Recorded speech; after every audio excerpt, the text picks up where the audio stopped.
So hey guys, welcome back to the channel. This is a story about what if Naruto finds power in the forest of death. If you guys enjoy this, what if? Comment down below. And let me know before I start. Please do support for more awesome content. And leave a like and don't forget to subscribe to my channel. And also share this video with your friends. And check out the description. And check out my playlist. So let's start the video. Chapter 1. Revelations. Naruto Uzumaki was hurt, both emotionally and physically. Pain like this wasn't anything new to him, he had experienced it all his life. This was, however, the first time he had felt so betrayed. He was currently laying on his stomach bleeding out in the forest of death, with a wound going from his right shoulder midway down his torso. Both his teammates had abandoned him after they had run into Orochimaru. Things with his team had been strained ever since the mission to Wave. Sakura had spent every available moment trying to get Sasuke's attention. Sasuke himself had become even more isolated and cold after he gained his Sharingan. The month leading up to the exams should have been a warning that things had soured to this point. Even Kakashi-sensei had been ignoring both him and Sakura and instead had been training Sasuke with his newly awakened Sharingan, and no matter how much he complained he had always pushed him aside, promising that once he had better control of his chakra, he would help him train more. Damn it, my visions are going blurry. Though Naruto as his surroundings started to blur together as he tried to crawl himself to the underside of a nearby tree so he wouldn't be completely defenseless.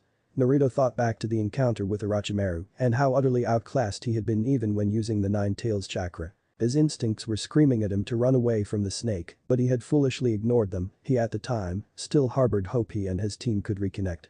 Damn them. Thought Naruto angrily. First Sasuke uses me for a substitution after the snake freak puts that weird seal on me, then Sakura leaves me after the bastard runs away. Naruto rolled into a small opening under a random tree and with the last of his strength, used a branch to cover the entrance to hide as much as possible. Soon Naruto sees the world go black as he finally passes out from blood loss. Drip, drip, drip. Naruto could hear water slowly dripping as he sat himself up into what he could only describe as a sewer. Naruto looked around, his blue eyes sharp and cautious, something that most would say didn't belong on his face. He spotted a giant gate behind him with different pipes leading into it, then he heard a low rumble that sounded like a chuckle. The water moved slightly as he saw a massive figure behind the gate. So my jailer finally comes to meet me. It only took you to be slowly dying in the middle of a forest. Naruto saw the 9 titanic tails swing behind the beast and spoke in a soft whisper. The 9 tails, the giant fox lowered itself to look at his container, his eyes bigger than Naruto's entire body. Naruto felt oddly calm as he stared at the mountain-sized fox as it stared at him. My, I didn't know you were so observant, little human. I expected you to be more moronic. The 9 tails let out another chuckle as he mocked the blonde, his breath disturbed the water slightly with every breath. Naruto had to bite back a retort. He wanted to scream at the dumb fox that he wasn't a moron, but his instincts were telling that would be a bad idea, and knowing that last time he ignored them, he ended up bleeding out in the middle of a deadly forest, filled with not only wild beasts, but also enemy ninja. Naruto swallowed before responding. You're right, I haven't been the most studious ninja. Naruto remembered when he first started to tune the world out, the harsh words of the villagers that would haunt him during the nights as he slept. He also remembered when he started using a mask so obnoxiously happy to hide away his fears, his anger, his hate. He didn't know when the mask he wore became his actual face, but in the end, it had come to bite him in the ass. Naruto looked up and for a split second, he thought he could see sympathy in the eyes of the fox before a hard unreadable look came to its eyes. I assume we're in the seal, so how long do I have? You said I was dying. The 9 tails looked at the blonde before he let out a long breath. You assume correctly, jailer of mine, we are indeed in my cage. The fox paused before continuing. Time moves slower in here when I want it to, so we have time before we need to be concerned about your injury. I see you've decided to drop that idiotic mask of yours. Naruto looked surprised that the fox knew that before nodding slowly. Yeah, I figured it was time to start being me again. I forgot myself trying to win the attention and approval of the villagers that I let my mask become my face. Good. The 9 tails boomed suddenly. I can't have my container looking like such a weak idiot. I may be sealed away, but you still represent me by proxy. The snake put a seal on you that has severely cut our connection. The 9 tails suddenly brought a tail forward and sent a wave of chakra to his container. That is as much as I can send until this new seal is removed. Go talk to the old Hokage, and he should be able to remove it for you. Naruto looked up at the 9 tails in surprise. Why are you helping me? Questioned Naruto. Don't you go free if I die. When the 4th sealed me and you, he invoked the power of the god of death. I do not wish to test to see if I would reform if I were to perish with you. The 9 tails looked at his container again. You humans may call me a demon, but I can assure you I am not. I am not so cruel as to watch a child die without doing anything. Naruto said nothing as he looked away with a soft whisper. Thank you. Naruto looked back up at the fox before he spoke again. I promise I won't be weak anymore. Naruto then felt a small pull in his navel. You're waking up, remember that you're not only representing yourself, but you're also representing me. Before you go, use those shadow clones to train yourself, everything they learn you learn too. The Nine Tails said as he laid down. Now be gone, your dying has interrupted my nap. Naruto looked on as he felt himself leave. Thank you again, I know you didn't have to help me. Naruto whispered before he left the seal completely. Naruto felt himself come to and he looked around. He was still under the tree and his wound was mostly healed. It was now an ugly scar that ran across his chest. His orange and blue jacket was torn to shreds, so Naruto took parts of it to make some makeshift bandages for himself. He still felt exhausted, so Naruto quickly got more branches from the outside and fortified his little cubby. The sun hung low, but it would be a couple of hours before night. Naruto took advantage of the little daylight he had left and managed to fill his canteen from a nearby river and was lucky enough to grab a fish to eat for the day. He wanted to make the fire now so as to not draw attention to himself at night while he was still so weak from the encounter with the snake. Naruto spent the next 3 hours slowly cooking the fish so as to not draw any teams to himself with a large fire, and as soon as night fell he ate his fish and went back inside the tree to think of his next move. I need to find my team. He thought to himself sarcastically. The fastest way out of this failed experiment of a team is to make. I'll look for them tomorrow and hopefully they're still alive so we can advance. Naruto then made a clone of himself. Damn. I usually make about 10 shadow clones with the amount of chakra I just used. I really need to get that damn seal off. Time to see if the fox was right. Hey, go outside and look around before you disperse yourself. Naruto ordered his clone outside and waited 5 minutes before a wave of memories hit him.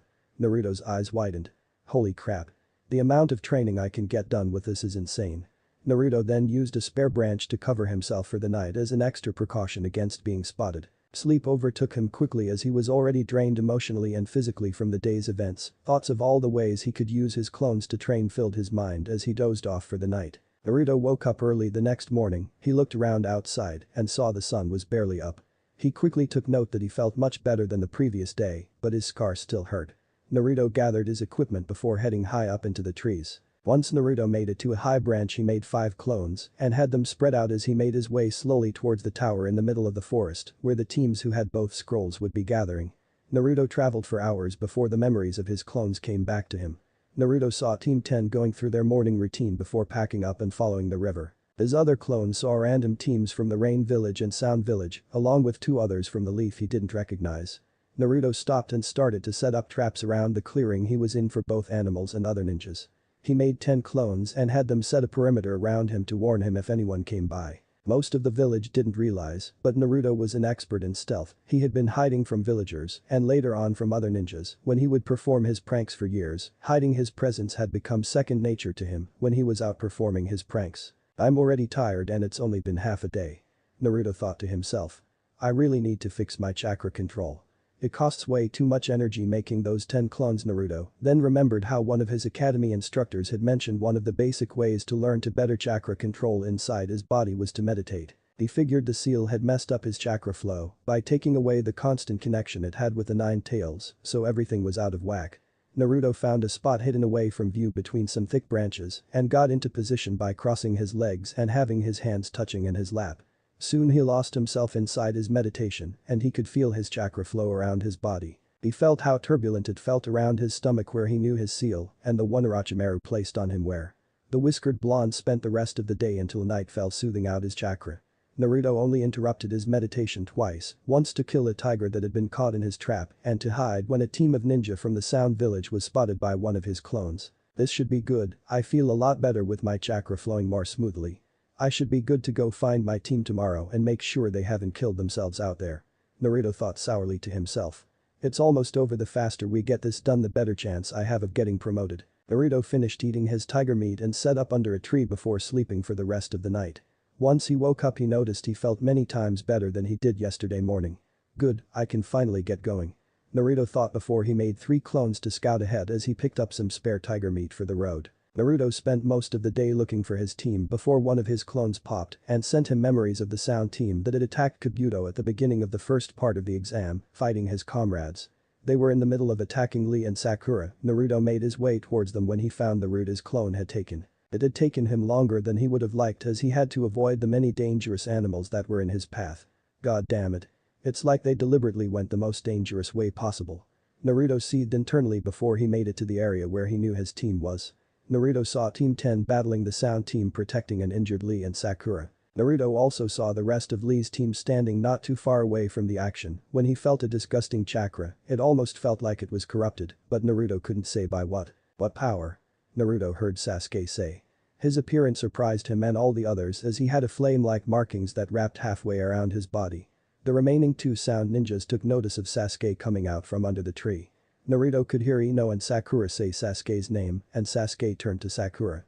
Sakura were the ones who did this to you. His tone was cold with an edge to it as Sakura nodded nearly in tears from seeing him. DCH, you guys are like damn roaches, you just keep popping up everywhere.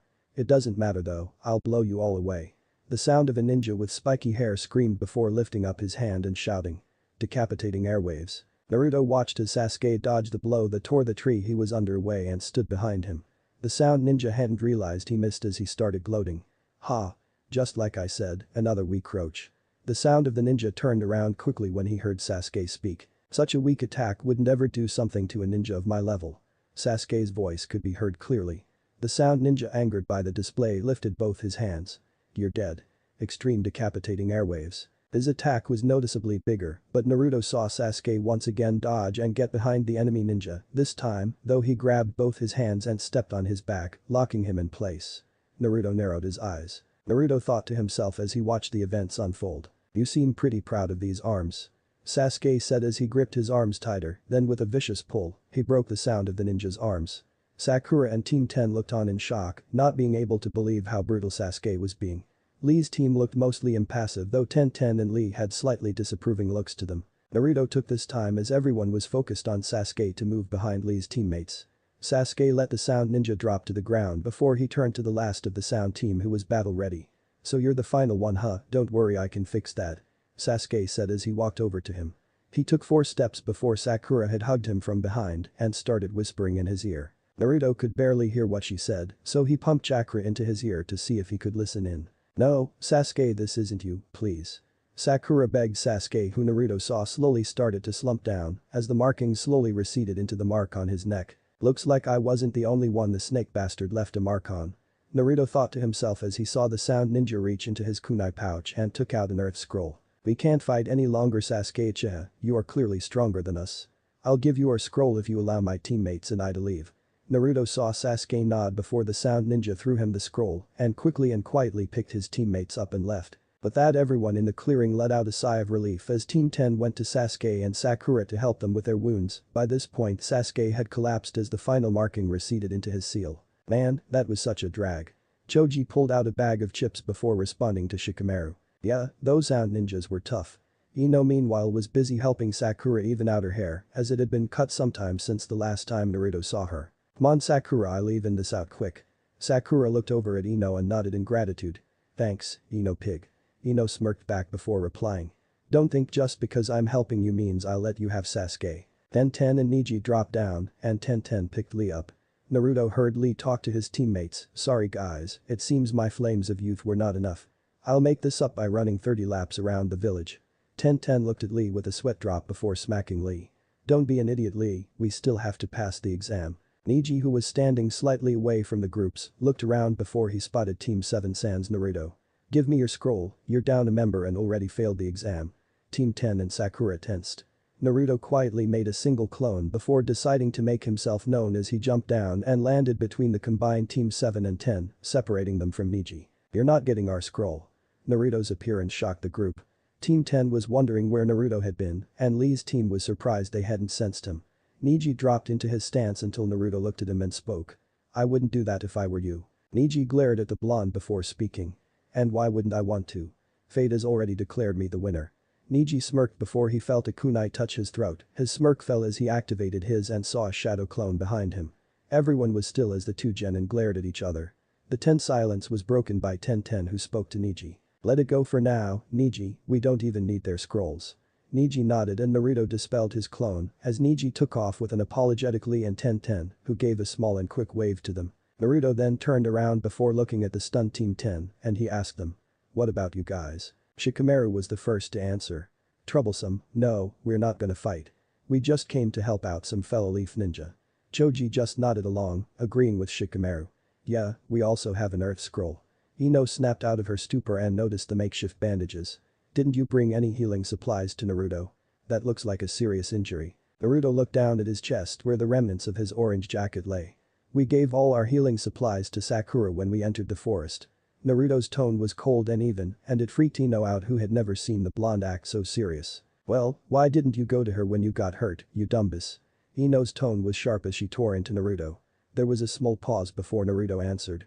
He wanted to scream right back at Ino, but he had dropped his mask. There was no reason to overreact. Naruto finally answered. We got separated. Sakura flinched at this, her head hanging low in shame. Ino looked over at Sakura and asked her for some bandages when she shook her head, saying she used them all on Sasuke's injuries. Ino looked upset before she reached into her pouch and brought out some of her supplies. You're lucky I brought extra supplies to Naruto. Ino's tone was annoyed as she walked over to Naruto. Now sit, I'll bandage you up. The others looked surprised before Ino turned to them and yelled. Don't just stand there, go set up a camp for the night, you idiots.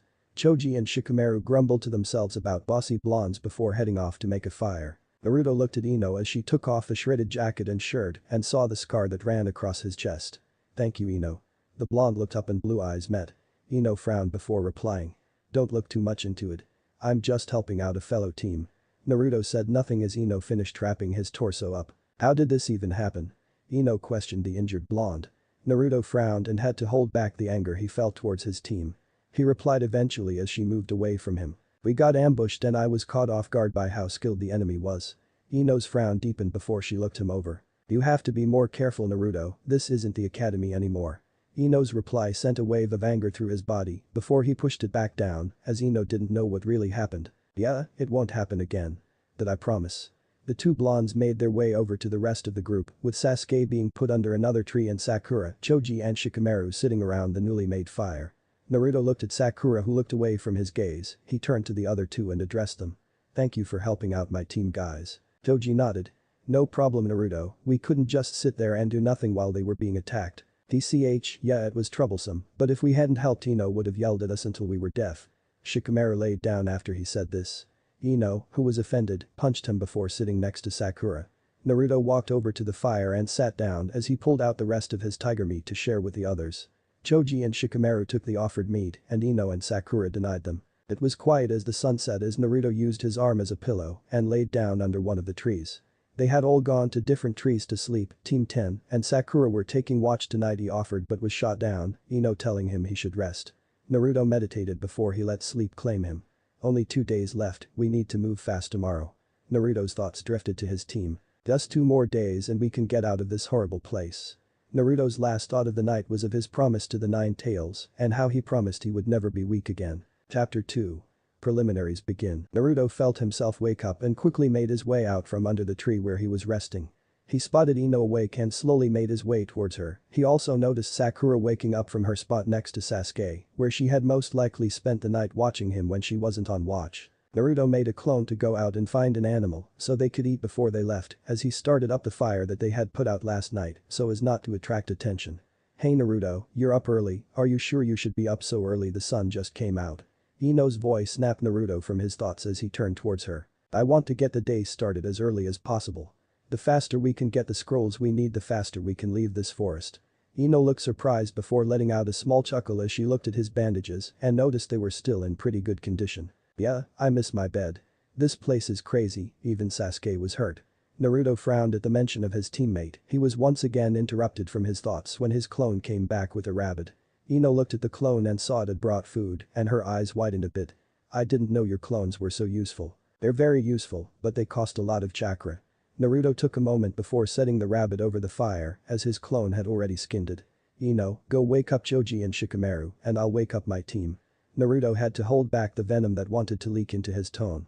Ino nodded before walking over to where her teammates were resting. Naruto walked over to Sasuke's tree as he heard Sakura speak to him for the first time since she had abandoned him. She had circles in her eyes from lack of sleep. Naruto, I'm glad you're okay.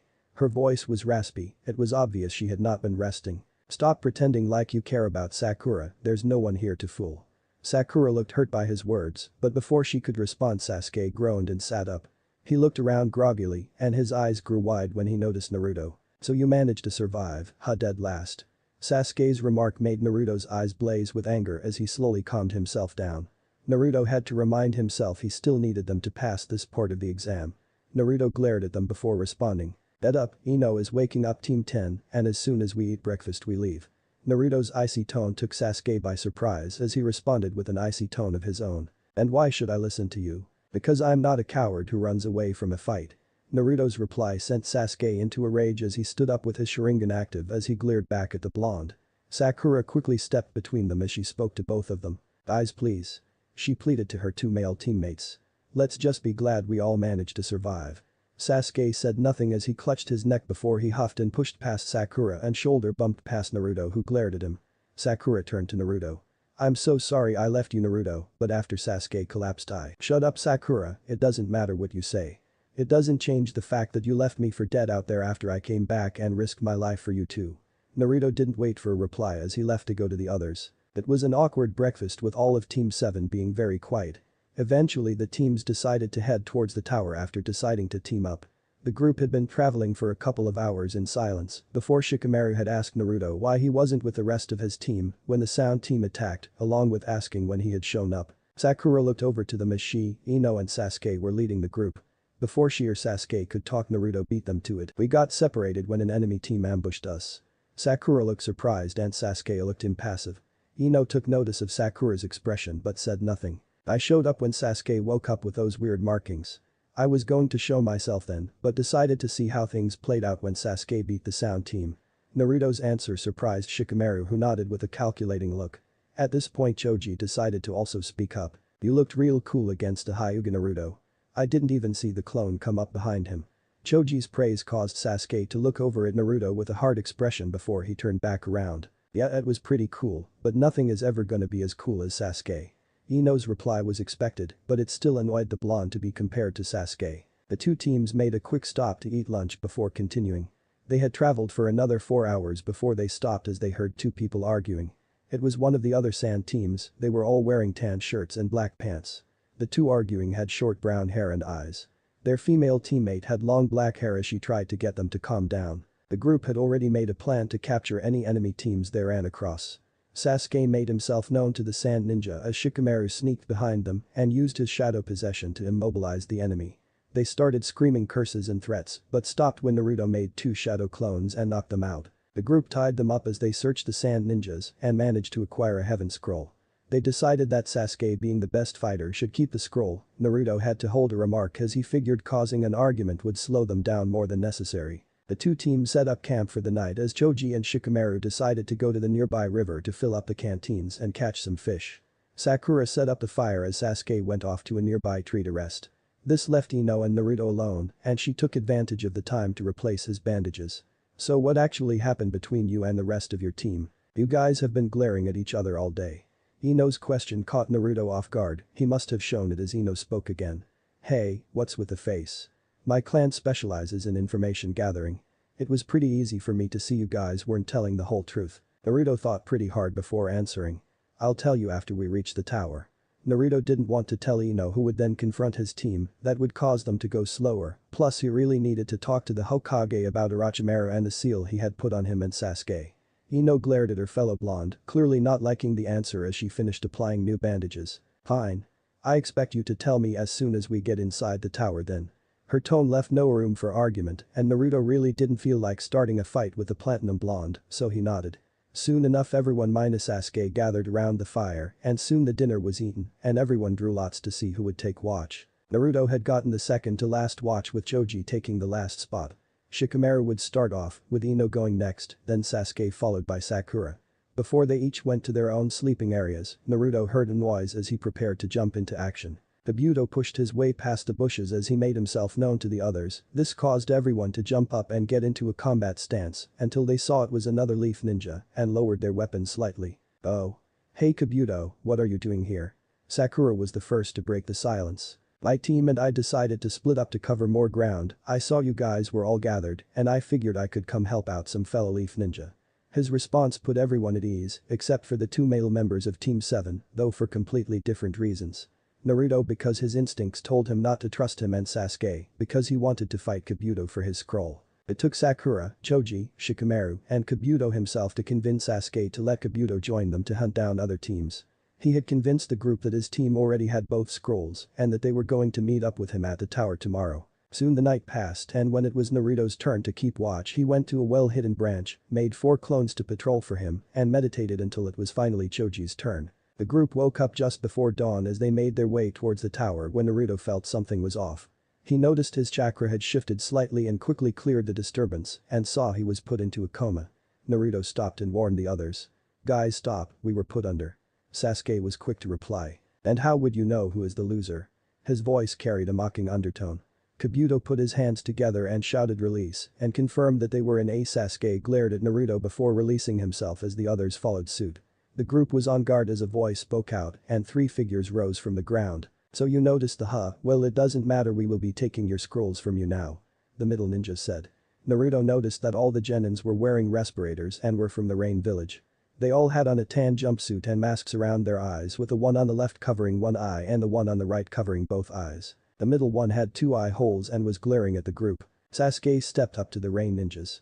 "HMPH, you weaklings are the ones who are about to lose their scroll." Sasuke then rushed towards them and punched the one in the middle and was shocked to see his fist phase through him before receiving a counter-punch from the one-eyed Rain ninja. Sasuke rolled with the punch and backed up where everyone got into their fighting stances. The Rain ninjas seemed to multiply as more and more of them rose from the ground around them. "Oh man, there's a lot of them." Choji's voice cut through the air as random clones rushed the group who started to fight back only for their attacks to go through them just like Sasuke's attack. Random clones would counterattack against the group, making everyone even more confused when their attacks would fail. Naruto suddenly moved his head to the left as he felt the wind from the Rain ninja's punch. Acting on instinct he grabbed the outstretched limb before turning around and tossing him over his shoulder onto the ground before delivering a devastating haymaker to his face, breaking his respirator and knocking the Rain ninja out. The real ones are hiding with the clones. Naruto warned his companions as he saw Sasuke activate his Sharingan with a look of anger and kick the one who had his eyes covered in the stomach, and as he doubled over Sasuke took advantage by uppercutting him and knocking him out. The last Rain ninja tried to run away but was caught by Shikamaru's shadow possession. The Rain ninja looked around in panic. Why? He couldn't finish as he was knocked out by Kabuto, who told the others to tie up the Rain ninjas as Ino and Sakura searched for them. The girls found they had a heaven scroll. Upon seeing this the group sighed in relief at the sight of it. Ino let out a small cheer with Sakura before Naruto looked at everyone.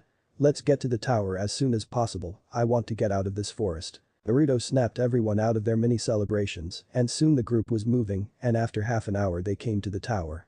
Kabuto was called over by the rest of his team as he said a quick bye and good luck. After that Team 10 also said their goodbyes and left to enter through another door, but not before Ino whispered to the blonde that she still wanted an explanation from him. It was just Team 7 for the first time since the encounter with Orochimaru. Things were tense and Sakura read the message on the door as a way to ease the tensions. For those who have earth, they must seek heaven, for those who have heaven they must obtain earth. I wonder what that means. Naruto and Sasuke just stayed quiet as they watched Sakura ponder the riddle.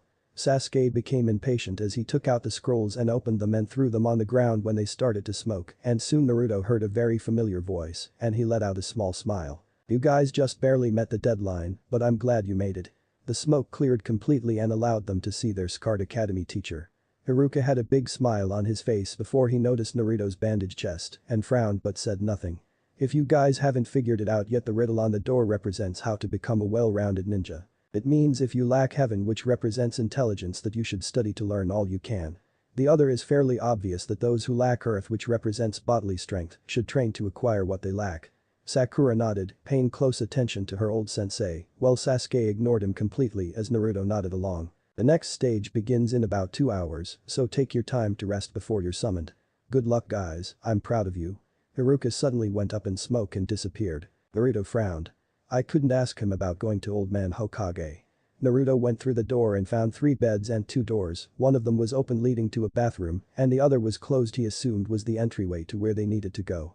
Naruto saw Sasuke go into the bathroom and close the door as he and Sakura were left by themselves. Naruto moved to one of the beds and laid down when Sakura interrupted him. "Look Naruto, I'm sorry about what happened in the forest."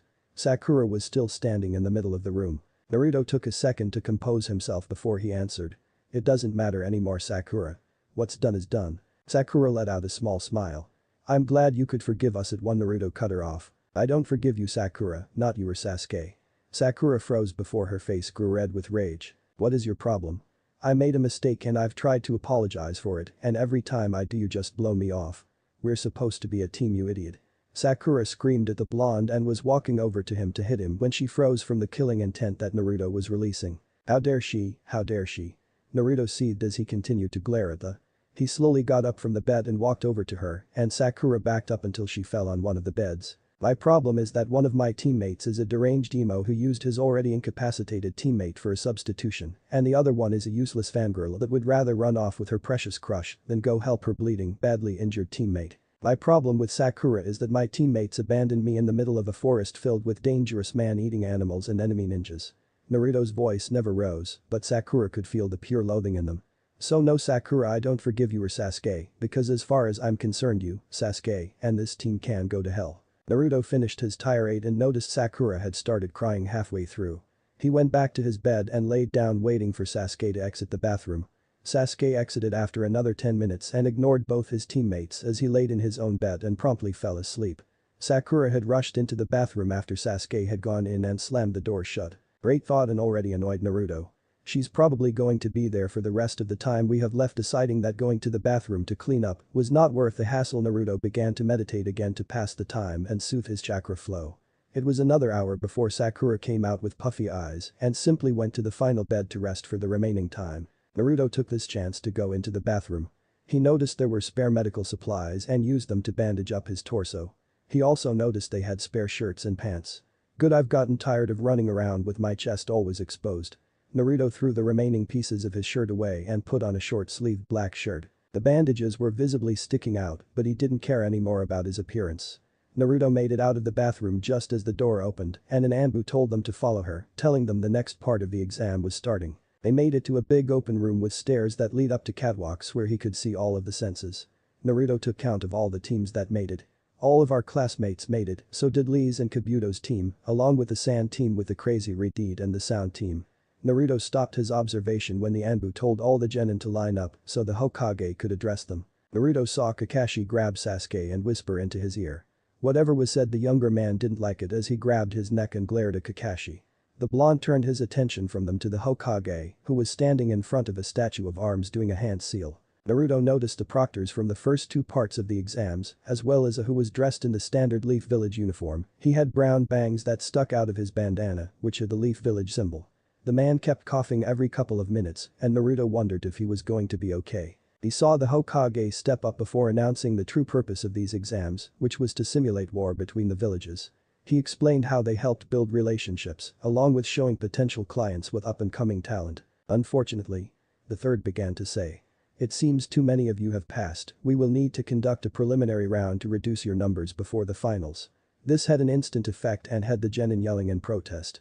Enough, people all over the world will be coming, and there are simply far too many of you. At this point, the sickly man who was coughing interrupted the Hokage. Please allow me to explain from this point on, Lord Hokage. The third simply nodded as he allowed the man to step forward. My name is Jekohade, and I will be the proctor for this part of the exam. From this point on we shall have a series of random one-on-one fights to cut you in half. The proctor stopped midway through the speech to cough. Over to my right there is a screen and your names will appear randomly on the screen, those chosen will then fight. Before we begin, would anyone like to back out? This is your last chance to do so. Team 10 looked unsure as they had just gotten here and Ino sent a worried glance towards Team 7. The only person to back out was Kabuto, who said he was out of chakra after spending 5 days fighting in the forest. Sorry, I just can't keep going.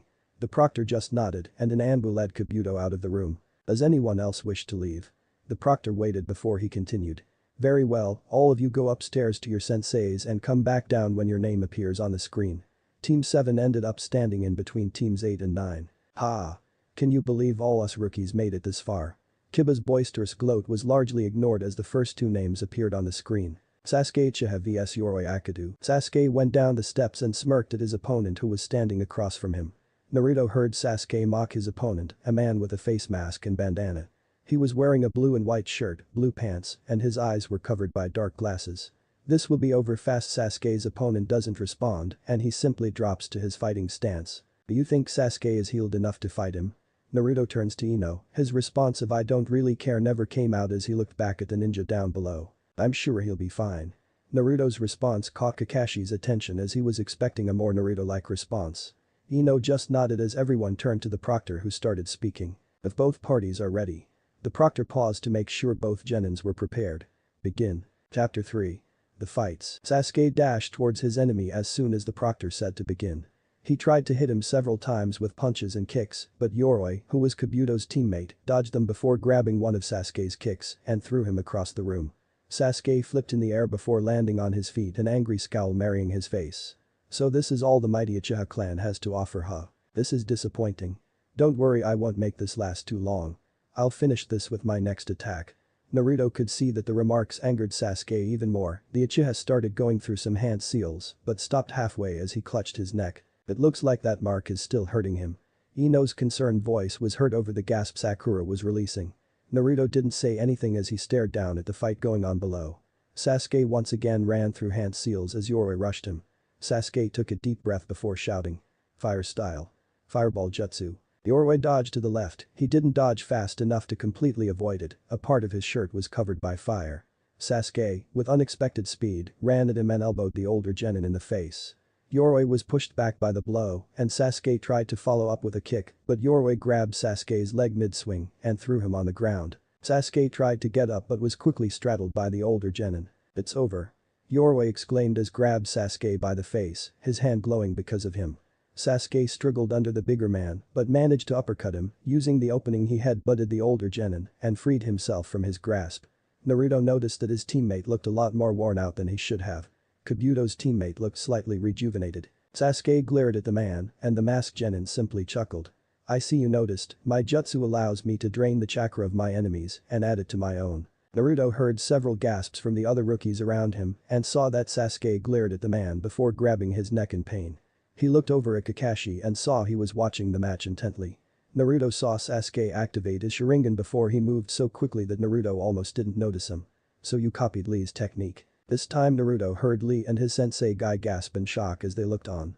Sasuke had gotten below Yoroi before kicking him up in the air. As Yoroi was hanging in the air, Sasuke blurred behind him. Sasuke grimaced in pain as his mark flared before receding back to the seal. He kicked Yoroi's side to maneuver himself above him. Sasuke launched a punch to his opponent's face before spinning and hitting him with an elbow that made the older ninja hit the ground just as Sasuke landed an axe kick to his stomach that cracked the floor under them. He heard his teammate shout out the name of his new move. Lion's Barrage. Sasuke stood up and stepped away as the proctor walked over and checked on the downed ninja. Yoroi Okado is unable to continue, the winner is Sasuke Uchiha. The other rookies, mostly Sakura and Ino, let out cheers. Naruto just let a small frown come to face. Kakashi made his way over to Sasuke before he took him away. Ino noticed that Naruto was frowning and called him out on it. Hey, aren't you happy your teammate won? Her question brought the attention of Shino and Hinata. To be honest, I really didn't care who won the match. His answer made Hinata give him a concerned look as Shino looked undisturbed. Ino, who traveled with Team 7 for days, knew how high the tension was there. Sakura, who was standing nearby, just had an angry face on. The conversation was cut short as the proctor called the next two participants. Would Shino Aburam and Zaku Apumi please come down? The two genins made their way down.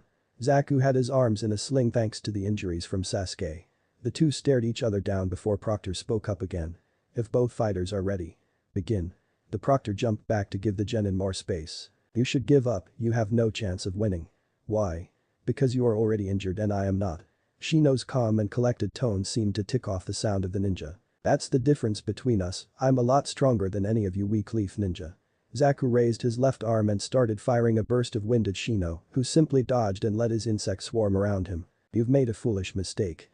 Shino started sending wave after wave of his bugs at Zaku, who tried to fend them off with his one good arm. But no matter how much he struggled, he couldn't get rid of all of them. You should forfeit. Why? Because you are outmatched. Zaku grit his teeth as he brought out his other arm from its sling. I always have a trump card. Zaku screamed at Shino as he raised both his arms and pointed them at him. Extreme decapitating airwaves. There was a moment of silence before Zaku's arms exploded at the elbows as he screamed in pain and fell to the ground.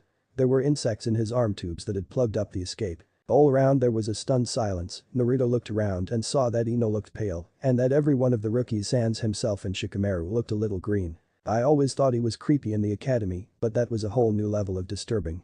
Ino let out a small shudder and Sakura nodded along. Shino is always quiet, but he's dangerous, he's probably the opponent I would like to fight least out of all us rookies. Kiba's comment was met with silence and a quiet troublesome from Shikamaru. That's a scary kid you got there, Kurenai. Asuma said to the only female sensei of the rookies who looked at her fellow. He has the best chance out of everyone here to make it. Before any of the senseis could repute her comment, the proctor had called the match. Saku Abumi is no longer able to battle. The winner is Shino Aburam. Shino made his way upstairs as his teammates congratulated him, Kiba with a pat on the back and Hinata with a small smile. Kakashi walked back up the stairs and Sakura asked him if Sasuke was okay. "He'll be fine, Sakura, there's nothing to worry about." Sakura looks relieved as she watches her sensei take his spot with the other. The attention of everyone was once again brought to the screen as it cycled through names as it landed on Kankuro and Misumi Tsurugi, who was Kabuto's third teammate. He, like his other teammate, wore a bandana and cloth that covered his mouth, but unlike his teammate, he wore glasses that weren't blacked out. Would both contestants please make their way down? The two genins made their way without saying a word and were soon squared up facing each other. "If you're both ready. Begin." Misumi rushed Kankuro, who did nothing but stand there, and soon Misumi wrapped around Kankuro's body with his limbs bending at unnatural angles. "Fool, you should have never allowed me to get so close. My jutsu allows me to dislocate my joints and move my arms and legs so I can perfectly trap my foes. Give up or I'll snap your neck." His tone was sharp and confident. "I refuse." Kankuro was calm even when in such a position. Naruto narrowed his eyes and noticed that his chest wasn't moving at all. "He's not breathing." Naruto paid extra attention to the fight. Then Misumi followed through with his threat as he twisted Kankuro's neck. "You should have listened." He dropped Kankuro's dead body on the ground and addressed the proctor as gasps could be heard from those around the room. "Call the match." He shouted in surprise when he was suddenly wrapped up by Kankuro's body, just like he had held him mere moments ago. He turned to look at him to see his face peeling away to show a wooden puppet underneath. "What? How? From the beginning, you never stood a chance." Kankuro's voice came from the bundled wrap on the ground that his puppet was carrying. Misumi looked stunned before looking at the proctor. "I give." Before he could finish, Naruto saw Kankuro clench his hands and soon the sound of bones breaking filled the room as his opponent dropped to the ground, unable to support himself. Now it's over." The proctor quickly called the match for Kankuro as medics came in and took Misumi away. Naruto looked and saw that Ino had a sickly face. "I can't believe he would do that if he was in the middle of giving up. Anything is legal as long as there is no outside help. The only rule is you fight until your opponent gives up, is unconscious or dead." Naruto's hard tone took many of those around him by surprise, especially his team sensei who looked at Naruto with his one uncovered eye. The screen soon ran through more names until it stopped on two very familiar names. Sakura Haruno vs Ino Yamanaka. The proctor called both of them down. "Good luck, Ino." Naruto's remark caused everyone to look at him in shock, as it wasn't a secret that the blonde had a huge crush on Sakura. Sakura had a look of betrayal, but was soon covered by anger as she made her way down. "Thanks, Naruto, but I don't need luck against my forehead." Ino's voice was full of confidence. Naruto simply shrugged and nodded as Ino was making her way down. Kakashi spoke to his most boisterous student. "That wasn't very nice, Naruto. Just because you have a new girlfriend doesn't mean you should cheer against your teammate." Kakashi had purposely phrased his comment as to get a reaction out of his student. He was expecting him to splutter and blush as he denied his claims. What he got threw him for a loop and had him wondering what was wrong with his student. It also got the attention of Ino's team along with Hinata and her sensei. "Ino's not my girlfriend, Kakashi. I was just being civil with her for helping me in the forest." Naruto's calm response made everyone question if it was actually him and not someone else, as Kakashi noticed the lack of sensei to his name. Before he could question it further, he heard the proctor ask if both fighters were ready. "Begin." The proctor jumped back from the two girls who simply stared at each other. Before removing their forehead protectors from their individual places on their body and tied them around their foreheads. The two glared at each other before running at each other, meeting in the middle of the room, engaging in a taijutsu match. The two began to exchange punches and kicks, but neither was landing a blow on the other. Sakura jumped back and created two clones and rushed into who merely scuffed and threw three kunai, one to each Sakura, and saw the middle one dodged, and the other two simply disappeared when the kunai went through them. "You're gonna have to try harder than that, forehead." Ino mocked her rival. Sakura said nothing and began an exchange again until Ino overextended a punch and Sakura was able to land a right-handed punch to her face. The two separated after Sakura landed her punch and Ino smirked. "I'm glad you're taking this seriously." Sakura frowns and tries a new tactic, seeing as this was getting nowhere. "I always take things seriously, unlike you who spend too much time caring about how she looks." Naruto, who was listening to them, let out a small huff. "Hello, Kettle, have you met Pot?" Naruto's thoughts were interrupted by Ino cutting pieces of her hair and throwing it at Sakura. Fine then. Let me show you how serious I can get. Ino's voice was full of anger as she brought her hands up into her clan's special jutsu. Ninja arts. Mind-body switch jutsu. Sakura, who knew what the jutsu did, jumped out of the way as Ino's body slumped to the ground. Ha! I won, Ino pig. Sakura's celebration was cut short as she felt her get restrained and she looked down to see Ino's hair bind her. What is this? It's my chakra hair trap jutsu. I knew you would dodge my first, so I faked it. Now you can't dodge. Ninja arts. Mind-body switch jutsu. Ino fired her technique and once again fell limp as Sakura stood up with Ino's hair falling to the ground. Sakura slowly raised her hand and spoke to the proctor. I give you. Before she could finish speaking she bit her lip hard enough to draw blood. Ino jumped up from unconsciousness as she looked around confused. Both Kunoichi looked to be breathing heavily. I don't know how you managed to escape, but it doesn't matter if you're going down. Ino's declaration would have been more believable if she didn't look like a gust of wind would knock her down. Bring it, Ino. Sakura and Ino then rushed at each other before simultaneously landing punches on each other as they knocked themselves out.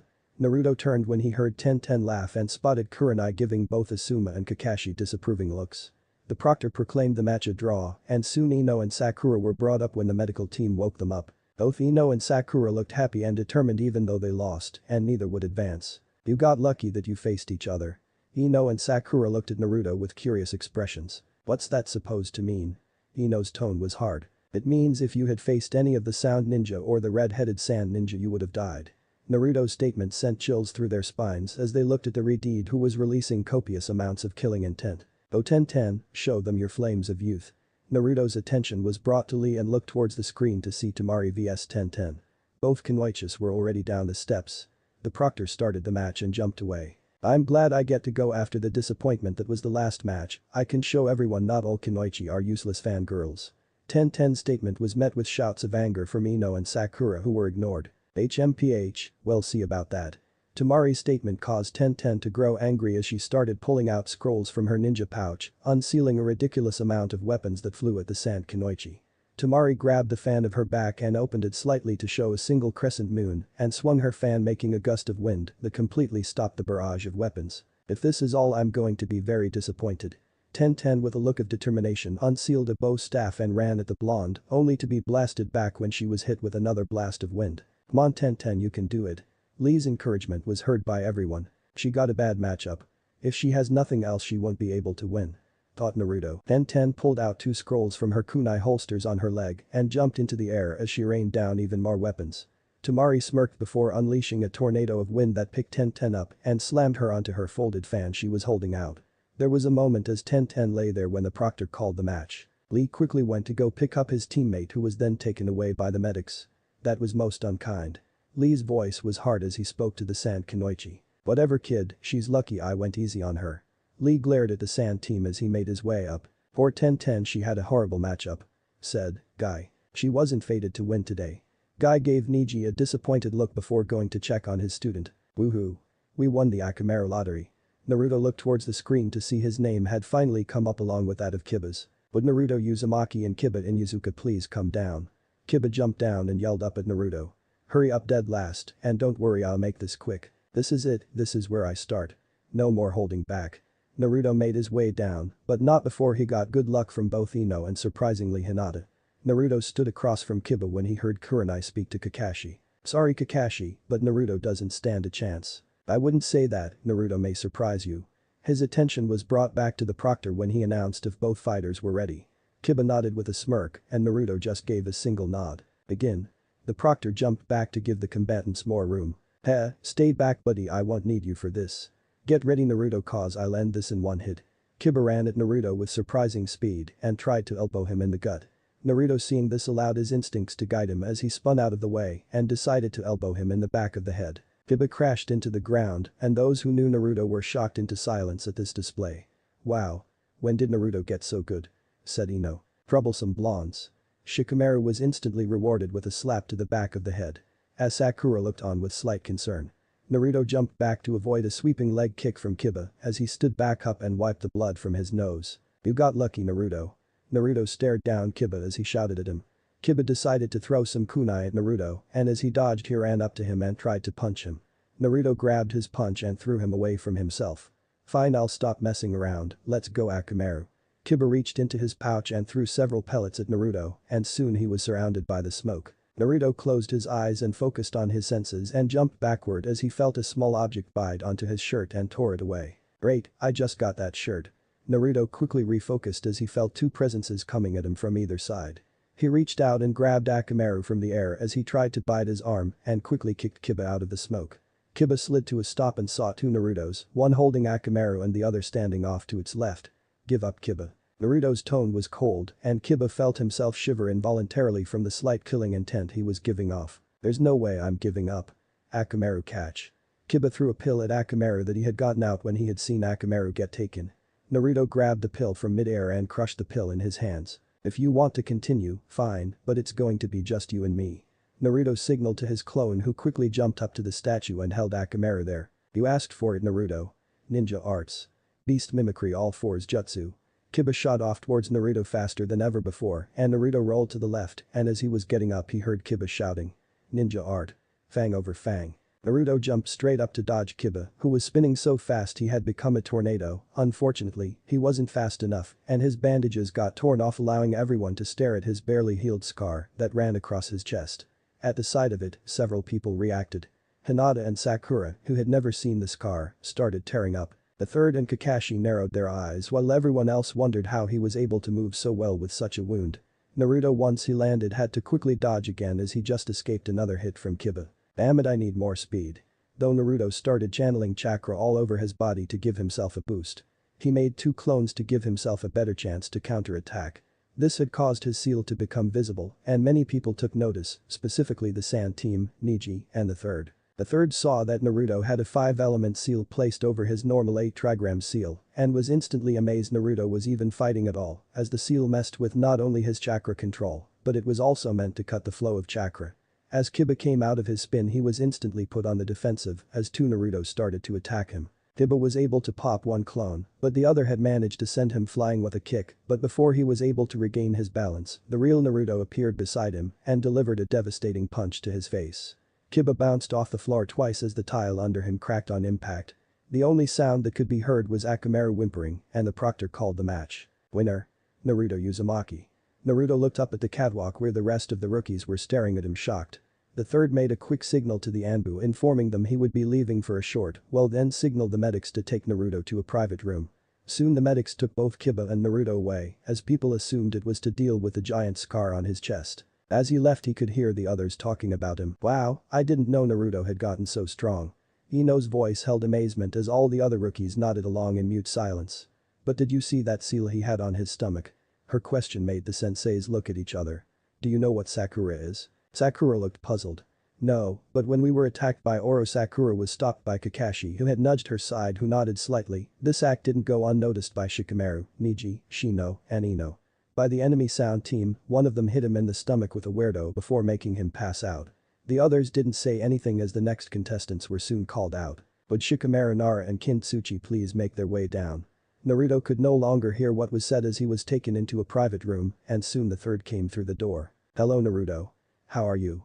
The third voice was calm and gentle like always. Naruto let out a small smile, one that the third had not seen since the blonde had been a small child. Hey old man. Honestly, I could be better. Naruto took a second before looking the old Hokage in the eyes and the third was reminded of another blonde man for just a second. I'm assuming you already know that Orochimaru attacked Team 7. Yes, we got the information, we also know he placed a cursed seal on young Sasuke. The third paused for a moment before continuing. I was not aware he had placed a seal on you as well. The third let out a frown at this. Why didn't you inform Iruka or Kakashi about it? Iruka-sensei left too quickly for me to tell him and I didn't see Kakashi until we were all in the big room. Naruto's words caused the aged Hokage to frown before nodding. Well, there is nothing that we can do about that now, but I can remove the seal from you right now. It was originally I who taught this to my students. I'm amazed you made it this far with the seal on. Soon the third's left hand was lit with blue fire as he touched Naruto's stomach. 5-elemental seal release. Naruto felt the effects instantly. Thanks, old man. No problem Naruto, there are spare shirts over in the corner. The third pointed to the corner in the room where spare supplies were stacked. He then walked out of the room. You can go back and rejoin the others when you're ready.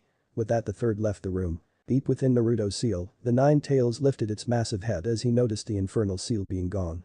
Good, do not disappoint me, Naruto, the great fox thought to itself before going back to sleep. Naruto walked out to the main area after getting a new black shirt and he noticed that Hinata and Neji were on the arena floor and that Hinata was crying.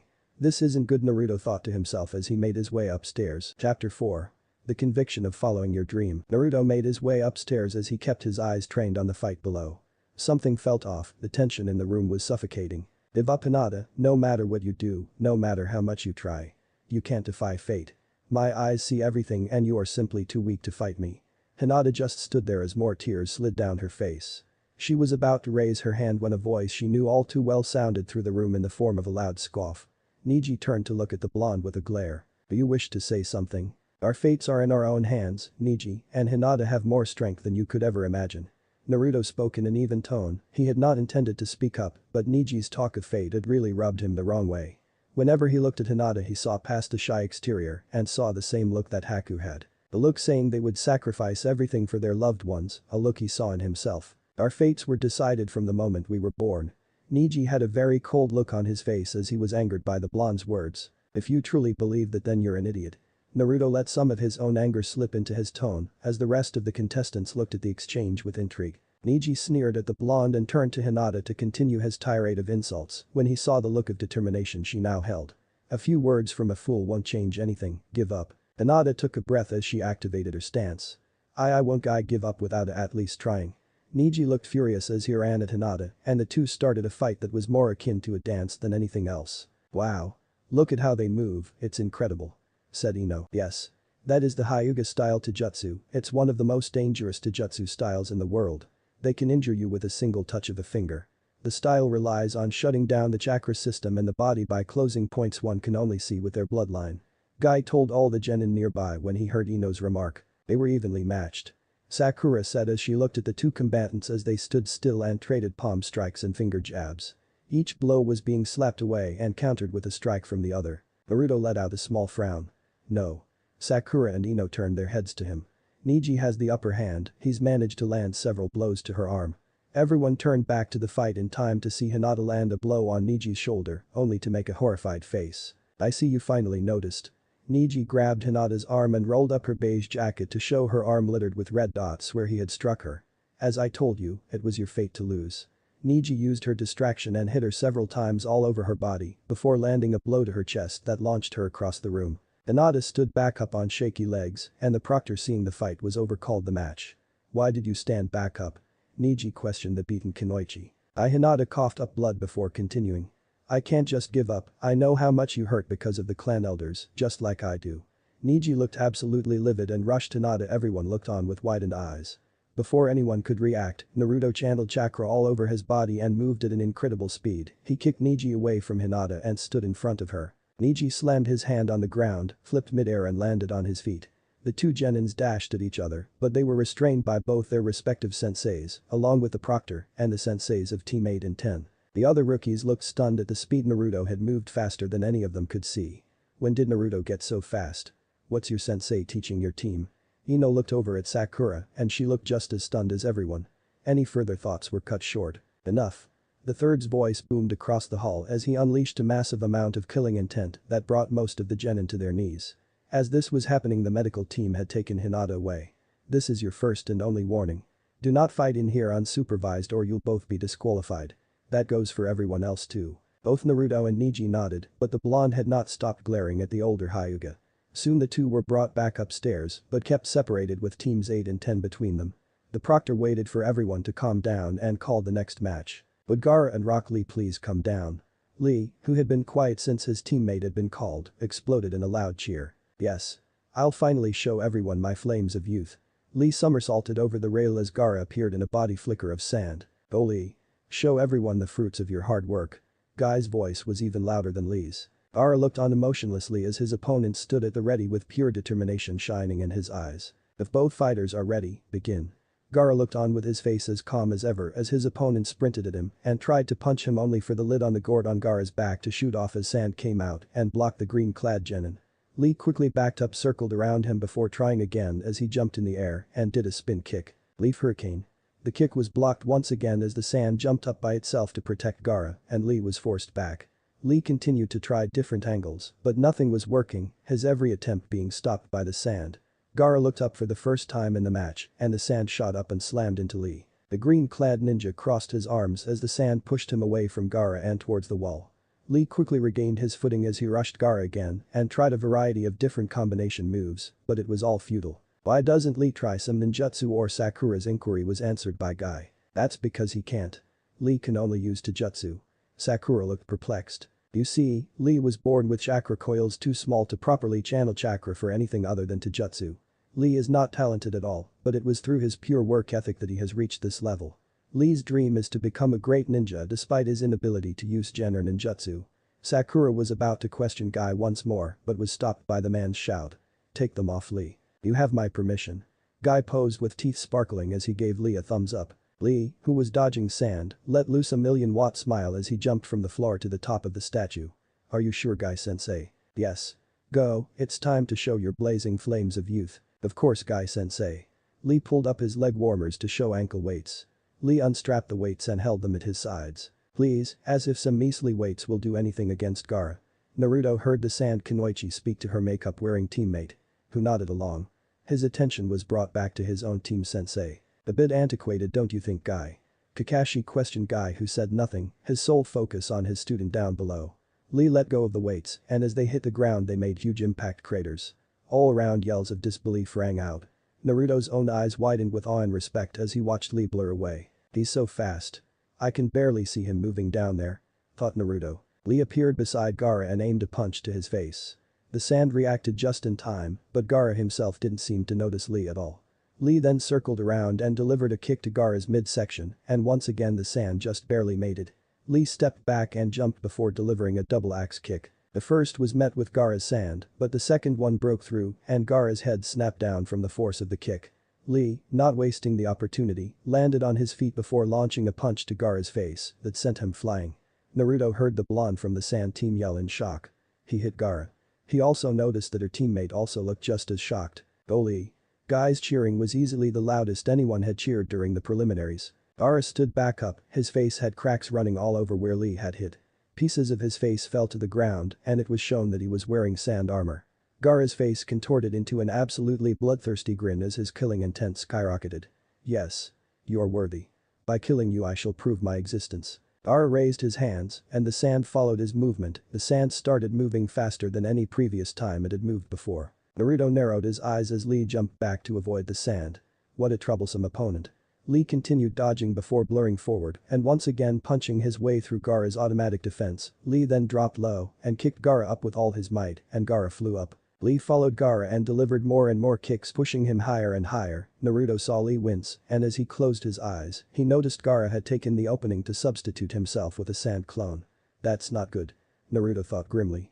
As Lee reached his apex, he wrapped his bandages around the clone and started spinning them as they started falling head first. Primary Lotus. Lee jumped away just before they hit the ground and the sand alone cratered the ground. Yes. He got him. Sakura cheered and most of the genin and Guy celebrated. No, he didn't. Sakura looked at Naruto in disbelief as Guy took a closer look to the combatants as his face fell. Yes, he did. Screamed Sakura. Naruto's right, Sakura. Gaara substituted himself when Lee closed his eyes because of the pain. I'm surprised you caught that, Naruto. Naruto ignored Kakashi's backhanded compliment as he never looked away from the fight below. Lee looked worn out and he had a face of grim realization as he saw his Gaara break apart into sand. He was suddenly being thrown around by Gaara's sand. He was barely able to block and he withstood the punishment as best as possible. It was 5 minutes of torture as Lee took hit after hit before Lee started dodging again. Naruto heard Kakashi speak to Guy in a worried tone. Guy, you didn't. He turned to look at Guy and saw Guy had a face of determination. I did. How many gates can he open, Guy? Questioned Kakashi. Lee can open 5 gates. Kakashi's eyes widened. How could you teach that technique to a genin? Naruto was very annoyed at Kakashi. He understood perfectly why Guy taught Lee. It was to help him achieve his dream. Naruto himself never received any acknowledgement or support for his dream. The only 2 people who had never made fun of him were Iruka-sensei and Old Man Hokage himself. He wanted to prove them right. It was completely irresponsible of you two. Naruto had finally had enough. Shut your mouth, Kakashi. Jonin and genin alike looked at the blonde in shock. Who the hell do you think you are, blaming Guy for helping his student try and reach his dream? That's what a good sensei is supposed to do. Naruto was glaring at his team sensei. Kakashi looked flabbergasted at his blonde student's sudden outburst, and before he could respond everyone's attention was brought back to the fight. Bait of life. Open. Lee's body exploded in chakra as his skin turned a pinkish hue and his hair started to rise. Bait of pain. Open. Lee moved faster than Naruto could follow, and Gaara was sent flying up onto the air, his sand unable to keep up as Lee kept batting Gaara around the room. This is crazy. I can't even see them move. Ino's shout was met with dumbfounded stares of her fellow rookies who couldn't follow the action. Lee kicked Gaara high into the air and wrapped his bandages around his waist. As he hits him down, Lee screams again. Gate of limit. Open. Lee jerked his hand up and Gaara was pulled up to Lee, who had his hand cocked back. This is it. Hidden Lotus. Lee hit Gaara so hard it caused a giant shockwave, and Gaara's body slammed so hard into the ground it left a giant crater and a dust cloud formed on the floor below. Guy let out a yell as he watched his student hit the ground, his body looking normal after the attack. The smoke around Gaara dissipated and a very injured Gaara lifted his hand as the sand followed his movement. No way. How is he still up after that? Sakura was not the only one to yell in shock. Naruto let out a frustrated sigh at the sight of Gaara as Kakashi spoke up. Gaara shifted the gourd on his back into sand before he hit the ground. No one said anything after that. I barely saw it when it happened. Gaara is monstrously strong, thought Naruto. Gaara watched his opponent stand on shaky legs as his sand wrapped around his right arm and leg. Mother wants your blood. Gaara clenched his fist and crunching could be heard as Lee's appendages exploded in a shower of blood. He fell to the ground unconscious. The proctor was about to declare Gaara the winner when he sent another wave of sand at Lee. Naruto was about to jump down himself, only for it to be batted away by Guy. Hey, seeing the interference, quickly called the match for Gaara. Why did you save him?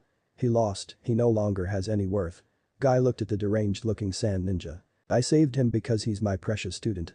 Guy turned to take Lee to the infirmary only to see him already standing up. Lee, it's okay. Guy started crying when he noticed Lee was unconscious.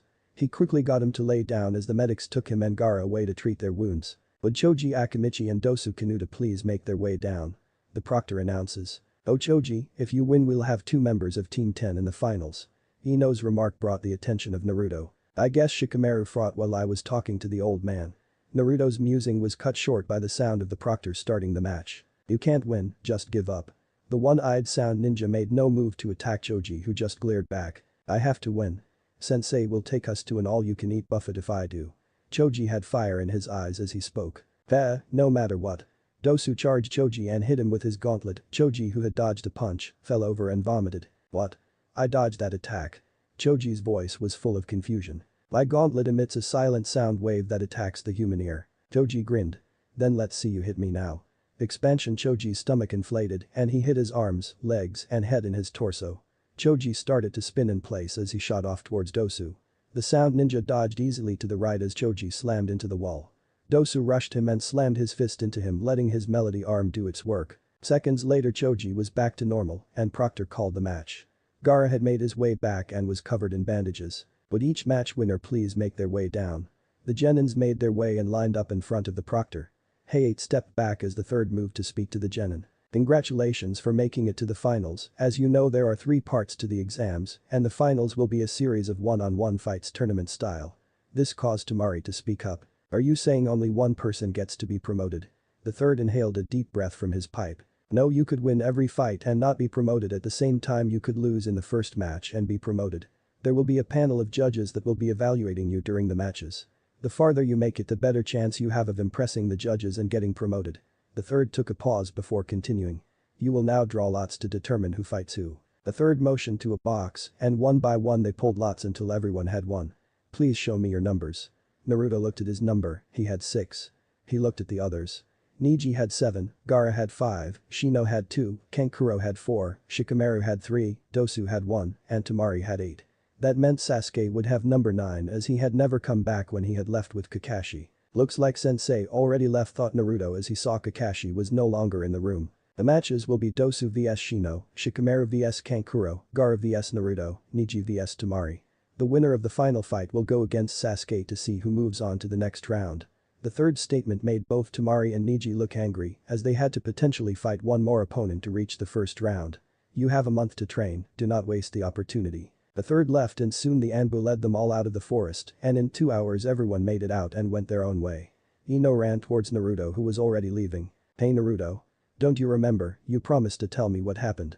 Naruto cursed inwardly as he was already tired and just wanted to go home and rest. Fine. Ino looked happy. But not here. Ino's face dropped. If not here then where?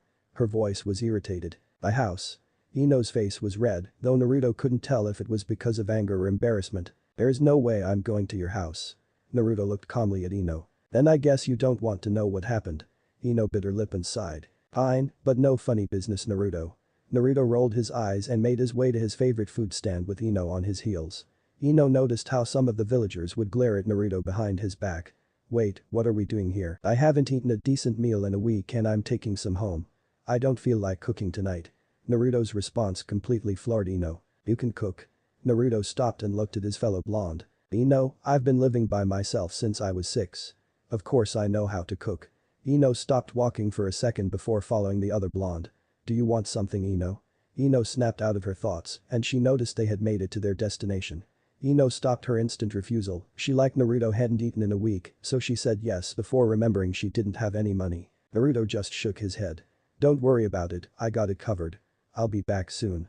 Naruto walked into the stand and soon came out with 2 containers. It took another 20 minutes of walking before making it to Naruto's apartment. Ino noticed he lived in one of the more rundown parts of town. Well, here we are. Naruto said as he opened the door. Ino looked around and saw a kitchen living room combo and 2 doors, one she was assuming was to the bathroom and his bedroom. The apartment was sparsely decorated with a single worn couch in front of an older TV. There was a table with 2 chairs in the kitchen area. You only have 2 chairs?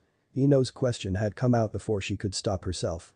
Naruto had set the containers down on the table as he pulled out bowls and chopsticks. I don't really need more than that.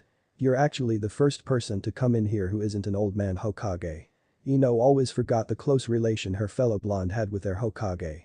Ino sat in one of the chairs and they ate dinner in silence. When they were done Ino finally asked Naruto what happened. The whiskered blonde took a deep breath before answering. We were attacked by Orochimaru. Ino let out a gasp. He blew me away with a massive wind and I had to deal with a snake summon before I could make my way back to help the others. He just toyed with us until he placed a seal on me that messed with my chakra. Then he brought out this weird sword and was about to hit Sasuke with it when he substituted with me. Ino spoke out in defense of the Uchiha. There's no way Sasuke would do that. Why would I lie to Ino? Naruto's even tone caught her flat-footed and she involuntarily glanced at his chest where she knew his scar lay. Ino sat quietly unable to comprehend how someone could use a comrade like that. He bit Sasuke and left. I'm pretty sure those weird markings are his doing. He has a mark where he bit him. Then Sakura abandoned me in the forest, where I bled out for a while until I managed to close the wound. Both blondes sat in the kitchen, the street lights outside already on as the sun had gone out. Come on Ino, I'll walk you home. It's already late. Ino looked up and simply nodded. Wait, what about the seal on your stomach? Did you get it removed? Said Ino. I got the seal he placed on me removed. The third took care of it when I went to get treated after my match. The 2 blondes left and Ino once again noticed some people who glared at her fellow blonde. They all looked away when Naruto glared back. Why do they glare at you? Did you pull a prank on all of them? Naruto looked at Ino. I might tell you some other day, I've reached my limit for sharing for a day. Soon the 2 blondes reached the Yamanaka flower shop as it acted as the front entrance to their clan compound. I'll see you around Ino. Naruto turned and walked back to his home, but he heard Ino mutter. Thanks for walking me home Naruto. The blonde quickly took to the roofs and made his way home where he showered and got in bed. I need to talk to Kakashi to see if he's actually going to train me. Naruto let out a small snort. Probably not, I need to go to the old man and see if he has anything that could help with my training. I need to work on my arsenal and my fighting style. The shadow clones will help speed things up. I need to really step up my training to deal with Gaara. He then put a hand on his stomach. I need to get stronger. With that final thought, Naruto went to sleep. Chapter 5. Training. Naruto woke up early in the morning and began his early morning rituals. Once he was finished he made 2 clones, one to go look for Kakashi and the other to go buy supplies he was short on in his home. He told his clone to check the hospital where Sasuke would be staying as that was the best bet to find his team sensei. Naruto started making his way to the Hokage Tower to see if the old man could help him with something specific. He took his time admiring the early machinations of the village. He ended up walking by an orphanage and saw the kids playing in the jungle gym nearby. He felt a pang of sympathy and decided he could spare some time to play with some of the kids who looked downtrodden. It's not like the Hokage is going anywhere. The air in the hospital was stale. Man, boss is so lucky he doesn't have to be here. The clone of Naruto had been waiting for half an hour. He had seen his teammate come by looking like she had been crying with a bouquet of flowers. She had not acknowledged him and he was fine with that too. It was then that he saw Kakashi walk with his famous orange book in hand. "Hello Naruto, here to see Sasuke." Kakashi's tone was almost lazy. "No, I came here for you." I was wondering. Naruto was cut off by Kakashi. "I know what you're going to ask Naruto, and I am sorry. I'm already planning on training Sasuke for the month. I don't have time to help you either." Kakashi looked up from his book. "Honestly, you should forfeit the match Naruto, Gaara could kill you, and I don't think you're ready yet." "Yeah, the boss figured he would say that." Kakashi looked startled as his student popped. Naruto had just been making his way up to the Hokage's office when the memory of his clones hit him. The blonde just sighed sadly as he felt a pang in his chest. He was expecting Kakashi to blow him off for Sasuke, he had not expected him to tell him to give up. That stung. He had already talked to the receptionist, and after a 5-minute wait, he was called in. "Hello Naruto, how are you?" The third voice was always calming to Naruto, it was the one constant he had in his life. "I'm doing okay, but I need your help, old man." The third simply nodded, signifying the blonde should continue. "Can you help me learn the 5-element seal counter? The seal completely messed up my chakra. I need to be able to remove it if I ever get hit by it again." The third took a moment to study the blonde before he nodded. "The easiest way to learn the counter is to learn the technique." The third reached down into his drawer and pulled out a book about the same size as Kakashi's Makeout Tactics. "This is a book on beginner level. If you can read this book and master the basics here, I can help you learn the 5-element sealing technique." The third handed the book to Naruto, who glanced at the title Fuinjutsu for Dummies by Tobirama Senju before he skimmed it. From what he could see, it was a lot of theory and penmanship practice, along with explaining how symbols interact with each other. "Thanks, old man," Naruto said with a smile. "So do you have a training schedule for the month yet?" The third questioned the blonde. Naruto let out a frown. "Yeah, I'm going to hit the archives and see if I can learn some more. Will my clones work on them and more chakra control? I'm going to be working on my speed." The third let out a small smile. "It sounds like Kakashi is taking full advantage of your shadow clones to train you." Naruto shook his head. "No, Kakashi isn't training me this month, he's too busy with Sasuke." The third also frowned. Before inhaling with his pipe. "Naruto, do you know your nature affinity?" The third sighed when he saw the blonde look at him in pure confusion. "Naruto, nature affinities determine what elemental you are most suited for. Does that mean if I have a fire affinity I can't learn any other than fire style?" The third smiled at Naruto, remembering his days as a sensei. "No, it just means fire style will be the easiest for you to learn." "What nature element were you planning on learning?" Naruto looked at the third with determination blazing in his eyes. "All of them." The third Hokage choked as he inhaled too quickly on his pipe. "Are you sure about that, my boy? Mastering all the elements is incredibly difficult." Naruto looked out the window to the village below before answering. "I know, but the man I respect the most did it and I want to follow in his footsteps." The third looked confused. The fourth wasn't known for using all the elements. Naruto looked back towards the third. "I know, but you are." The third looked confused, contemplating the young blonde's answer. "I thought the fourth was your favorite Hokage." Naruto looked down before speaking in a quiet voice. "He's my favorite hero. He was always a fictional character in my mind, a perfect image to strive for." Naruto paused and the third kept his entire focus on the blonde. "I grew up hearing stories of him, but all those mean nothing to the impact you've had. I've always looked up to you, you gave me hope when things were at their darkest. I could always count on you to be there for me even though you're so busy with the village. I want to be Hokage not to be acknowledged, but because I want to be what you are to me and so many other people. I want to be the pillar people depend on when they can't go on anymore. I don't know when I lost myself or my goal, but I need to get stronger to protect you and this village you've sacrificed so much for." Naruto had turned away from the third during his speech and he missed a single tear that ran down his cheek. The third cleared his eyes and went over to the blonde to give him a hug. The two stayed like that for a moment before the third moved back to his chair. He then reached into his drawer again and pulled out a scroll and a piece of paper. "Well, I can't train you personally, but I think I can help you move in the right direction. Push your chakra into this." The third handed Naruto the piece of paper. As soon as the blonde channeled chakra through the paper is split in two with a part of the paper crumbling to dust. "Well, it looks like you have a wind affinity with a minor earth one. Wind is the most offensive element, with earth being the most defensive." The third started writing in the scroll and 5 minutes later he handed that to the blonde as well. "I wrote a for each element except for your natural affinities. I put down 2 for each, along with the body flicker and a variation of the shadow clone I invented. It's called the Shuriken Shadow Clone and it works just like the shadow clone, except it does it to your shuriken as the name suggests. As for the body flicker, I saw you've been using a bastardized version when you move, so those two shouldn't give you too much trouble. You'll also notice I gave you another chakra control exercise in there along the basic ways to train your affinities. Promise me you'll be careful when you're out there training Naruto." Naruto tackled the third and whispered a quiet thank you, his voice flush with emotion. The third patted his head and held him. The blonde let him go and looked him straight in the eye. I won't let you down, old man. I know you won't like Naruto.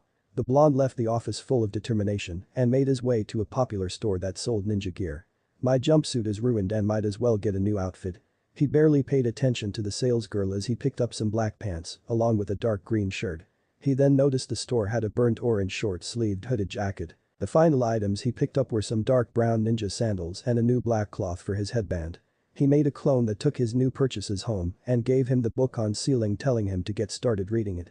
He made his way to training ground 7 and quickly pulled out the scroll the third had given him as he saw the list along with a note. Naruto, here is the list of for each of the elements. Earth style. Practice break jutsu, deer rank hand seals. Ram, tiger, snake, dog, rat, ox, horse, rabbit, tiger, boar, snake. Creates a weak wall made of earth, perfect for learning earth style. Learn before mud wall. Earth style. Mud wall jutsu, beer rank hand seals. Tiger hair dog. Creates a strong earth wall, can be used by spitting out mud user creates or using pre-existing earth. Hardness varies depending on the chakra used. Wind style. Breakthrough jutsu, deer rank hand seals. Dog, horse, bird. The user gathers wind chakra in their stomach and releases a strong gust of wind that can knock people away. Learn before great breakthrough. Wind style. Great breakthrough jutsu, C rank hand seals. Tiger, ox, dog, rabbit, snake. The user breathes wind out of the mouth. The power varies depending on the skill of the user and amount of chakra used. Fire style. Great fireball jutsu, C rank hand seals. Snake, ram, monkey, boar, horse, tiger. User turns chakra into fire inside their body and releases it in a giant ball. The more chakra used, the more fire produced. Water style. Raging waves jutsu, C rank hand seals. Dragon, tiger hair. The user spits out a large amount of water from their mouth with enough pressure to knock human targets away. Amount changes with chakra used. Lightning style. Electromagnetic murder jutsu, C rank hand seals. Boar, ram, snake, horse, dragon. The user gathers lightning chakra into their hands that surges forward when touching the ground. Power varies from small shock to lethal dosage with the amount of chakra used. You can practice basic nature transformation by grabbing a leaf to channel the element. For wind, you need to split the leaf with your chakra. For earth, you need to take a leaf and dry it out with earth chakra. For fire, you need to burn the leaf. For water, you need to make the leaf soggy, and for lightning, you must make the leaf curl into itself. Here are the other 2 jutsu you can learn. Eventually, you will be able to tell the difference in the elemental chakra, that is the main goal. As you progress, try to imagine the element you are trying to channel in your mind. Ninja arts. Shuriken, shadow, clone jutsu, air rank hand seals. Ox, dog, dragon, rat, dog, boar, snake, tiger. The user uses their chakra to clone an object that is thrown. This works for kunai and other thrown projectiles. Ninja arts. Body flicker, deer rank hand seals. Tiger. The user floods the body with chakra to temporarily vitalize themselves to move at an incredibly high speed. There is another chakra control exercise you can learn called water walking. It is like the tree climbing you already learned on your mission to wave, but much harder as you must constantly change the amount of chakra flowing to your feet. I hope this helps you achieve your goals, Naruto. I will always believe in you. Here is in Sarutobi, the 3rd Hokage. P.S. Try combining them together. Naruto made 30 clones and separated them into groups of 5, and each group went to work on a nature transformation and water walking. He made another 10 clones and had them spare with him and help him with more physical exercises. Naruto had worked till sundown where he started popping his clones and got their memories back. He had made some progress with water walking, wind and earth nature transformation was going at a decent pace compared to the other elements, but he had made minimal progress. Well, he did say it was going to be difficult. Naruto made his way home to rest. Naruto spent the first week honing his chakra control. He had upped his clones to 40 a day. On the second day he made the new clones work on the body flicker and the shadow shuriken, and by the 5th day he had managed to occasionally sense the difference between each of the elements. Each day he drove himself into the ground with physical exercise, and he had started sparring with 10 clones at a time to help him sharpen his instincts. He would look for a style, but it would go against his free-flowing nature. Tomorrow Naruto would start the new week and have his clones move on to practicing themselves. Naruto was currently walking home from another grueling day of training, reading the book the third gave him. He had made sure to make an additional clone before he began training to read the book while he trained. Naruto was pulled out of his reading by the voice of his female teammate. "What, are you trying to copy Kakashi-sensei now, Naruto?" Naruto looked up from his book to see both Ino and Sakura standing in front of him. "No, I just can't waste any time if I want to finish this before the month is up." Naruto noticed they were coming from the direction of his apartment. "Why are you guys in this part of town?" Ino took the chance to speak up. "Well, Forehead and I have been trying to find you to see if you needed any help with training." We heard how Kakashi-sensei took Sasuke away for a month to train. She then turned to Sakura and made a go-ahead motion. Yeah, I also wanted to take this as an opportunity to make up for what happened in the forest. Sakura had pure sincerity in her voice. Naruto took a moment before answering. He was still mad at his team, but he didn't like holding grudges, so he would take the olive branch. Not that I'm going to forget what happened, thought Naruto. I appreciate the offer, but I don't think you can help me train. Ino and Sakura looked offended. Naruto, seeing the looks, explained. Unless you guys can help me with my natural transformation, you really can't do much aside from some sparring. Both girls quickly lost their looks of anger and replaced them with looks of wonder. You're doing nature transformation training. What are your elements? Ino asked a question both she and Sakura wanted to ask. Ino, I'm not going to tell you, if Shikamaru wins his match he's going to be my opponent in the next round. Naruto's answer brought Ino down before she nodded reluctantly. Sakura looked at the book with interest. Well, maybe we can help you with whatever it is you're reading. Sakura's suggestion was then met with an irate Ino. Wait a moment, you're not reading anything like what Kakashi reads, are you, Naruto? Sakura blushed a deep crimson as her earlier words came back to her. Naruto sighed to himself as he showed the book to the girls, trying to avoid the explosion of anger that was Ino and Sakura. No, it's a book on. I'm trying to learn the technique that he used on me, so if I ever get hit with it again I can remove it myself. Sakura looked at the book and whistled at how complex it is. This is really complex, how can you understand it? Sakura backpedaled. That came out wrong, Naruto shrugged. I don't know, most of it just kinda clicks for me. It's kinda like building a puzzle. Naruto, seeing he was already late, decided to head home. Anyway, I need to head home. I'll see you guys later. With a speedy goodbye, the trio made their way home. Naruto entered his home and saw a scroll on his table. He made a clone, and he opened the scroll. Once he saw it was safe, he popped the clone and took the scroll. Naruto, please come to my office tomorrow around noon. I have a person who wants to meet you. Here is in Sarutobi, the third Hokage. Naruto set the scroll down and did his evening rituals before going to bed, where he got into a meditative pose and began feeling his chakra. Naruto found himself in a familiar sewer. So you've come back. Naruto looked at the massive 9-tailed fox that was sealed in his stomach. I wanted to speak with you, I wanted to thank you for your advice when we last met. The fox looked at his container. Don't bother, I simply couldn't allow you to make such a fool of yourself out there. Naruto sat down and stared at the fox. I never introduced myself, I'm Naruto Uzumaki. Nice to meet you. Naruto smiled at the big fox, who exhaled and blew the blonde onto his back. You've already proven yourself far more polite than many of your kind. Now be gone, you've picked up an annoying habit of interrupting my sleep. Naruto nodded and found himself back in his room. Naruto went to the training ground and made 51 clones. 5 groups of 5 would work on the elemental, 10 would work finishing the body flicker and the shuriken shadow clone. He would have the rest working on hand seal speed and calligraphy, plus the 1 clone who would continue reading the book. It was nearing noon when Naruto stopped his own workout and he started making his way to the Hokage's office. He went in and saw the third sitting in his chair while a white-haired ninja stood behind him. Hello Naruto, this is the third was cut off as the white-haired man jumped forward and exploded into smoke. When the smoke cleared he was standing on a big toad. I am known all throughout the land, ladies wish to be with me, while men curse my name in envy. I am the legendary sage of Mount Myaboku. The great toad sage Jiraiya. Naruto stared at the old man for a solid 20 seconds before looking at the third. Suo, why did you want to talk to me? Jiraiya's face faltered before jumping back to his feet. Jiraiya and I were discussing the exams and you were brought up. He has offered to train you for the rest of the month. The third turned to Jiraiya. Who nodded. That's right, be amazed at my great generosity. Naruto looked at the strange man. What are you going to teach me? Jiraiya looked at the blonde with a serious face. Have you ever felt like you had another Chan? Naruto knew where he was going and interrupted him with an annoyed face. I know about the 9 tails. And if that's all you're going to teach me then I refuse. Jiraiya had a grim face. Listen kid, the chakra of the 9 tails is a great tool, you can't just ignore it. Naruto scowled. I won't, but the 9 tails chakra is just that, a tool. No matter how powerful it is, if I'm not strong enough on my own then it's useless.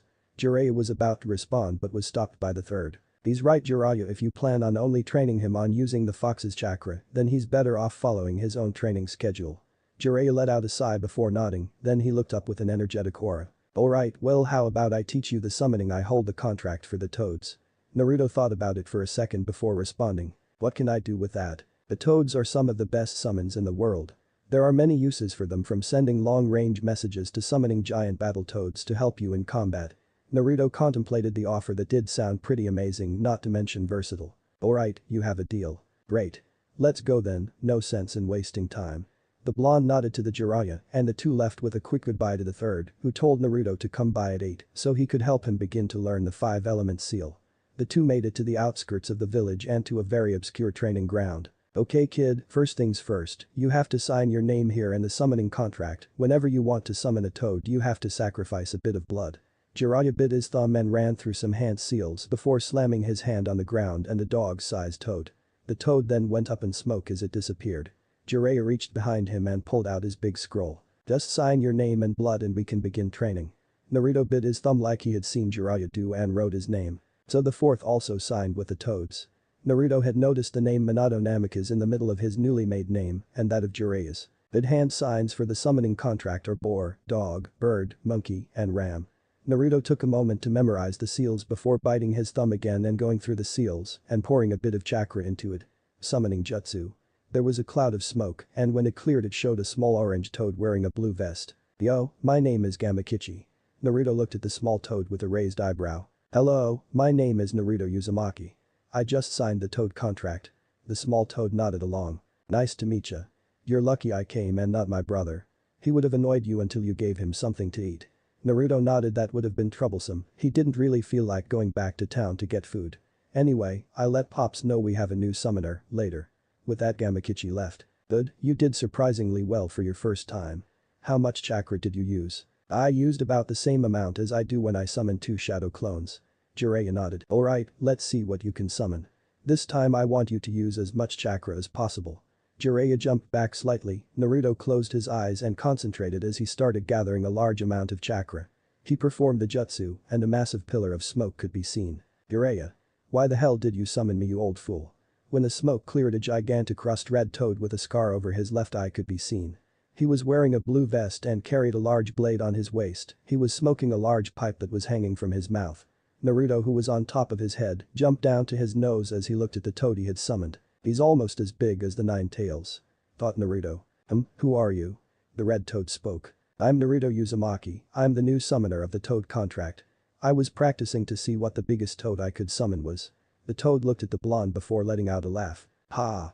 As if a little pipsqueak like you could summon me. Naruto looked annoyed and simply jumped off the toad as he bit his thumb and ran through the hand seals again, only this time he didn't hold back and was rewarded with a small poof of smoke. Naruto was breathing heavily from the amount of chakra he had used. That's weird, I used a lot of chakra. Naruto thought as he heard the big toad laugh. His laughter died off and was replaced with a look of shock when he saw the small old-looking green toad wearing a grey cloak. The small toad looked around and quickly saw his new blonde summoner. Why hello there young tadpoles. I had sensed we had a new summoner, but how did you summon me? Naruto, seeing both the giant toad's shocked faces along with Jiraiya as he fell from the tree he was hiding in, assumed the toad in front of him was important. It did help that his instincts were screaming at him that the small toad could kick his ass better than the walking mountain. I didn't know I summoned the big one behind you and a smaller toad named Gamakichi earlier. I told Gamakichi I was the new summoner, but the big one didn't believe me, so I was gonna summon another big toad and you appeared. The green toad nodded. I see, you must have a lot of chakra then. Naruto nodded. He was often told how much chakra he had and how much he wasted. He had been using every trick he knew old and new to help him perfect his control. Yes, I have been told I have one of the biggest chakra pools in the village. Well, my name is Fukasaku, but most people call me Pa, and I am one of the 2 great toad sages of Mount Mayaboku, the other being my wife Shima. The big one behind me is Gamabunta, the current head of the Toad clan. When you gain a bit more experience with fighting alongside us, summon me again, there is much I could teach you. Fukasaku turned to Gamabunta. And you Bunta boy, don't be so impolite, I can't believe you haven't even introduced yourself yet. The now named Gamabunta nodded before offering a small apology. We'll be seeing you tadpole, don't hesitate to call on us if you ever need help. With his parting words both toads left. It was a very quiet Jiraiya that was left with Naruto. I can't believe you managed to summon Pa. Naruto just shook his head and the two spent the rest of the day by summoning various other toads and how they could be used in combat. Jiraiya also demonstrated how they could collaborate with him. The blonde spent the next 2 weeks working on his mother along with his chakra control and his hand seal speed. Every other day he would go to the third and practice the 5-element seal. Naruto spent the last week training to see how to best use his newly acquired arsenal in a fight and working with certain toads in combination. He also spent time polishing everything he knew had learned. He had also discovered on complete accident that if he flooded his arm with earth chakra it would turn black and he could easily punch through trees. Naruto had made some pretty devastating attacks when combining certain things together. It got worse when he added the toads and their ability to use water style, along with being able to spit out oil. The day of the finals, Naruto put on his new gear. The dark green shirt matched well with his burnt orange hoodie that he kept unzipped. His new black headband cloth was longer than his old blue one, and his new black pants had more pockets. Naruto walked calmly to the arena and saw the stands were already full. He was the third last to arrive, with both the sound ninja Dosu and his teammate Sasuke missing. He looked at the crowd and managed to see most of his classmates sitting together. He saw her with a bandana and long brown bangs. He was chewing on it. Soon the arena quieted as the third sat up from his chair in the viewing booth alongside the Kazekage. "Ladies and gentlemen, I'd like to thank you all for coming to the finals of the exams." The crowd roared as the third raised his hands in showmanship. "Here we go," thought Naruto as he felt the air buzz with excitement as the finals began. Chapter 6. The results of training. The cheering of the crowd was almost deafening. The arena floor was mostly sparse of green save for a single tree near the edge. Naruto looked at the Hokage as he raised his hand up. The crowd's cheering died down. The proctor of the exam used a moment to come forward. "Hello everyone and welcome to the exam finals. There are going to be some minor changes before we begin. Dosu Kanuta is no longer participating in the finals, and as such, Sasuke Uchiha shall take his place in the first match, so everyone but Shino Aburam and Sasuke Uchiha, please make your way up to the viewing area so we can begin." Naruto followed Shikamaru up to the viewing area and everyone waited for Sasuke to show up. The crowd was starting to get restless, and after 5 minutes he could see the Hokage and Kazekage speak before sending a messenger to the proctor. "As Sasuke Uchiha is not here yet, we shall move the first match back until all other fights are done. If Sasuke Uchiha is not here by then, he will be disqualified." The crowd let out soft boos, but most stayed quiet. Naruto could see people were miffed that he had not shown up yet. "Will Shikamaru, Nara and Kankuro of the Sand please make their way down? I forfeit," yelled Kankuro to the proctor. Naruto's head snapped to the puppet wielder, as every alarm in his head was blaring that this was not normal. The crowd, already unhappy, started booing hard. "What is he up to? You don't just quit in the finals." The proctor took a minute to try and calm the crowd as he proclaimed Shikamaru the winner and called the next two participants. "Would Naruto, Uzumaki and Gaara of the Sand please make their way down?" Naruto started making his way to the arena but was stopped by Shino and Shikamaru. "You should give up, Naruto, because that guy is something different," Shikamaru said as Shino nodded along. "That is correct. His chakra is vile and corrosive. My bugs won't go near him. It reminds me of how they would sometimes act with you." The words meant little to Shikamaru, who didn't understand the full weight of Shino's statement. Naruto simply nodded with an annoyed frown before heading down, and as soon as he was standing in front of Gaara, the crowd exploded in a cheer as they were finally going to see some action.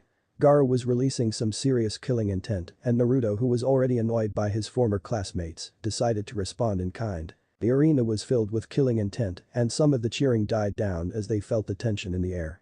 Gaara let out a cruel smile when he felt the blonde's own killing intent. The proctor asked if both Naruto and Gaara were ready, and as he received a nod from both, he jumped back. "Begin." As soon as the proctor spoke, Naruto raised his left hand in a half-ram seal and used the body flicker to get behind Gaara. He pulled a kunai out with his right hand and tried to slam it into his head from behind, but was stopped by the sand. Gaara turned to look at him as the sand lashed out. "If that's all you can do, mother will be disappointed." Naruto jumped back to avoid the sand. "I know, I just needed to see how quickly that sand reacted up close." Gaara raised his hand and a tendril of sand was sent to Naruto. The blonde quickly went through hand seals and inhaled deeply. Wind style. Great breakthrough. Naruto unleashed a gale of wind that dispersed the sand and was headed towards Gaara, but was stopped by a wall of sand that came directly from his gourd. "Looks like the sand from his gourd is of better quality than the sand he gets from the ground." Gaara let out another smile. "Mother wants your blood," she screams at me. "She wants your blood." Gaara raised his arms up. Sand shuriken. Sand had gathered in front of Gaara and then shot out at high speeds to the blonde. Naruto avoided the barrage of sand and created 3 clones that circled around Gaara, so he was surrounded. He and his clones went through the same hand seals and all 4 blondes could be heard shouting. Water style. Raging waves. Each blonde let out pressurized blasts of water and the Gaara's gourd exploded and formed a sphere around him. "Good, it's working," Naruto thought to himself as he watched the sand become muddy as puddles formed on the ground. He stopped his assault and saw most of Gaara's sand was now wet. Naruto and his clones rushed the retreat, and his sand came up much slower than before to stop the clones who attacked first. Naruto saw an opening and kicked Gaara in the face and sent him to the ground. Sand exploded from underneath Gaara as a crazed look came to his eye. His chakra darkened and felt familiar to the blonde. "So he is like me. Yes. You can prove my existence." Gaara sent large waves at the blonde who used his shadow clones as distractions. Naruto and his clones would use the body flicker to move in fast and strike at Gaara. While Naruto wasn't as quick as Lee, he made up for it by attacking at multiple angles at the same time with his clones. Naruto saw two of his clones attack as Gaara raised his sand to defend. He quickly appeared behind the sand ninja and hit him, sending him stumbling back. This pattern continued for a couple of minutes. After the fifth hit, Gaara growled and made a dome of sand around himself, and the blonde sent a clone to attack it, only to be destroyed as a sand spear grew out of the orb. The crowd had been going crazy as they watched such an amazing match and cheered even louder when Naruto tried his great breakthrough and a fireball to try and pierce the orb. Damn, I was hoping that would be enough. Naruto summoned two clones and bit his thumb before blazing through the same hand seals. Summoning jutsu. The crowd was near deafening as Naruto summoned a large toad almost as big as himself. The toad was velvet and was wearing a brown vest. "Hello Naruto." The velvet toad spoke. "Hey Gamadaro, do you think you could give me some oil?" The toad nodded and he and his clones ran through seals. If one would look closely they would notice that his clones used different seals than that of their creator. And as one Naruto and his clones inhaled and so did Gamadaro. Ninja arts. Toad oil bullet. Wind style. Great breakthrough. Higher style. Great fireball jutsu. Naruto unleashed his fireball as it was powered up massively by his clone's wind. This caused the fire to turn from a warm yellow to a searing blue that was once more augmented by the toad's oil hitting it. The blue wave of fire transformed into a blazing white inferno that caused many in the crowd to yelp in fright as the heat reached them. Naruto could see from the corner of his eye, he could see other ninja looking amazed that a genin had such a devastating combination in his arsenal. Naruto kept up the hellish flame attack for 30 seconds before stopping. When the flames cleared he could see the sand orb had been turned to glass as a badly burned Gaara screamed inside. The blonde dashed to the orb before signaling his clones to use another. He waved at Gamadaro as he went back home. Naruto gathered earth chakra into his right arm, turning it black before hitting the glass orb shattering it. Behind him, he could hear shouts of the clones using their water as Gaara was blasted back towards the single tree in the arena. Gaara slowly stood up, absolutely soaked and full of third-degree burns. "It hurts. Mother, it hurts." Gaara kept screaming as Naruto casually walked forward as he made some hand seals and stopped about 10 feet in front of the redhead as he brought his hand down on the giant puddle he was standing on. Lightning style. Electromagnetic murder. A surge of electricity ran across the water and Gaara was hit with the full force of the water-enhanced lightning. After 10 seconds Gaara fell down unconscious. Naruto's eyes widened as he felt the buildup of the tailed beast's chakra inside of Gaara, and before anyone could react, Naruto vanished as he slammed his hand into Gaara's stomach, his fingers lit with glowing kanji. 5-element seal. Naruto felt the chakra disappear, and there he could feel the arena shake as the crowd went crazy again. Naruto could see many ninja tenses at the feeling of the demon's chakra before they relaxed slightly when it disappeared.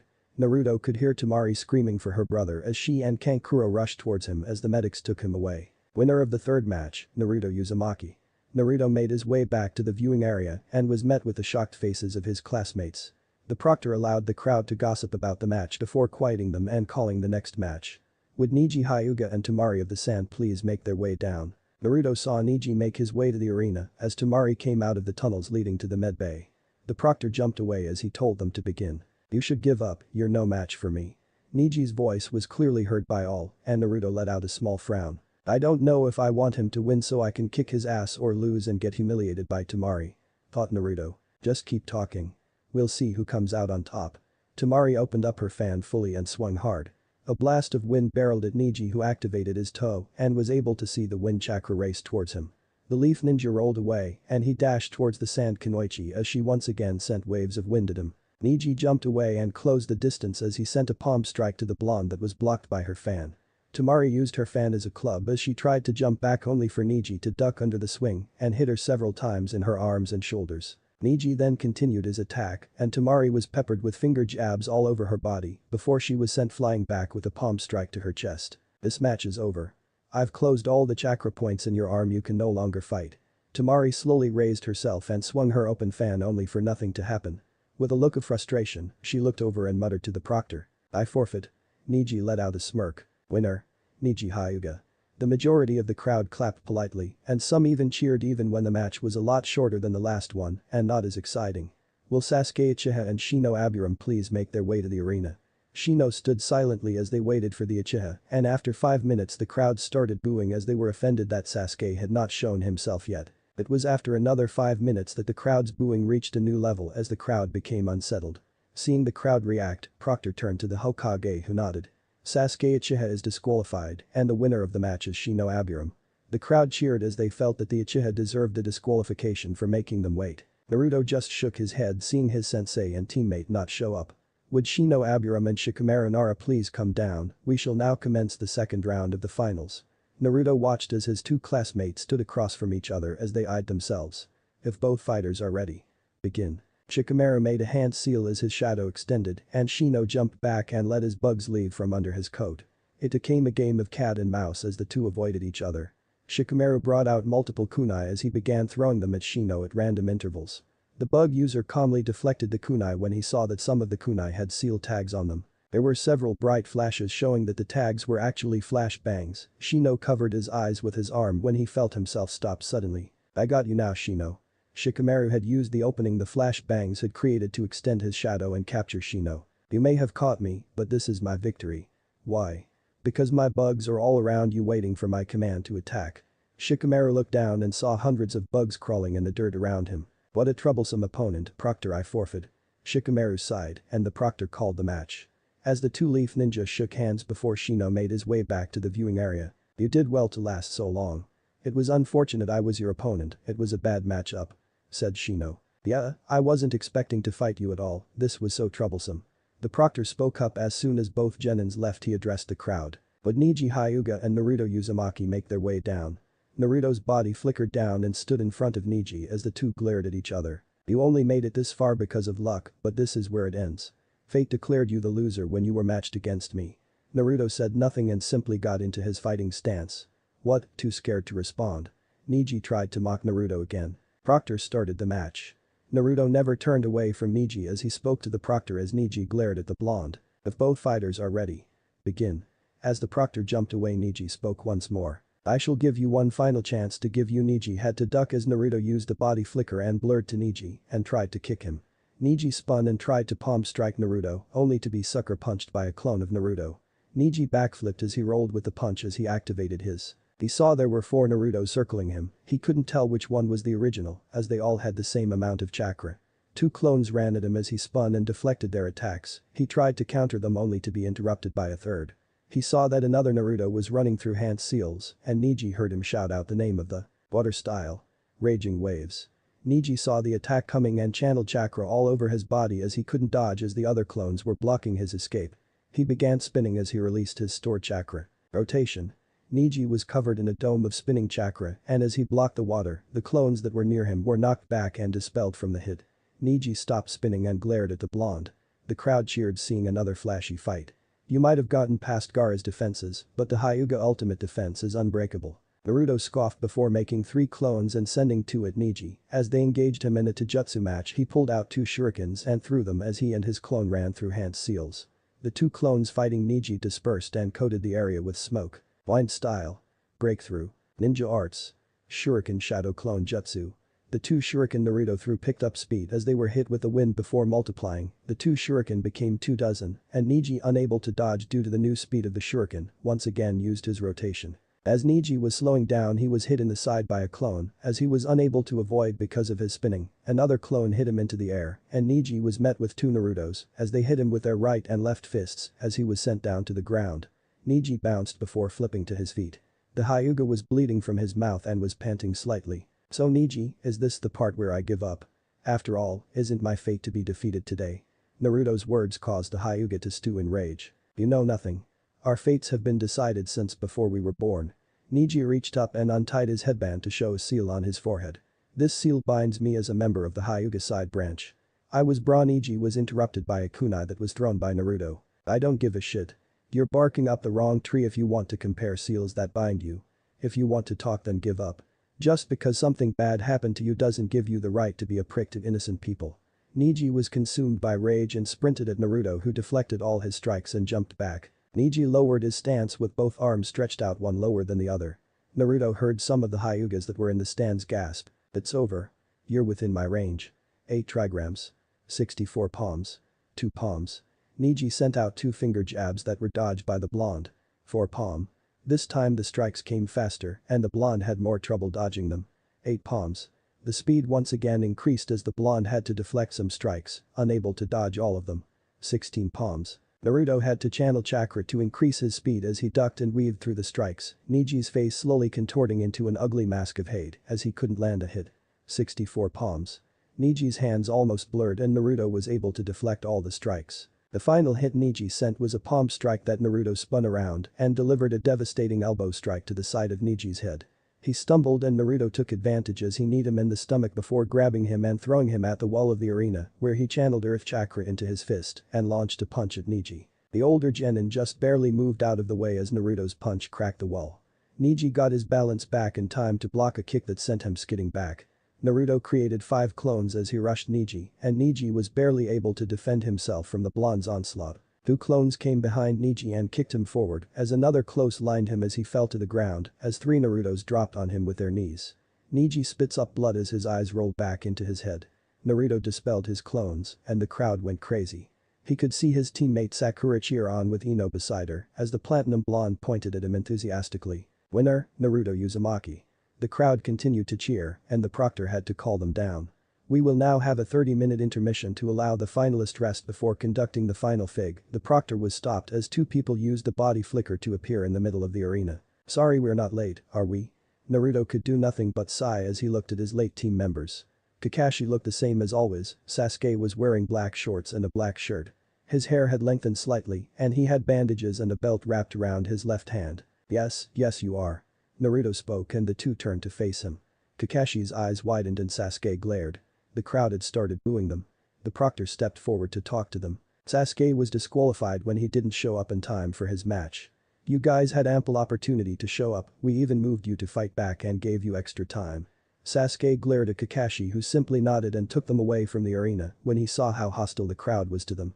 Naruto turned to walk up to the viewing area as the proctor finished his explanation. Naruto sat down and meditated for the remaining half hour. Naruto heard the proctor call his name alongside Shino's. The 2 Leaf Ninjas stood in the arena as the crowd cheered. "This is the final fight of the exams which will now commence. Are both fighters ready?" Both Shino and Naruto nodded. "Begin." The proctor jumped back and Naruto made 3 clones, 2 clones rushed Shino who let loose his bugs. The clones quickly dispersed as their chakra was drained and the bugs turned their attention to the blonde. The bugs that came near the blonde were burned alive as a fireball hit them courtesy of his 1 remaining clone. The 2 stood still as Shino tried to rush them. Blonde who created 2 more clones and sent them at Shino after a short exchange where Shino was unable to get a hit in as the clones covered each other's weaknesses. Shino jumped back once more before looking at the proctor. "I forfeit, why?" "Because I am outmatched, my bugs cannot get near him without getting burned." The crowd clapped in polite applause as the proctor came forward. "The winner of the exam finals is Naruto Uzumaki."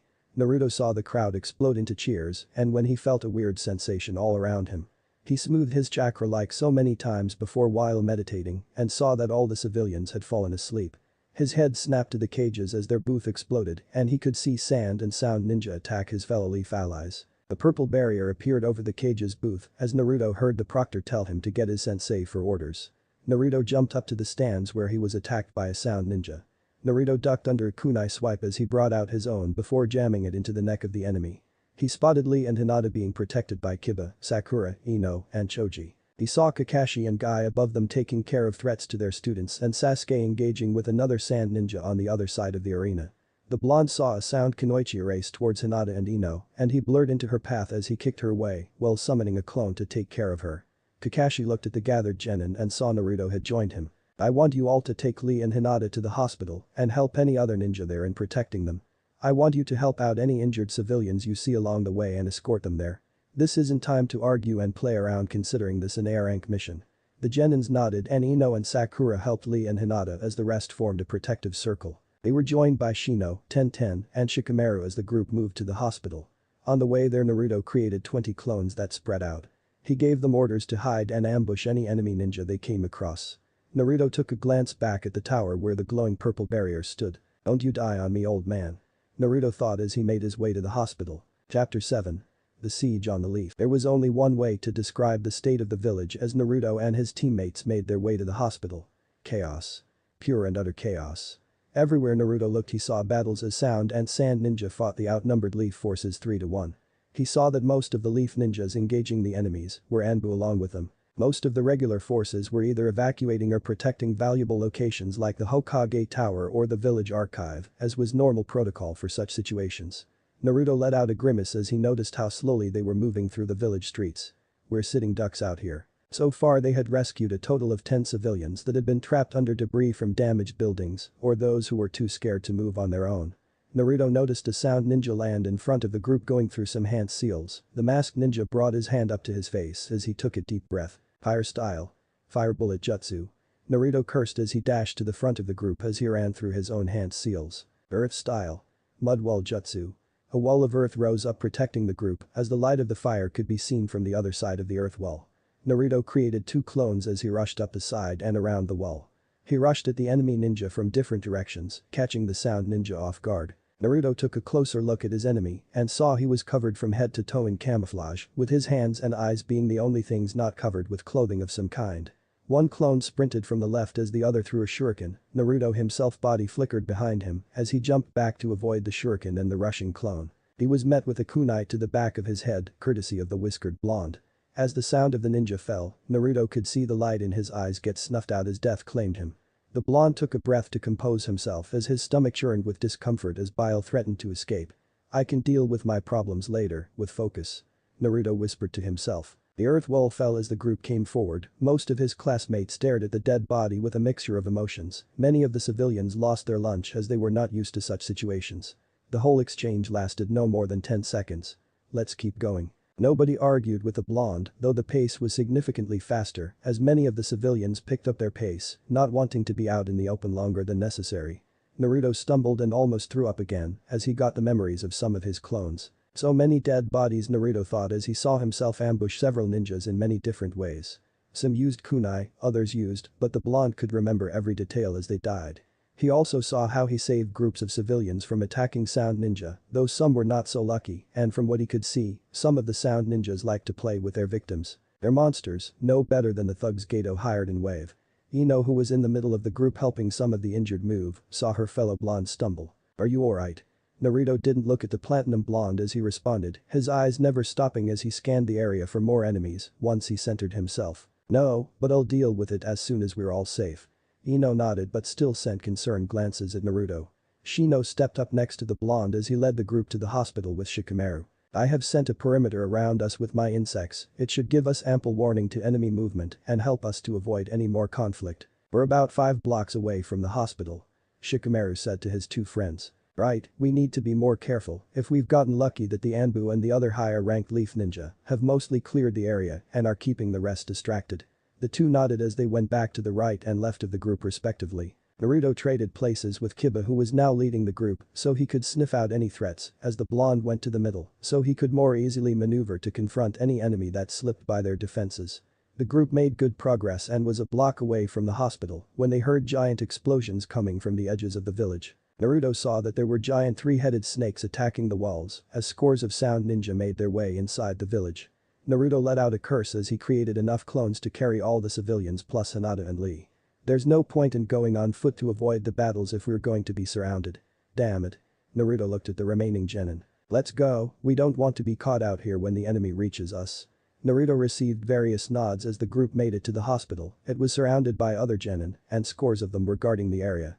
The injured were swiftly taken inside as the rest of the genin were set up as reserves if anyone got past the guard. Naruto saw that the snakes were taken care of by Jiraiya, who had summoned some Gamabunta-sized toads. Hey, we need a squad to come with us to search for more survivors. The blonde turned and saw a brown-haired speaking to a group of cousins who were acting as a rear guard. Several went forward to form squads, and Naruto himself also decided to volunteer so he could help out where he could. They looked at the blonde before shrugging. The situation was dire and they needed all the help they could get. Good, right now the Leaf Village higher-ups are organizing a counterattack while the Anbu hold off the enemy. We shall pick up any civilians that may be out there and take any injured Leaf Ninja back here. They looked at Naruto for a second. This is a serious situation. While we won't be actively engaging the enemy, there is no doubt fights will happen. I'll be fine, I can handle myself.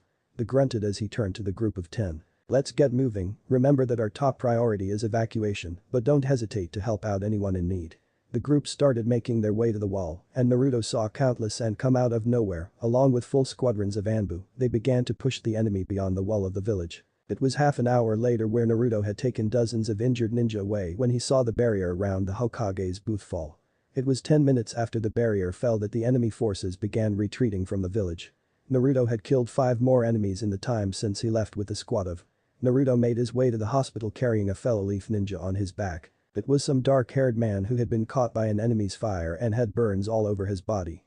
The blonde dropped off the older ninja whose name he didn't know at the hospital and went back to continue looking. There was still a large amount of sound ninja who had stayed even after their sand allies left. He quickly found another leaf kunoichi fighting a group of 3 sound ninjas. She had wild brown hair with the rectangular face tattoos that were so famous in the Inuzuka clan. Naruto watched as she took a kunai to the leg and he quickly created 5 clones as he cut off the closest sound ninja. He was wielding a tanto and he was about to stab the downed kunoichi. He brought out his kunai and the steel sparked as the blades met. He held the man back as his clone picked up a woman and backed away as Naruto's other clones tag-teamed their own targets. The blonde and the sound ninja broke their struggle as the older man rushed at the shorter blonde with a wide swing of his tanto. Naruto seeing this ducked under the swing only to be kneed in the face. It was only thanks to him listening to his instincts that he brought up his kunai to block a strike from the sound ninja. Naruto spun around displacing his weight making his enemy stumble forward as he slashed his knee. The sound dropped, unable to support his own weight as the blonde jammed his kunai into his neck and ripped it out. Naruto's body flickered beside another sound ninja and as he and his clone both managed to stab him in the chest, he was taken by surprise, not expecting another blonde to show up and his shock was visible in his eyes as he collapsed to the ground. He turned to the final sound ninja and saw his clone kill him before all of them dispelled. Naruto walked to where his first clone and the kunoichi were at. She had the same slit eyes as Kiba. She looked at the blonde with a wild smirk. Thanks for the save there. I usually have my ninja dogs fighting with me, but they got injured earlier and I was making my way back to the hospital to see if I could help anyone there as the fighting was dying down when that group managed to ambush me. My name's Hana Inuzuka. No problem, my name's Naruto Uzumaki. I've been helping wherever I can taking any injured I see to the hospital. The two made their way to the hospital as more and more people showed up and medical tents were set up outside to take care of those who only had flesh wounds and to leave the inside for those who truly needed it. It was already dusk when Naruto was given orders by those who had taken command of the area for all genin to go home and that they would all be gathered tomorrow early at the plaza to be given further orders. Naruto barely heard the man as he started walking to his home. A cold, numb feeling spread throughout his body. The news had started to spread recently and the entire village received terrible news. The 3rd Hokage had been killed in battle. The blonde entered his home and thanked his lucky stars it was intact. This area had been full of fighting and many buildings on the block had been damaged. There were plenty of people staying at the shelters for the next couple days as repairs were made from all over the village. Naruto made his way to his bed and for the first time since he was a child, he truly cried. He let out the sorrow in his soul as he thought about the man he admired most and he thought about the people he had killed, so he cried. The next days were spent mostly on autopilot for Naruto as he along with other genin patrolled the inside of the village as most and hunted down any sound ninja in the country. The sand village had been very quiet after the attack and things were very tense between the two once allies. Naruto hadn't teamed up with anyone he knew during the patrols and 5 days after the battle the village gathered for the 3rd funeral. Naruto was one of the first people to show up. He had seen Konohamaru with Abisu and he walked next to him. The young Sarutobi took one glance at the blonde before throwing himself at him as he started to bawl. Naruto patted the younger boy's head as the two grieved as more and more people started to show up. It took several hours before the funeral was over. The sky began to darken as the rain started to fall. Naruto was headed home when he was tapped on his shoulder by his team sensei Kakashi. The two stared at each other as the rain pelted the two ninjas. We'll be meeting at 7 tomorrow. How are you holding up? Naruto looked at Kakashi before shrugging. I'll live.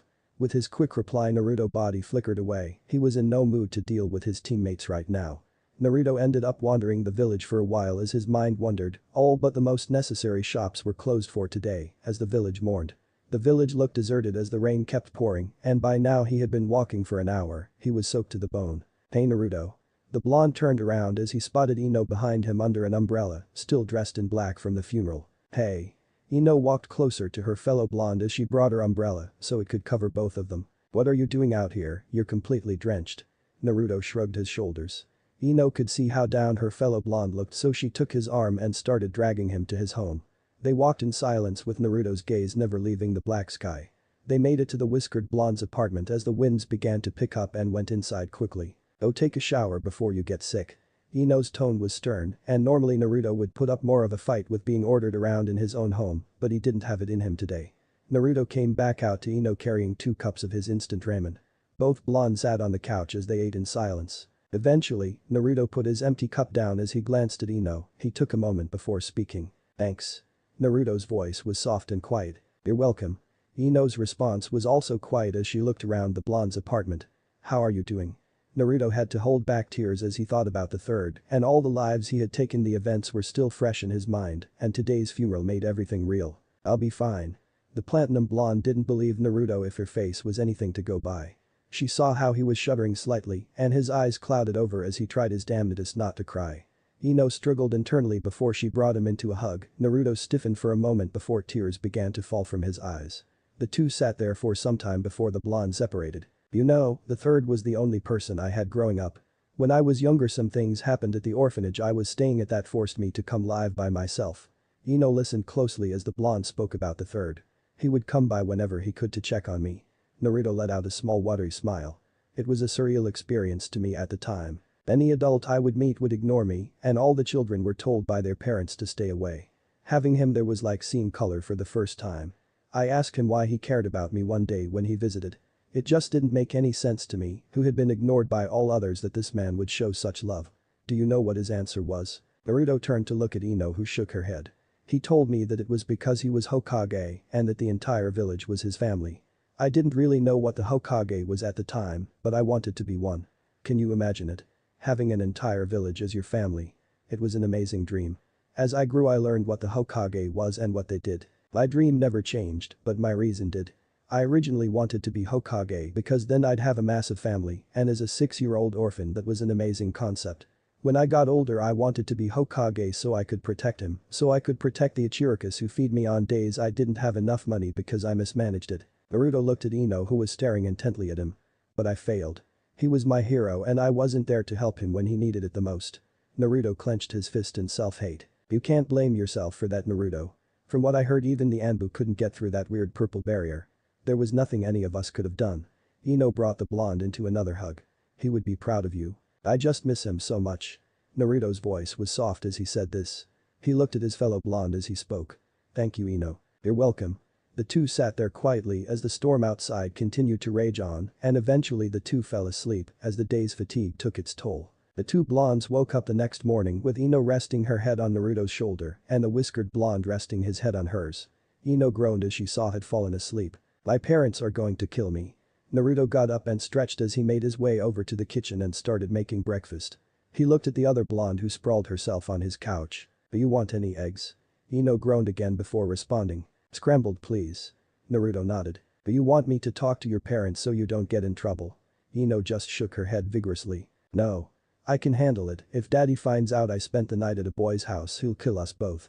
I'll just tell him I spent the night at Sakura's." Naruto nodded again, and then after the two ate they left. It was 8:30 by then.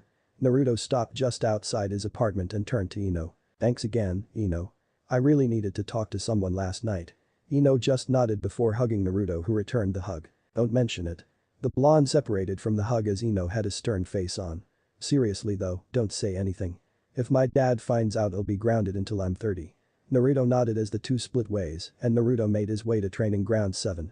The blonde took his time to get to the training ground, looking around seeing how the village was almost done with the outer repairs. The village walls that had been knocked down by Orochimaru's summons were already fixed with the bulk of the workforce fixing the housing situation. He arrived at the bridge near training ground 7 and saw Sasuke and Sakura just staring off into space. "Weird," thought Naruto before sitting some distance away from the two. While he and his team were waiting, Sakura, who had finally noticed Naruto, sent a small wave to the blonde and he responded with a polite nod. This caught the attention of Sasuke, who scowled hard when he saw him. The two stared at each other before the Avenger scoffed and turned to look away, a dark look crossing his face. It was 10 minutes later that Naruto was pulled from his thoughts by his teammate, who had walked to stand in front of the blonde. "Fight me." The blonde looked at Sasuke and saw an intense look in his eye. It was the same look he had in the Forest of Death. "No." His reply was cold and lacked any emotion. Sakura looked on with concern, dancing in her eyes. "Why not? Are you scared?" Sasuke taunted the blonde. "And why would I be scared of fighting you?" The blonde's eyes had frozen over in anger, and Sasuke activated his Sharingan. "Why hello my cute little Genins. Kakashi appeared in front of his team, breaking the tension that had been building up. Sakura looked relieved, and the male members of Team 7 looked away with a huff. "You're late, Kakashi." Naruto said his patience with his team suddenly went away thanks to the confrontation with his raven-haired teammate. "On my way here a giant sea tortoise needed help finding the bathroom and I just had to help." Sakura sweat dropped at her sensei's excuse, Naruto rubbed the bridge of his nose, and Sasuke glared at their sensei. "Enough, are we going to do any training today?" Sasuke looked expectantly at his sensei. "No, all genin are to report to the mission office. You'll be assigned missions for the next week in the village while the higher-ups deal with the fallout of the Sand Sound invasion. I myself will be going on a mission later today and won't be back for at least 3 days." Naruto saw his raven-haired teammates frown deepen. "Naruto, first congratulations on winning the tournament." The blonde nodded. "You're required to be at the Hokage's office in 20 minutes. Anyway, we'll resume team practice and missions a week from now. Later." Kakashi disappeared in a puff of smoke as an awkward silence fell onto the trio. Sasuke TSK''D and shoved his hands in his pockets before he left. Sakura looked on as Sasuke walked away and Naruto took the chance to body flicker away himself. Naruto made it to the Hokage's tower where he was led into the office. He saw the third's old advisors Kahara Udatane and Hamura Medikado alongside Jiraiya. "Genin Uzumaki, welcome," said Udatane. Naruto bowed to the elders internally grimacing at having to be formal, but figured it was for the best, he knew the two were very old-fashioned. "Hello, Elder Udatane, Elder Medikado. You called for me." The two elders nodded back. "Yes, we have tasked Jiraiya with a mission to go find his old teammate Tsunade so she can become the 5th Hokage. We were going to send a team of Anbu with him, but he insisted you go with him instead." Naruto looked at the white-haired man surprised. "That's right, kiddo, but before that here this belongs to you." Jiraiya threw a scroll at Naruto who caught it and opened it. His eyes widened when the scroll exploded in smoke and out of the smoke fell out a forest green flak jacket that the blonde caught with both his hands. "I got promoted," was the shocked reply of the blonde. Elder Medikado cleared her throat to bring the blonde's attention to her. "That's right, we along with the Ninja Council decided to promote you for your performance in the exam and your services during the attack. We received various reports on your actions from many of our ninja that you saved." The blonde swallowed thickly as he took off his burnt orange hoodie and put on his new flak jacket. "I need to add some orange to my outfit," thought Naruto as he saw his reflection. Jiraiya took the opportunity to pat the blonde on the back. "Enjoy it, you deserved it." The old man would be proud. Naruto's eyes watered slightly as he blinked and nodded with determination. "We'll be leaving at noon so you have 2 hours to get your gear ready and meet me at the gate. Make sure to pack for about 2 weeks of travel. I don't expect to be gone that long, but it never hurts to be prepared." "Right. I'll see you there." Naruto saluted the elders as he went to his apartment to get his supplies ready. As Naruto was walking through the shopping district he saw a flash of orange in the corner of his eye. When he turned to look he saw an orange sash about 3 feet long in a discount bin. Naruto quickly picked it up and paid for it at the register when he was inside. Naruto looked at himself in the mirror. "I look good." Naruto thought as he saw the orange sash now tied around his waist. He was wearing his black pants and sandals. His newly acquired vest has a lighter tone to his dark green shirt along with his long black headband that replaced his old one. Naruto made it to his house and ate a quick lunch before he set off to the gate with his supplies sealed in a storage scroll he made as practice for learning the kanji necessary for the 5-element seal. He was almost to the gate when he spotted teammate doing work clearing some debris off a house that had been recently repaired. The hole in the house was fixed, but the new wood had not been painted yet. As he got closer Kiba who had just dumped some trash in the nearby container, looked at him, rubbed his eyes and looked at him again. "Holy shit. You got promoted." Kiba's yell had brought the attention of his sensei and his teammates. "Kiba? Lang." Kiba apologized to his sensei as his teammate came closer to the blonde who simply waved at all of them. "Congratulations Naruto. You are worthy of your new position." Naruto nodded slightly at Shino. "Geez, always so serious," thought Naruto. "Thanks, Shino, they just told me this morning." "See congratulations, and Naruto." Naruto turned to the shy Hyuga and gave her a small smile. "Thanks, Hinata, I'm sorry I wasn't able to see you after everything got crazy, but how are you feeling?" "I am fine. Most of my injuries are healed." Naruto nodded at the slightly red-faced girl. "I can't believe they promoted you before any of us. Man, the world is unfair." Naruto just ignored the Inuzuka as he wallowed in despair.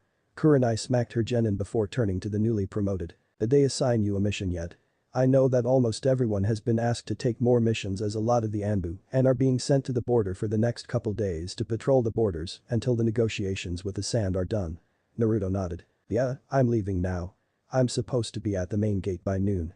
The raven-haired nodded before teammates said their goodbyes, and Naruto made it to the gate minutes before noon. Good, I'm glad you didn't pick up Kakashi's bad habit of always being late. Jiraiya was leaning against the giant gate. Let's go, if we hurry we can make it to the next town by nightfall. Naruto nodded as he followed Jiraiya as they jumped through the trees. Chapter 8. Deadly Confrontations. Naruto and Jiraiya had been traveling for an hour, jumping from tree to tree when Jiraiya stopped and jumped down to the main road and signaled Naruto to join him. Alright, it was about an hour's walking distance from Shukuba town. I promised to help you train after the exams, and I plan to start that when we get to town. First I'll need to speak to some contacts of mine to pick up on Tsunade's trail, and then we can begin. Naruto nodded along before something popped into his head. So, do you have a picture of what she looks like? Jiraiya grinned as he reached into his shirt and brought out a picture. Naruto took a look at the picture of a blonde woman wearing a gray shirt and green coat. I meant a picture of her currently, not of her 30 years ago. Jiraiya just grinned harder. Kid, this picture is from 6 months ago. The blonde's eyes widened as he looked at the picture, then back to Jiraiya. How the hell does she look like that when you look like? Naruto paused and gestured to all of Jiraiya. You. Jiraiya got a tick mark on his forehead. First of all, I'll have you know that the ladies think I'm roguishly handsome, and as for your question, Tsunade uses a very advanced way to make herself look younger. That's weird. Well, what are her most common hangouts then? Where will we start searching? She will most likely be at the local bars or casinos. Naruto made a face at that, but Jiraiya ignored him. Either way, there are a couple big gambling towns near Shukuba town. Once I talk to my contact, we'll head off early tomorrow morning. Man, what a weird bunch. One is a snake freak with an obsession with Sasuke, and the other is a gambling drunk. Thought Naruto as he looked at Jiraiya. At least Jiraiya is somewhat normal. The duo made it to the town while making their way to a hotel when a woman with a very revealing kimono came up to Jiraiya. Naruto noticed she had blonde hair and a bountiful chest. Weird, she kinda looks like Tsunade. The blonde watched as the woman flirted with Jiraiya, who was beginning to drool over the woman as he let out a perverted giggle when the woman pushed his arm between her breasts. Great, he's a pervert. First Kakashi and now him. At least Jiraiya goes for real women. Thought Naruto with a sigh. Hey kid, why don't you go find a hotel room for us?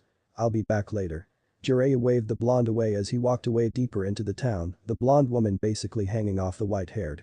They just let out a sigh and quickly found a hotel and rented a room for the night. Might as well do something productive. The blonde thought as he sat in the bed and started meditating. It didn't take long for the blind to feel the familiar sensation of being pulled into the seal. I see you finally got over your pathetic brooding. Naruto turned around to look at the giant fox, already used to his abrasive personality, from coming to talk to him on an almost daily basis during the month of training. Yeah, I lost myself in pity there for a second, but I'm back now.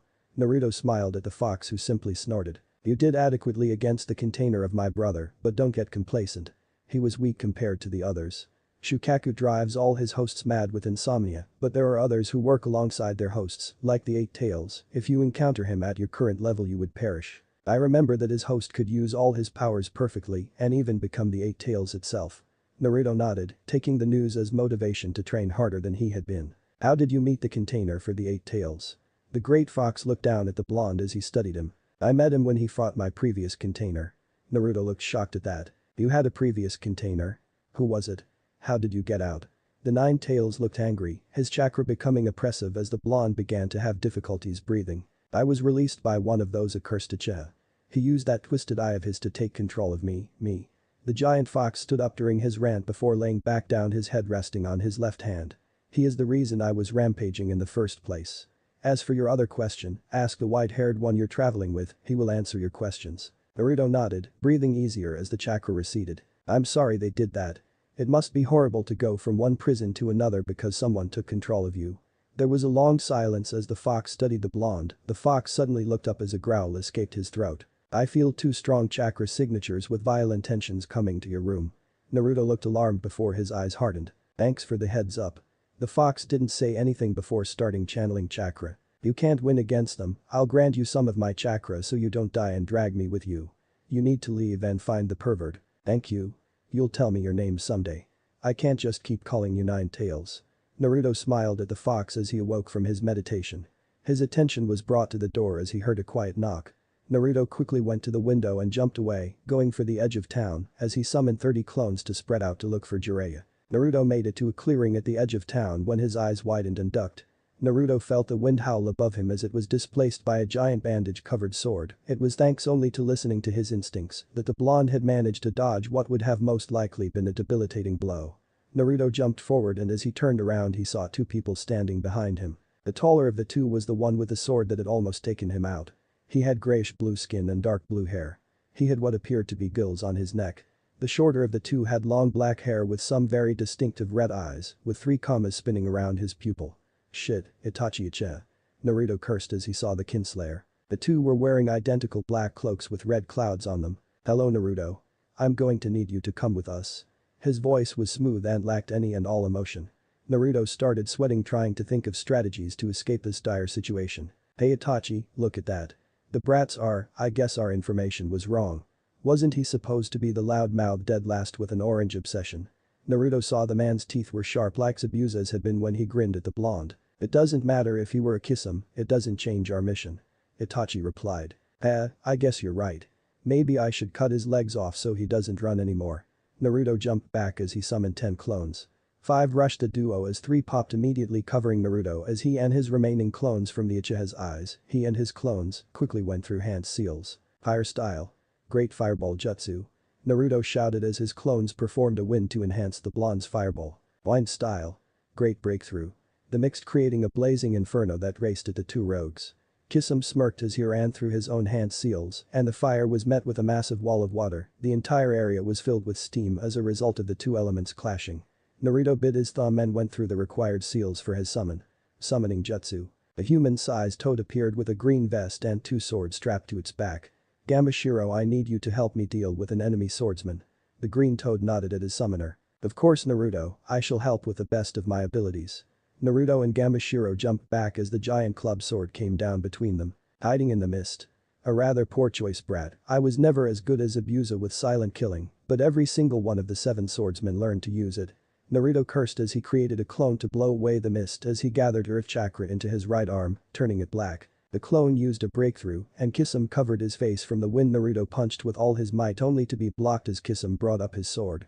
Naruto stood still seeing his attack didn't do anything and then he sensed that the sword was eating his chakra, his hand returning to its normal coloring. The blonde recoiled as he felt a sharp sensation on his fist. He looked down and saw it was bleeding.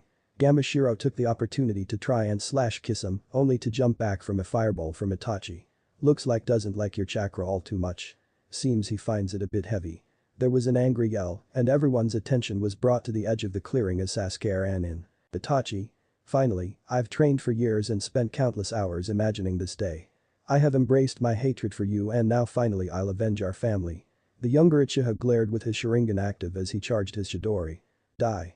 Sasuke screamed as he ran at Itachi at full speed, his Chidori leaving a trail of destruction in the ground. That idiot.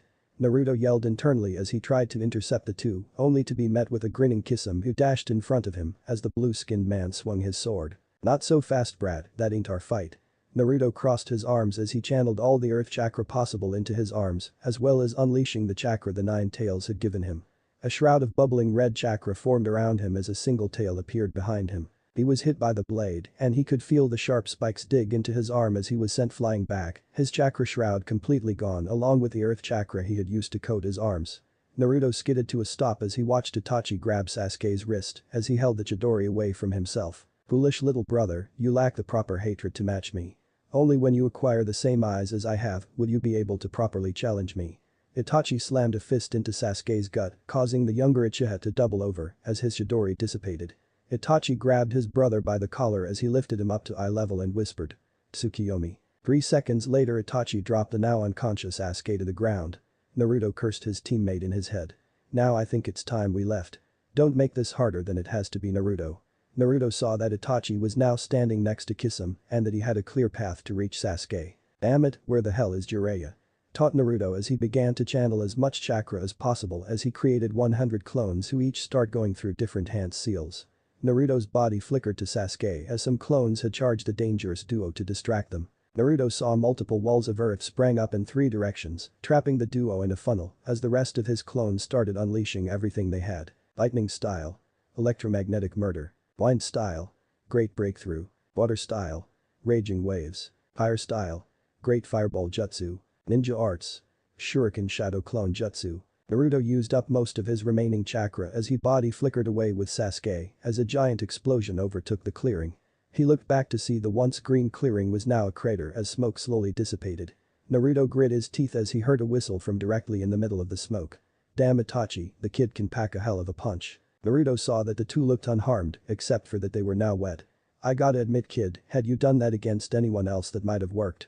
Naruto let out a curse as he was now out of chakra and had to drag his teammate along too. That's far enough from Akatsuki. You won't be getting Naruto. Naruto sighed in relief as Jiraiya jumped down between the two pairs. So it was you who told Kakashi the name of our organization. Itachi said as he gazed at the old. Naruto saw a green blur as Kisame raised to block a kick. Guy backflipped as he disengaged from Kisame and stood in his strong fist stance. Hello Lord Jiraiya, I have come to help you deal with these two most unyouthful fellows. Jiraiya simply nodded as he watched the Akatsuki duo, unwilling to look away from them even for a second. Kisame, let's go, it has become too difficult to capture the nine tails with both Jiraiya and my guy here. Itachi said as he looked at the two leaves. And it was just about to get fun too. Alright, we'll see you around brat. Naruto watched as the two missing ninjas left, he let out a sigh as he laid down, exhausted from the whole ordeal. Guy went over to Sasuke to pick him up. I will take him back with me to the leaf. He managed to find out Itachi confronted Kakashi, along with Kurenai and Asuma. Someone let it slip that they were looking for young Naruto here. Said blonde just looked on as Jiraiya made a grim face. It can't be helped, just get him back and make sure he doesn't run off on a suicide quest again. Guy nodded as he left with Sasuke on his back. Naruto and Jiraiya walked back to the inn slowly. Tomorrow I'll have you start working on a new one. For tonight, why don't you just rest up? We leave early tomorrow morning after I give you the basics to the. Naruto didn't say anything until they were both back in the hotel room. Jiraiya saw that the blonde was unusually quiet and was honestly shocked by the question that came out of his mouth. Who was the container of the nine tails before me? Jiraiya looked at the blonde as a deadly serious frown marred his face. Where did you learn about the other containers? Naruto put a hand over his stomach. The nine tails. We were discussing how he ended up sealed in me and he mentioned someone breaking him out of his old host. He told me to ask you about the identity of the person.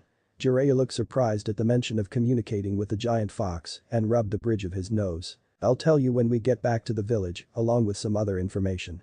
I would have told you before you left, but the need to find Tsunade as soon as possible overshadowed that possibility. Naruto frowned but nodded in understanding he was assuming that the news must be very sensitive and not be shared in some random hotel room in some town. Alright, but I want to know about them. Naruto had noticed that Jiraiya had said containers and not containers. I will kid, I promise. Why don't we turn in for the night? It's been an eventful day. The blonde nodded and soon the two were out for the night. The two toad summoners left just as the sun rose. Jiraiya had brought out a water balloon and held it in front of the blonde's face. The first step to learning this is to pop this water balloon with only your chakra. Jiraiya demonstrated as the blonde watched as the balloon started to bubble before popping. You need to do this by spinning the water inside the balloon at an immense speed. Naruto nodded as Jiraiya threw him a balloon. So what is you teaching me? The toad sage grinned as walked closer to a tree. Watch closely, I'm about to show you a technique invented by the fourth himself. Naruto saw that the older man held his hand out as chakra gathered and spun in countless directions as it formed a sphere. Rasengan. Naruto saw the Rasengan tear through the tree like paper as the tree fell, it was essentially ripped in half at the base. That's one nasty. Thought Naruto as he imagined it being performed on a person. That is what you are learning. There are 3 steps to learning the Rasengan and the water balloon is the first step. You can work on that while we walk to the next town. My contacts in Shukuba town said that they spotted Tsunade heading there just 2 days ago, so we're in luck. She usually stays in a town for at least 2 weeks and we walk 3 days walk from there. The place is called Tenzaku Town, it's well known for its casinos. Naruto nodded and the two began their journey. Naruto would pin the chakra and saw how it would become an oval shape and he stopped spinning it. It doesn't look at all how Jiraiya did it. Naruto thought as he remembered when he saw him from the Rasengan that it was spinning in many ways. That's right. It didn't just spin one way, it was spinning in a bunch of directions. But the new revelation, Naruto tried and noticed it became significantly harder to spin the water with it, trying to move in many different ways, and it would barely bubble. Naruto managed to pop the balloon by nightfall on the second day of traveling. He had spent every waking moment trying to perfect the speed of the spinning water. Good job. You managed to do that remarkably fast.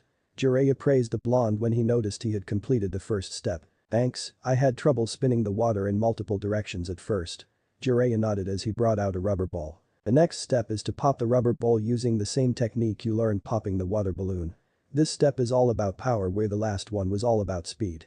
Here you go. Naruto caught the ball Jiraiya tossed and he looked at it. Alright. Naruto thought as he began to add more and more chakra as he began spinning it inside the balloon, and after 10 seconds it exploded sending both Jiraiya and Naruto to their backs as they had been sitting on some log making camp. Jiraiya stood up with a look of shock as he pointed at the blonde. How? What? Naruto raised an eyebrow at the white-haired man. This step was all about power means chakra, and I have that in spades. After a minute of pointing Naruto began to develop a tick mark. If you're done gawking, what's the final step of the… Jiraiya calmed down as he brought out a balloon. You're lucky I came so prepared, though now I have about 10 rubber balls I don't need. Jiraiya lamented as he blew air into the balloon. This is the final step, said the sage as he held the balloon out. Naruto didn't see anything wrong with the balloon until he remembered that the Rasengan fit the palm of Jiraiya's hand when he used it. I have to control the chakra into a sphere so it doesn't break the balloon. Jiraiya nodded with a smile. That's right, the final step is all about control. You combine the first 2 steps, but instead of letting it run wild, you contain it in a compact form. This is what makes them so deadly. Naruto saw Jiraiya form a second Rasengan in his other hand to show that the Rasengan had to reside in the balloon without damaging it. This is going to be the toughest part of learning. So here, get started. Naruto was handed a packet of 50 blow-up balloons and he considered using shadow clones to speed up progress. No, once I run out of balloons I can't train until we reach town again. So with that Naruto began the final step of learning the Rasengan. After an hour of trying he was told by Jiraiya to sleep as they would be heading out early tomorrow. The two had reached Tenzaku town by noon the next day and Naruto left the remaining balloons he had with him with clones in a clearing near the town as he and Jiraiya started their search for Tsunade. Naruto sent out 10 clones to search the casinos and bars and after an hour of fruitless effort they stopped at a random restaurant. Oh, you've got to be kidding me. Thought an annoyed Naruto as he spotted Tsunade along with a dark-haired woman with a pig eating at one of the stalls. Out of all the places I checked she ends up being in not some bar or casino but a family restaurant. Hey there princess, long time no see, and it's good to see you too Shizune. Jiraiya's remark brought the attention of the two ladies as Tsunade let out a small groan. Seems like today is full of nostalgia. First Orochimaru and now you. The two males frowned at the mention of the snake. What do you want Jiraiya? You didn't track me down for old time's sake. Jiraiya sat in the booth directly in front of Tsunade as Naruto himself sat in front of the now identified Shizune. I'll cut to the chase then, the elders and the council want you to become the next Hokage. Naruto watched as the older blonde took a sip of her drink. So then sensei really is dead. Naruto felt a pang of sadness at the mention of the third. Yes, he is. Well, I refuse. That hat is a death trap. Naruto glared at the women as Jiraiya continued to talk. Tsunade, we could really use you. Not only as a Hokage but as a medic, we have a lot of injuries that only you can heal. Jiraiya tried to plead to his old teammate. No, I swore I would never return to the village. So go back to the elders and tell them they can forget about me becoming Hokage. It's a fool's job anyway. Anyone who wears that hat will just throw their life away needlessly. Naruto started to leak some killing intent unknowingly as his anger started to rise. Tsunade noticed and raised a brow at the blonde. What? Got something to say pipsqueak. Naruto took a deep breath to calm himself down. The third risked his life so that others could continue living their lives in peace, just like all the other Hokages have done. They didn't throw their lives away for nothing, they sacrificed them so others could have better futures. I don't know who the hell you think you are to belittle what they died for, but you clearly have no idea why they fought. Tsunade looked pissed. I am the granddaughter of the first Hokage and the grandniece of the second. I lost all my loved ones to that damn hat, so don't go around thinking you know what I went through. Naruto's eyes darkened as he stared at the female. You think you're the only person that lost loved ones? I would think you would understand why they did what they did. You're just an old pathetic drunk who can't get over herself. Jiraiya put a hand on his shoulder to sit him back down as he stood up in his rant. Watch your mouth brat or I'll put you in the hospital. Tsunade glared and Naruto returned the glare with equal vigor. That surprised both Jiraiya and Shizune. Make me. Tsunade stood up and pointed to the door. Alright, tough guy, let's handle this outside. Naruto followed the woman outside as Jiraiya and Shizune got up to try and talk them out of it. Kid, are you sure about this? She's no pushover. She may be rusty, but she can still wipe the floor with you. Naruto kept walking as he didn't pay attention to his white-haired sensei. I'll be merciful. I'll only use one finger to beat you. Naruto said nothing as he nodded. Fine, I'll start then.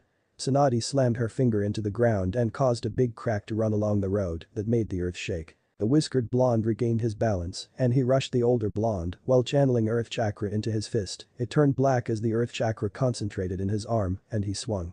Tsunade raised a finger to block but let out a surprised yelp as she was sent skidding back. Naruto used the opening to summon 3 clones, one clone jumped up and brought an axe kick down on the blonde who flicked the clone away. The other 2 rushed her as the original Naruto jumped back as he took out some shuriken and threw them. The 2 clones popped and covered Tsunade's line of sight as she heard the younger blonde shout. Ninja arts. Shuriken Shadow Clone Jutsu. The Sannin quickly slammed her fist into the ground as a slab of earth rose up to block the dozens of shuriken that came at her. So much for using a single finger, huh? Tsunade turned her head as she heard him mock her as he stood off to the side. DSK, you got lucky. No, you just suck. The whiskered blonde responded as the blonde growled. Why do you even care so much? Tsunade said as she dashed at the blonde. Because I'm going to be Hokage and protect the people of the leaf. The blonde exploded in a cloud of smoke, showing he was a shadow clone. Tsunade saw a shadow above her and looked up ready to flick Naruto away, only to freeze for a second before she jumped back avoiding his attack. Rasengan. The Rasengan he used destabilized and caused a spiral to appear on the street. Tsunade, seeing the turn to Jiraiya. I can't believe you taught that to this brat. You even taught him Sensei's shuriken. Jiraiya simply shook his head. No, I didn't teach him Sensei's. He did it himself before he died. Tsunade looked shocked. And as for teaching him the Rasengan. I did it because I believe in his dream. Both Naruto and Tsunade were stunned for different reasons. Naruto felt touched that Jiraiya believed in him and Tsunade was reminded of the passion her loved ones had for being Hokage. But she was also reminded of the fire both her sensei and grandfather had when battling for the village. Fine, how about a bet then? Naruto looked back at the blonde woman. What bet? If you master the Rasengan by the end of the week I'll come back with you and at least hear out the council and deal with the injured. If you can't, you can forget about me coming back. Jiraiya was about to speak, but Naruto beat him to it. Deal. The blonde nodded before grabbing her green crystal necklace. To make things more interesting I'll throw in my grandfather's necklace and you'll throw in your wallet. Naruto just nodded again before Jiraiya stepped up. Alright, I think that's enough for one day. Go find a hotel for us Naruto, I'll find you later. Naruto nodded reluctantly remembering how things went last time he left with a busty blonde. You go back too. Show the brat where the hotel is. I need to catch up with Jiraiya. Shizune nodded. Of course Lady Tsunade. The pair split off as Shizune went to show Naruto where the hotel was. Naruto felt the last of his clone's memories, who had been working on perfecting the Rasengan, come to him and he smirked as he followed the raven-haired woman to their destination. Chapter 9. A Battle of Giants. Naruto and Shizune walked at a steady pace as they made their way to the hotel in the center of town. You shouldn't judge her too hard. Lady Tsunade has had a hard life. I'm surprised she even put that necklace on the line for your bet. Shizune had spoken in defense of her master. What's so special about the necklace aside from the sentimental value? Asked the curious blonde. The raven-haired women took a moment to respond as the pair made their way through the crowds of people. That necklace is cursed. The blonde raised an eyebrow at the older woman, a silent prompt for her to explain. She received that necklace when her grandfather, Lord Hashirama, died during the First War. She passed down the necklace to her younger brother Nawaki when he told her his dream was to become Hokage like their grandfather. The blonde's eyebrow stayed raised. It was a way to show him that he believed in his dream. This was right at the beginning of the Second War. Tsunade's brother Nawaki died the very next day. Naruto stayed silent as he listened to the story, occasionally nodding to show that he was paying attention. This caused her to advocate for at least one medical ninja to be on a squad to prevent more battlefield deaths. She campaigned for her cause for months, but the council said it would be too difficult to train new medics properly, especially during a war. She was in a horrible depression for months until she met my Uncle Dan. The two shared the same goal of having a medical ninja on every squad. My mother had died on a mission, and Uncle Dan always blamed himself for not being there to heal her when she got hurt. He agreed with Lady Tsunade that if every squad had a healer many lives could be saved. They dated for a year before becoming engaged. Shizune took another breath before continuing her tale. Eventually Uncle Dan told Lady Tsunade about his dream of being Hokage. Naruto was starting to see a pattern. She gave him her necklace one final time to show her support of his dream. Shizune had a sad smile on her face. He died in her arms a week later. His team had managed to drag him back to the Leaf Village gates, where Lady Tsunade began to heal him after his squad was attacked. She managed to stop his bleeding, but it was too late. He had lost too much blood. Lady Tsunade developed hemophobia after that moment, a fear of blood. Naruto frowned when he heard that. So now Lady Tsunade thinks anyone who isn't her that wears the necklace will die. Smart, either she wins, takes my money and never sees me or she gives me a necklace that will kill me. Shizune started waving her arms around in a panic. No. No. It's just that you remind her of them. Your dream of being Hokage must have made her nostalgic, she wouldn't try to curse you. Naruto waved her off. I was kidding, I don't believe in something like a curse. It doesn't change anything though. At the end of the day, she gave up instead of continuing to fight for her dream and mocked all her loved ones when she spits on the title of Hokage. The two were quiet as they made it to the hotel. There were people of various ages scurrying along as Naruto rented a room for the next couple of days. If it makes you feel better, I'll prove the curse wrong when I win the bet. Shizune, who had been in a somber mood, smiled as she made her way to her room as her pig followed behind her. Naruto went to a nearby store once he had seen his room. He bought 4 packs of 100 balloons and went to a clearing close to town. Naruto created 50 clones and handed them a bag of balloons. Naruto himself started working on his physical training to work on his speed as he thought of all his recent encounters. First Orochimaru, then Itachi and Kisame. I can't keep up with them. If they hadn't been playing around with me I'd be dead. The whiskered blonde spent the remaining daylight out in the clearing training. At sundown, the blonde dispelled all his clones and tested a Rasengan to see how far he had gotten. Naruto saw he could form the Rasengan in about 5 seconds and could hold it together for another 15 before it destabilized. Good job kid. It took me 6 months to learn that and the fourth 3 years to make it. Jiraiya was on top of a boulder with his notebook out as he wrote. Looks like you won the bet on the first day. Naruto shook his head at Jiraiya's statement. No, I need to perfect this. I need to be able to form it in a second and have it stabilized indefinitely. Jiraiya let out a whistle at the blonde's remark. That's a lofty goal. Under normal circumstances, it would take months to do that and you only have till the end of the week, which I remind you is 3 days from now. Naruto didn't say anything as he formed 10 clones and dispelled them as he raised his eyebrow at Jiraiya, who had a sweat drop forming on his head. Right, your shadow clone training. But let's go to the hotel for the night and rest up. Right, let's go. Naruto returned to the clearing for the next 2 days as he continued to train physically while his clones worked on forming the Rasengan. With the abuse of the shadow clone, Naruto had managed to form the Rasengan in 1.5 seconds and could hold it for 10 minutes straight. The training was pure chakra manipulation and was doing wonders for his control. Naruto meditated every night before bed and would try to coax his tenant into conversations, they were very one-sided as the fox rarely spoke. Naruto was in his room meditating when he was awakened from his meditation when his sensei entered the room. I'll be back later kid, I'm going to go eat out with Tsunade tonight. Naruto barely acknowledged the old toad sage as he left and soon after the blonde fell asleep. Naruto woke up when he sensed someone entering his hotel room. Not happening again. Thought the blonde as he moved swiftly and grabbed the kunai he had stashed under his pillow. He jumped out of his bed and pushed the intruder into the wall, with the kunai descending to the intruder's neck. The kunai stopped a millimeter from their jugular as Naruto saw who the intruder was. Shizune. What are you doing here? You're not trying to kill me are you? The raven-haired woman was wide-eyed as she stared at the blonde in shock. Lady Tsunade is on her way to meet Orochimaru. I was trying to find Lord Jiraiya, but I couldn't find him anywhere. Naruto grit his teeth in anger at the mention of the snake. We need to go after her, Orochimaru is hurt from his fight with Lord Third and sought her out to heal him. Naruto quickly changed from his sleepwear into his regular clothes, the two found Jiraiya slumped in the hallway. Lord Jiraiya. Are you okay? Shizune rushed over to the white-haired. I'm fine, Tsunade slipped a drug into my drink last night. It threw my chakra control out of whack. Shizune placed her glowing green hands on his chest. I've accelerated the healing of the poison, but it's all I can do for now. Jiraiya nodded at the dark-haired medic as he got up slowly. Right, let's go, we don't have time to waste here, we need to find Tsunade. The trio quickly went out and followed Shizune to where Orochimaru told her and Tsunade he would be at to hear the female Sanin's answer. Naruto noticed it was a barren field with splotches of green here and there was the occasional boulder laying about as well with a single tree sprinkled around. Off in the distance, the trio noticed Orochimaru, Tsunade, and Kabuto. The blonde saw Orochimaru was standing away from Tsunade and Kabuto, his hands were wrapped in bloody bandages, his arms hanging uselessly at his sides. Naruto could see the tips of his fingers sticking out of the bandages, they were a sickly deep dark purple in color. That's unnatural. Thought Naruto as he noticed Kabuto had stabbed himself in the hand and splashed blood all over Tsunade who froze. Damn it. What kinda medic is scared of blood? Naruto quickly body flickered in front of Tsunade as Kabuto came closer to finish her with his kunai. Naruto brought out his own kunai as he deflected the strike and tried to roundhouse Kabuto, who jumped back to stand next to Orochimaru. Shizune and Jiraiya landed beside the blonde as both sides stared each other down.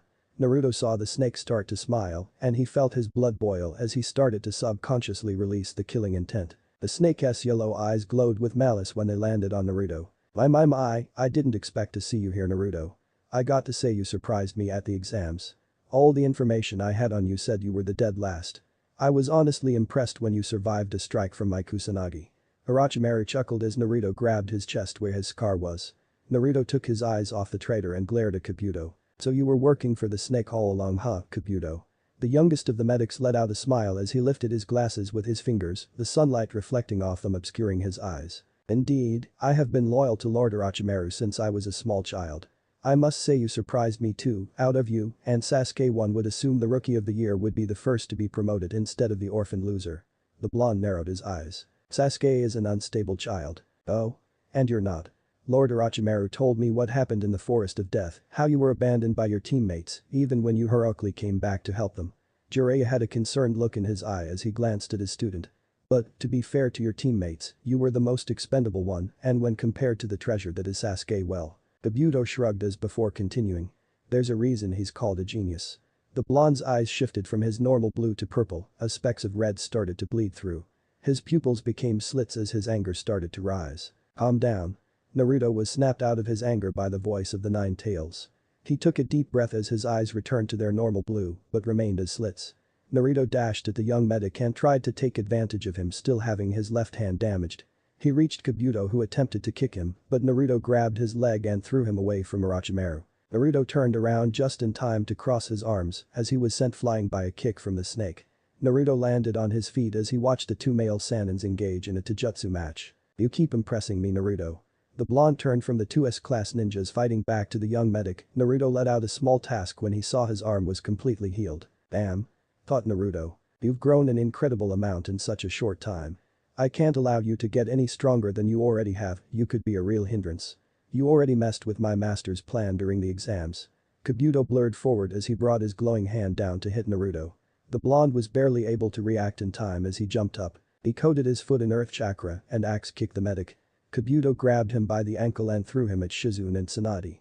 Naruto tried to land on his feet only to notice he couldn't move his foot as pain shot through his leg. He rolled on the ground and quickly stood up as he created 10 clones. Kabuto saw he was favoring his left leg. I see you noticed. My chakra scalpel allows me to injure my foes from the inside. When I grabbed your ankle I severed your Achilles tendon. Naruto felt the Nine Tails chakra move to his heel and felt the pain subside. Face it, Naruto, you'll never be Hokage. Shizune stood in front of the two blondes as she brought them out. Stay back, I'll handle this, protect Lady Tsunade. Naruto saw Shizune dash, and soon the two entered a deadly dance as the two medics avoided the other's chakra scalpels. Naruto grit his teeth at being unable to keep up with the older ninja's speed. First Orochimaru then Itachi and kiss him. Now Kabuto too. I need to get faster. The blonde saw that Jiraiya had made a giant mud pit and as he avoided a super elongated sword from Orochimaru. Naruto looked back at the two medics and saw Kabuto had managed to catch Shizune on the shoulder as her arm fell to her side useless. Naruto threw a kunai at Kabuto who caught it mid-air and threw it back. Naruto avoided it and Kabuto ran at the immobile Tsunade. Naruto's body flicked in front of Kabuto who was caught off guard that the blonde could move and received a right hook to the face because of it. The clones of the blonde took advantage and held Kabuto immobile. Hey, Tsunade. I won our bet. The blonde looked up for the first time as she saw the blonde holding out a perfect Rasengan.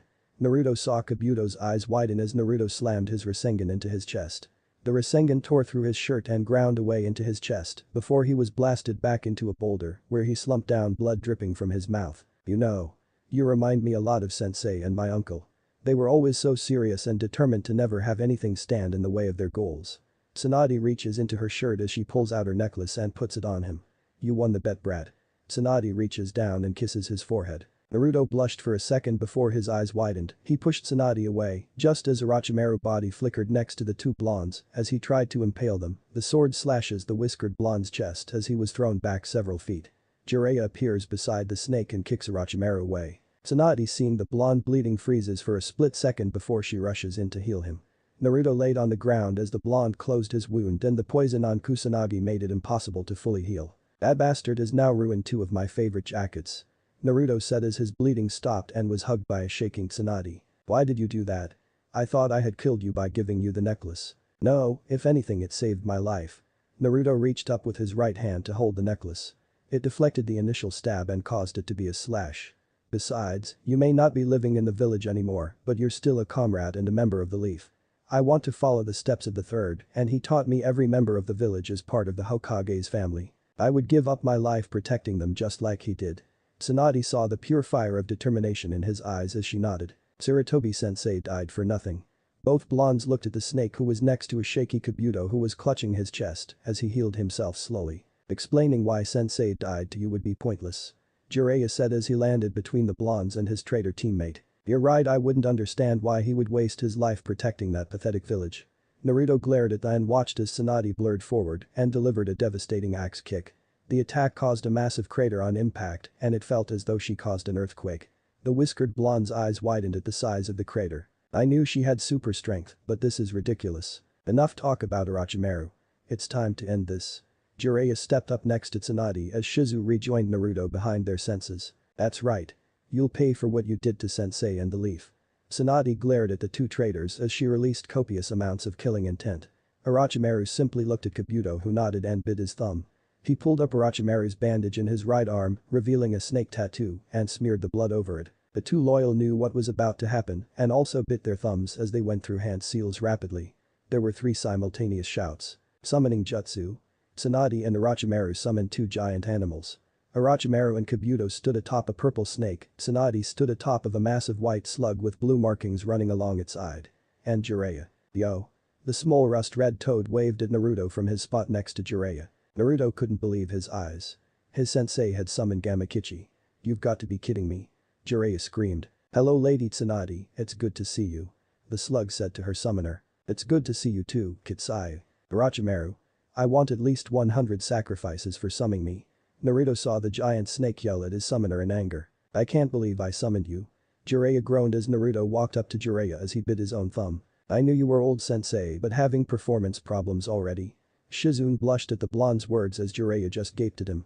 Meanwhile, Gamakichi was laughing his head off. Naruto gathered chakra before slamming his hands on the ground. Summoning jutsu. There was a giant plum smoke which quickly dissipated to show Gamabunta. Pops. Gamakichi waved hello at his father from his nose. Kichi? What are you doing here? Manda Kitsayu. Jiraiya. Naruto jumped down onto Bunta's nose and picked Gamakichi up. Chief, I summoned you. Jiraiya had his chakra control messed up and was only able to summon Gamakichi here, so I brought you out so you could support him against Orochimaru and his summon. The chief toad looked at the blonde who had placed his son on his head. Very well, since it's you and you summoned me for something important I'll help. Looks like the missus is getting a new snakeskin wallet today. Naruto jumped down to stand next to Shizune as the old teammates stared each other down. It's been almost 15 years since we've all been together like this. Orochimaru spoke. And this will be the last time too. You're not leaving here alive. Jiraiya threatened. Now, Jiraiya, we've had this song and dance before, besides. If sensei couldn't beat me, what makes you think you can? Manda, who was watching the exchange, had to slither away to dodge a giant blob of acid from Kitsayu. All the way to the impatient Tsunade. Orochimaru taunted. Stop wasting time, Jiraiya, let's go. Right. Kitsayu spat more acid as Manda weaved around them going for the perpetrator, only to stop short when Gamabunta tried to jump down on him, blade drawn. The exchange continued for a while. Gamabunta used his jumping ability to avoid strikes from Manda and at the same time used his mobility to cover Kitsayu when Manda got too close to her. Kitsayu herself was acting as long-range support for Gamabunta and Manda used his superior speed to dodge all attacks. Eventually, Manda was able to use his superior speed to wrap around Kitsayu who split apart into countless smaller versions of herself. Tsunade took the opportunity to punch Manda away. Bunta. Oil. Gamabunta nodded at his summoner, seeing an opening to end this fight and put his blade down to go through hand seals. Fire style. Fire bullet. Ninja arts. Toad oil bullet. The two techniques combined with a towering inferno and the body of Manda could be seen in the flame withering in pain. Naruto watched on as he and Shizune had been forced to jump away to a safer distance because of the scale of the attacks. Gamabunta and Jiraiya got closer to the burned body of Manda once the flames ceased. Naruto saw that parts of the skin were collapsing in on themselves as his eyes widened in realization, but before he could wear his sensei and Gamabunta, Manda blasted out of the ground, fangs poised to strike at Gamabunta. Not so fast. Tsunade shouted as she grabbed Bunta's blade that he had set down to do his and used it to skewer it through Manda's mouth, immobilizing him. Orochimaru yelled in rage as he wrapped his tongue around the medic's throat and swung her around before slamming her into the ground. He tried to reel his tongue back but couldn't. Tsunade had a vice grip on his tongue as she gave a mighty pull. Get over here. Orochimaru flew at Tsunade who unleashed a crippling blow to the snake Sanin's face. Naruto heard his skull crack as he was launched away and rolled lifelessly on the ground. Kabuto, who was still on Manda, quickly made his way to his master's side. Damn you Orochimaru, if you ever summon me again I'll kill you. Manda roared as he left, leaving behind Gamabunta's sword. Naruto watched the corpse closely, his instincts telling him he wasn't dead yet. It's over. Shizune whispered to herself as she made her way to her master. You owe me some sake, Jiraiya. Gamabunta yelled at the Toad Sage. What? But I didn't even summon you. You're right, you summoned my son to the middle of a battle. You owe me 5 barrels of sake, you idiot. After informing his summoner what he owed him, Gamabunta puffed away shortly, followed by Gamakichi. Kitsayu, seeing all other summons leave, bid a short goodbye to Tsunade and left as well. Everyone was on alert as Orochimaru's body moved. His jaw dislocated and opened to an inhuman degree as a perfectly unharmed slithered out. Brutal as always, Tsunade, you haven't changed at all, have you? Naruto rushed forward to take out Orochimaru as he was still getting out of his old body, but was stopped by Jiraiya. Don't go crazy. He'd wipe the floor with you. Naruto nodded grudgingly as Kabuto came to stand next to Orochimaru as he fully extended to his full height. It's a shame you had to oppose me, Tsunade. You would have lived a longer life. Orochimaru sighed as parts of his face started to peel away. Regardless, I have other ways to heal myself. It was the face of a woman who stared back at the group as Naruto felt a shiver run up his spine. What have you done? Jiraiya gasped. Orochimaru didn't answer, only smiled at his old teammates. It's been a fun reunion, but I must be off. Orochimaru and Kabuto sank into the ground, and all that was left was the decomposing body Orochimaru had shed. There was silence for the group that was interrupted by Naruto huffing angrily. That's 2 scars he's given me. Naruto looked down to his new wound which crossed over his old scar, making an X pattern on his chest. The others relaxed as the situation became less tense. You're lucky you've walked away from both encounters alive, brat. Jiraiya said as he ruffled his student's hair. Let's go back to the hotel, I can treat your wound better there and give Jiraiya the antidote for the poison. The group made it to the hotel as everyone patched up any wounds they might have, and Tsunade tried to get rid of the younger blonde's new scar. I've managed to heal you as best I can, unfortunately, the poison on Kusanagi didn't allow me to close it before it scarred over. It's fine, it's not like the scar will change anything. Naruto replied. The blonde turned his head to his sensei who was giggling mightily. Oh, but it will, don't you know chicks dig battle scars? I know you spent the night with a young Yamanaka heiress before we left for the mission. I'll bet she'll love the new scar. Jiraiya continued to giggle as he brought out his journal. I can see it now, make out tactics. Golden romance. Naruto flushed slightly before yelling at Jiraiya. First of all, how do you know about that? Second, me and Ino aren't like that, you perv. Tsunade, seeing her young charge being harassed, walked over to the giggling pervert and sent him through the wall. Enough of your antics, Jiraiya, Naruto's love life isn't any of your concern. I don't have a love life. The whiskered blonde shouted as Shizune giggled to herself as she watched on. The group eventually calmed down and they all left for the leaf at noon. Jiraiya led the group, he was nursing several bumps on his head, followed by Shizune and her pig Taunton. The 2 blondes were in the back as Tsunade wanted to speak to Naruto. I want to thank you. Naruto walked at a leisure pace as he glanced at the older woman. For reminding me about my will of fire. I lost myself in my grieving, and not one of my loved ones would have wanted that. My brother and fiancé both wanted to be Hokage, and both sensei and grandfather wanted to protect the village so others could live peacefully. So, I figured the best way to honor them would be to follow in their lead. I'll be Hokage for now. At least until you're old enough to take the hat. Tsunade smiled at the young blonde as he nodded tearfully at another person believing in his dream. After 2 days of travel, the group made it to the gates of the Leaf Village as he heard Tsunade whisper to herself. I'm home. Chapter 10. New mission. Naruto sat in his living room contemplating the last couple of hours. He had spent the last hour debriefing the council with Jiraiya on the mission to retrieve Tsunade. Things were going well until he disclosed his encounter with Itachi, along with the traitorous snake. Their involvement had automatically raised the rank of the mission to S-class. This made talking about the details of the mission to anyone who was not a crime. Naruto was seriously annoyed when some of the stricter members emphasized being punished. The whiskered blonde had to hold back an eye roll, it wasn't like the blonde wasn't a walking S-class secret himself. Jiraiya had seen the blonde's irritation beginning to rise and sent the blonde home as soon as his part of the debriefing was over. He told him he would pass by to talk to him when he was done, but it would take at least another hour, more if the council was feeling chatty. Naruto had also learned from Shizune, who he had run into on his way out, that Tsunade had gone to the hospital already and healed his wounded teammate and his team sensei. Naruto was interrupted from his thoughts when he heard a knock on the door before Jiraiya let himself in, not waiting for Naruto to come to answer the door. You know, you're supposed to wait for someone to let you in, right? Naruto deadpanned as Jiraiya let out a laugh. That only applies to other ninjas, Jiraiya the gallant may enter anywhere he wishes. Jiraiya struck a pose as Naruto rubbed the bridge of his nose as he lamented the fact that all his senses were so weird. They even got progressively weirder the stronger they got. God, I hope I don't become a weirdo if I become an S-class ninja. Jiraiya composed himself as his features shifted to a more serious demeanor. Okay kid, serious talk time. Naruto sat up straighter, his full focus on the white-haired toad sage. I was going to tell you the moment you became a, but with how hectic things are I put it off. Jiraiya reached into his vest and pulled out a picture of a red-haired Kunoichi. This is Kushina, she was the container of the 9 tails before you. Demon containers are also called, so don't be surprised if you ever hear the term used to describe you if you face higher rank ninja. All Jinchuriki act as war deterrents for their respective villages during times of peace and are often sent to the front lines as a vanguard for any scrimmages between nations as a reminder to others of the power they fight against.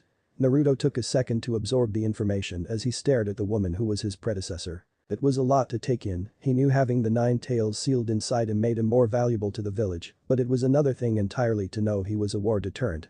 After a second he finally responded. Makes sense, I wouldn't want to fight me. Facing Gaara was hard enough and he didn't even get to use his tenant's chakra. Jiraiya took a deep breath. There's something else you need to know about her. Naruto looked up from the picture to look at Jiraiya. Her full name was Kushina Uzumaki. Naruto felt his heart skip. She was also your mother. There was an eerie silence as Naruto looked back at the picture, 1001 emotions racing through his eyes as he took in every single detail from the picture. He could hear his heart beating at an astounding pace. She's pretty. Naruto's voice cracked as a single tear ran down his eye. Jiraiya allowed the blonde a moment to take everything in before he continued his explanation. She was a real firecracker and a hell of a kunoichi. She and your father made big names of themselves during the Third War. Things would have turned out very differently for the Leaf without them. She used to drive your old man crazy with her gung-ho attitude. Naruto nodded as he wiped his eyes with his sleeve. You know who my father is. There was no question in his tone and Jiraiya let out an inaudible sigh. Yes, it's the main secret of why we kept your heritage a secret. Jiraiya reached into his vest once more as he pulled out another picture. The council argued over letting you know about him, but lately your actions have made them think you're mature enough to handle the information. The toad sage showed the picture to the whiskered blonde. It was a picture of 2 people. His mother was standing to the right, clearly pregnant, and she had a radiant smile on her face. She was wearing a blue shirt and shorts with what appeared to be a green apron. Naruto inhaled sharply as he saw the man next to her. It was a face he saw almost daily and one when growing up the blonde had idolized. Standing next to his mother with equal happiness showing on his face as he touched her stomach was the 4th Hokage, Minato Namikaze. When I first found out about the 9 tails I always wondered why he chose me of all people. Naruto let out a small laugh. The 3rd always said it was because he believed in me. I asked myself why he would trust me with something as massive as this, but it does make sense now. He trusted me because he was my father. Naruto held the picture of his parents tightly as he compared their features to himself. You can keep the pictures, just try to keep them to yourself. Especially now, because of Orochimaru's attack, we've been having some trouble with the Stone Village. They've been sending out teams closer to our border and it has the Waterfall Village on high alert. Seeing as they're our closest ally at the moment, it wouldn't surprise me if you were sent out in the coming weeks for a joint patrol mission with a team of Waterfall ninja to patrol their border. The Stone Village's hatred for your dad is tremendous. The amount of damage he did to their ranks was a major reason we won the war. This was one of the factors that were taken into account as to why your heritage was kept secret. It wouldn't be the first time someone has targeted the children of a cage to strike at them. Even a dead one. Naruto nodded as Jiraiya patted his head. How are you feeling? I know it's a lot to take in. I'm angry at the bastard for sticking the 9 tails in me, but I also understand he had no choice at the time. Jiraiya sat there as the blonde vented his emotions. I know, but he loved you and your mom so much. When he found out he was going to be a father, he was like a little kid being told their birthday had come early and brought all the other holidays with it. He ran around the village to all his friends to tell them and wouldn't shut up about it. Jiraiya had a small smile as Naruto laughed softly. I'm just glad I finally know. Naruto kept staring at his parents. The white-haired got up from his chair as he made his way to the door. I need to get going, but if you need to talk just tell me. Naruto got up and hugged Jiraiya. The two stood there for a minute. I'll be fine, thank you. Jiraiya nodded as he left. Naruto made his way over to his bed as he calmed himself down and began to meditate. After a while, he felt himself being pulled into the seal. What do you want? Naruto saw that the 9 tails was lazily swaying his tails. He had his left eye slightly open as he stared down at the blonde. I just wanted to thank you for telling me about my mother. The fox huffed and sent small waves across the water in the seal. I also wanted to thank you for calming me down during the fight with Orochimaru. The fox closed his eyes and turned away from the small human. Just make sure not to lose yourself again. I can't have my container running around like some temperamental child. The fox curled into himself as Naruto just nodded. He had seen this reaction from the fox many times. There were days where the fox was talkative and days like today, where he became a brick wall to talk to. Thank you anyway, I'll come to talk to you some other time, alright. See you later. Naruto felt the tug in his navel and was back in his room. He saw it was already late and decided to call it a night. He was drained both mentally from the council meeting and emotionally from the bombshell of finding out who his parents were. Naruto fell asleep with dreams of what it would have been like if the Nine Tails never attacked. The next morning Naruto woke up early and he headed to the memorial stone. He wanted to pay his respect to his parents, and now that he finally knew their names, he could finally do it. The blonde looked at all the names carved in the stone and found his parents' names next to each other. Naruto traced the names with his fingers as he sent a quick prayer up. It was a very bittersweet moment. All during his childhood there was a cloud hanging over the blonde. Questions that would plague his inner psyche and would attack his self-confidence during his lowest moments. He always wondered if his parents had abandoned him, that they were just like the majority of the villagers and just didn't give a damn about him. Knowing that they loved him, died for him, it cleared any and all doubts he had. The blonde was interrupted from his reflections when an Anbu appeared behind him, appearing in the standard leaf body flicker. Junin Uzumaki, you have been summoned to the Hokage's office. Naruto nodded as the masked ninja body flickered away. Well, no use in wasting time. Naruto sent one last look at the memorial stone, his gaze solely on his parents. Before his body flickered away. Inside the Hokage's office sat Tsunade with her cage hat hanging on her head. Shizune stood beside her mentor with a stack of papers and Jiraiya stood near the window as he stared at the village below. Hello Lady Hokage, Shizune, Jiraiya-sensei.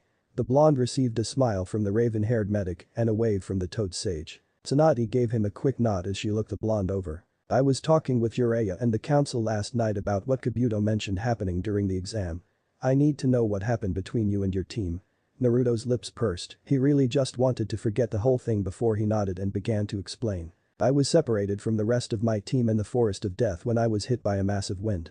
I was flung back and was attacked by what I know now was a snake summon and it managed to eat me whole. Naruto made a face of disgust as he continued. I managed to free myself by creating hundreds of clones and bursting the snake from the inside. I traveled my way back to find both Sasuke and Sakura paralyzed from Orochimaru's killing intent and about to be attacked by another of the snake summons. At this point, I used some of the Nine Tails chakra to deal with the snake before trying to fight Orochimaru. Naruto paused at the looks the others were giving him, he developed a tick mark at Jiraiya's "You're an idiot" face. I didn't know it was him at the time. The others merely nodded, more understanding now.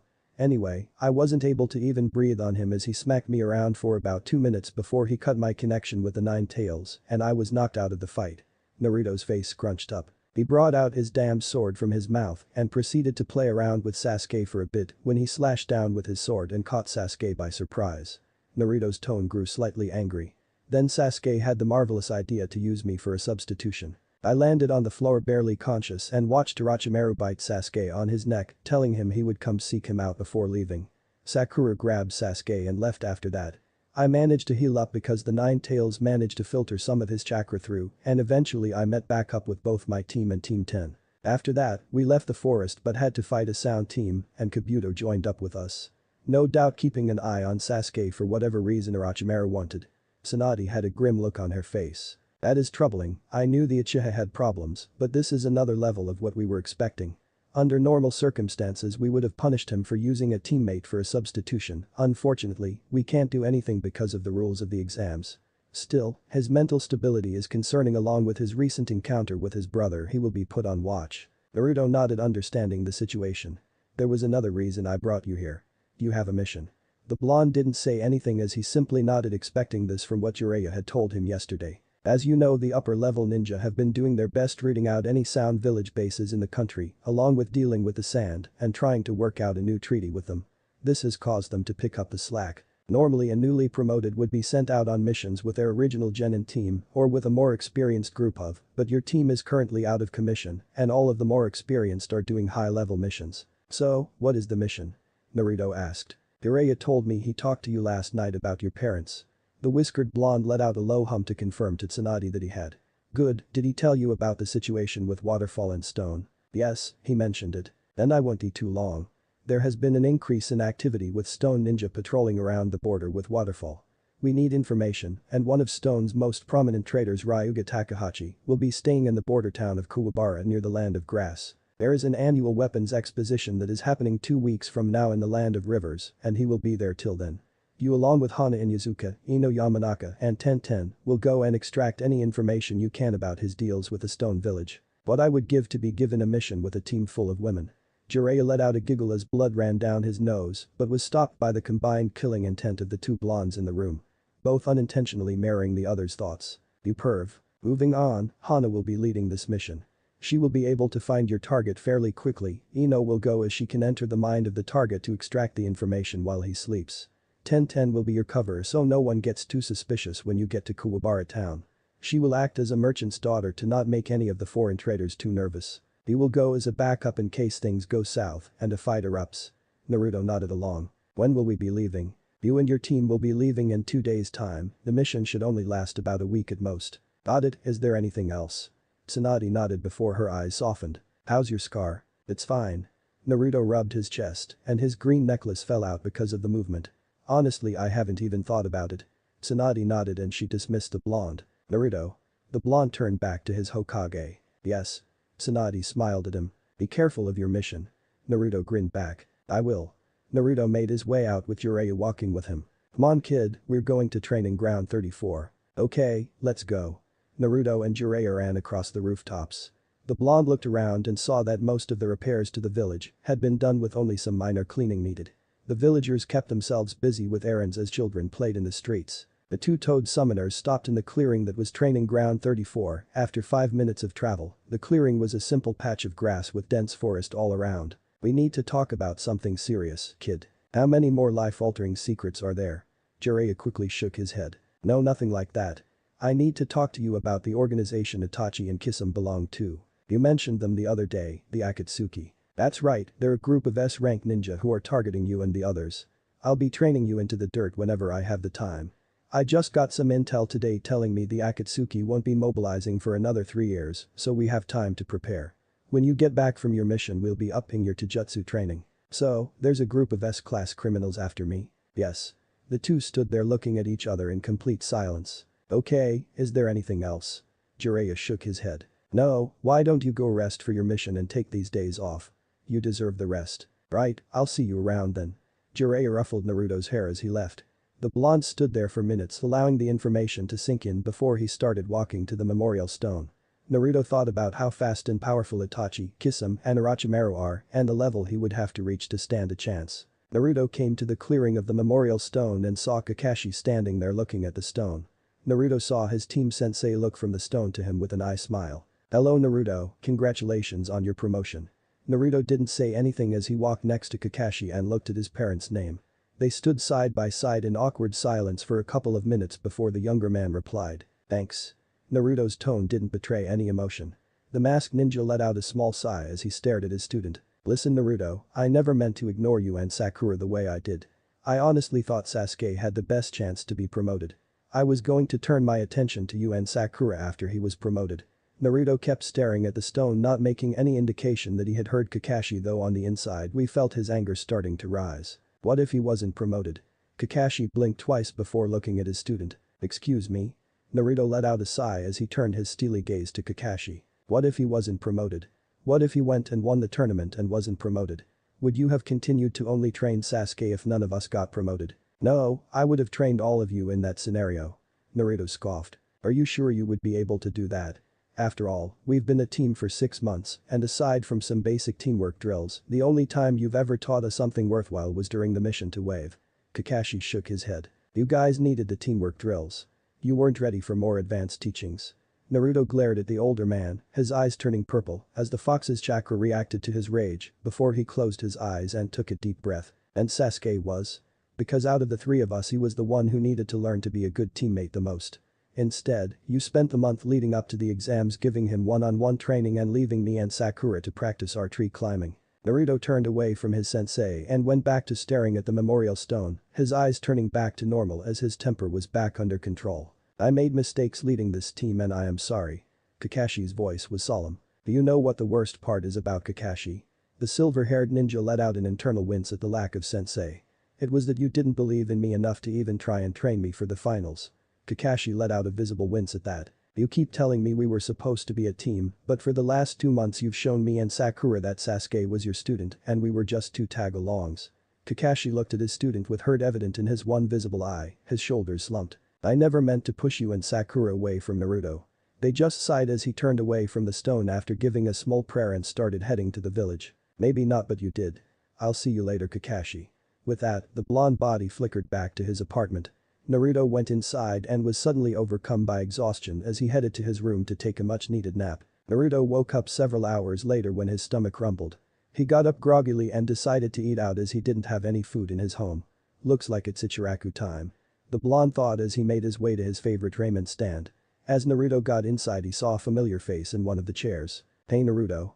Congrats on the promotion, I can't believe you're the same rank as I am now. Naruto let out a smile as he sat next to his academy instructor. It's nice to see you, Iruka-sensei. The two sat and began to catch up while they ate. Naruto spent a good hour telling his old sensei about his mission to find Tsunade and his second encounter with Orochimaru. The two soon left with Iruka paying for the meal as a gift for the blonde's promotion. Naruto spent the rest of the day and the next going over his book. It was 8 in the morning when Naruto started to head off to the western gate to meet with his squad. His thoughts kept cycling back to what Jiraiya had told him about the Akatsuki. Naruto saw that he was the last to arrive as his 3 teammates had already gathered and with that made haste to join them, putting all thoughts about the dangerous organization in the backburner of his mind. Chapter 11. Urgent Situation. Naruto walked up to his waiting team, Hana and her 3 ninja dogs noticed him first and sent him a polite nod and smile. This action caused Ino and Tenten, who was talking to the older Kunoichi, to turn around and look at the approaching blonde. Both of their eyes widened when they saw the vest the whiskered blonde was wearing. Naruto. I had heard you got promoted, congrats. Naruto smiled at Ino as he walked to stand with the group. I knew you were going to get promoted after the matches you had in the finals and the way you acted during the invasion. Naruto turned to look at Neji and Lee's teammate as he gave her a small nod. Thanks, how's Lee doing with his recovery? Tenten let out a sad sigh. He's not doing too great, Lady Tsunade will be performing a risky operation today, but it's the only chance he has of being a ninja again. Naruto placed his hand on Kunoichi's shoulder in a show of camaraderie. He'll make it through, he's the hardest worker I know and a fierce fighter. He won't let something like this slow him down. Yeah, Lee is super strong. He'll pull through. Ino said as the 3 young members stood silent for a moment before they were brought to attention by Hana. Alright, is everyone ready to head out? Hana received 3 yeses and pulled out a picture from her kunai pouch. The photo showed a middle-aged man who was slightly overweight. He had black hair cut short and had brown eyes, he was wearing a blue and red suit and had a scar on his cheek. This is Ryuga Takahashi, he's a weapons manufacturer that works mostly with the Stone Village and the Grass Village. We will be extracting information from him while he stays in one of our border towns, Kuwabara. Hana's gaze focused on the female blonde. Ino. The platinum blonde stood at attention. You'll be the key to this, when we find him we will wait for a moment where he will be alone and then you'll use your clans to get any and all information you can on his recent business with the Stone Village. We'll be traveling by tree so it should take us about 2 days to reach the town, if our info is right, he'll be staying in Kuwabara town for the next 5 days and after we get there we can find an appropriate time to get to him. Do you have any questions? The 3 younger ninjas didn't say anything and nodded in understanding. Good, then let's get going. With that, the 4 sped off. At night Naruto sat by the fire watching his surroundings, they had drawn lots to determine turn order of who would be taking watch that night. Hana had drawn first with Tenten getting second and Ino third. They would each stay on watch for 2 hours letting everyone get 6 hours of sleep. Naruto stared at the stars as he thought about all the new information he had received the last couple of days. He thought of his dream to be Hokage, which led into thoughts of the third and eventually his train of thought reached the fourth, his father. Naruto felt weird thinking about him as such, for his whole life he had heard stories about how great a ninja the fourth was and he was more of a figure, an ideal to strive for than a person to the blonde. Naruto reached into his kunai pouch and brought out the picture of his mother. He had started a habit of carrying it around everywhere he went. He had never had a female role model in his life and finding out about his mother had filled a hole in his heart he always craved. He would see the relationship other children had with their mothers and it was such an alien concept for him to grasp, now that changed ever so slightly. There was something that calmed him whenever he would look at her photo and Naruto lost himself in thinking about the what-ifs. She's pretty, who is that? Naruto was so lost in thought he jumped slightly as he heard Ino's voice speak from behind him. His eyes followed Ino as she sat beside him, her own gaze never leaving the picture. That's my mom. Ino's drowsy eyes widened and became more alert. Naruto's eyes went back to staring at the picture, a small smile forming on his face. I thought you didn't know who she was. Naruto remembered how some of the older kids in the academy used to bully him for not knowing who his parents were and his grip on the photo tightened slightly. I found out a couple of days ago, she used to be a. She died during the Nine Tails attack. Ino nodded and the two sat silently watching the fire. You have her facial structure and nose. Yeah, I kinda wish I had her hair color though, I think I would look good in red. Blonde works for you. Naruto turned to Ino who flipped her hair. Besides, blonde hair is the best. Naruto let out a grin as the two started making breakfast for their teammates who were in the process of waking up. The group exchanged pleasantries, and once they ate breakfast they started their journey again. The 2 days of travel passed quickly, and the group reached the edge of Kuwabara town without any difficulty. Hana stopped near the entrance of the town and addressed her teammates. Alright team, we'll split up here and search for Ryuga if you find him using these earpieces. Hana handed each of the teens a small earpiece. From then we'll shadow him for the rest of the day and try to get as much information as possible about his routine. Ino, Naruto, you guys will take the west side of town and Ten and I will look in the east. The three nodded as Naruto and Ino separated from the group. We'll meet up at sundown at the town center. The two blondes nodded and entered the town as the two Kunoichis ran to the other side of the town to start their own search. Naruto created 10 clones and had them use the transformation to disguise themselves as they went into town to search. As Naruto and Ino traveled into town they noticed the streets were bustling with vendors as people ran around. It's pretty busy, it'll be a challenge to find him. Ino said. Let's check the weapons shops, for now, we can start searching for diners and bars closer to lunchtime. Ino nodded as the two headed off. They spent several hours checking multiple locations and found nothing. Naruto had received memories of his clones who also came up empty-handed. The two blondes entered a local restaurant when they heard their radio earpieces come on. Naruto, Ino, we found Ryuga, we're about to try to gain more information about his schedule right now. Make your way over to us. Naruto hid his earpiece as he replied. Copy, we'll make our way over to you now. Got it, we are currently at the Jade Inn Casino, we will wait for you on top of the roof of the building across the street from the casino when we're done. See you soon.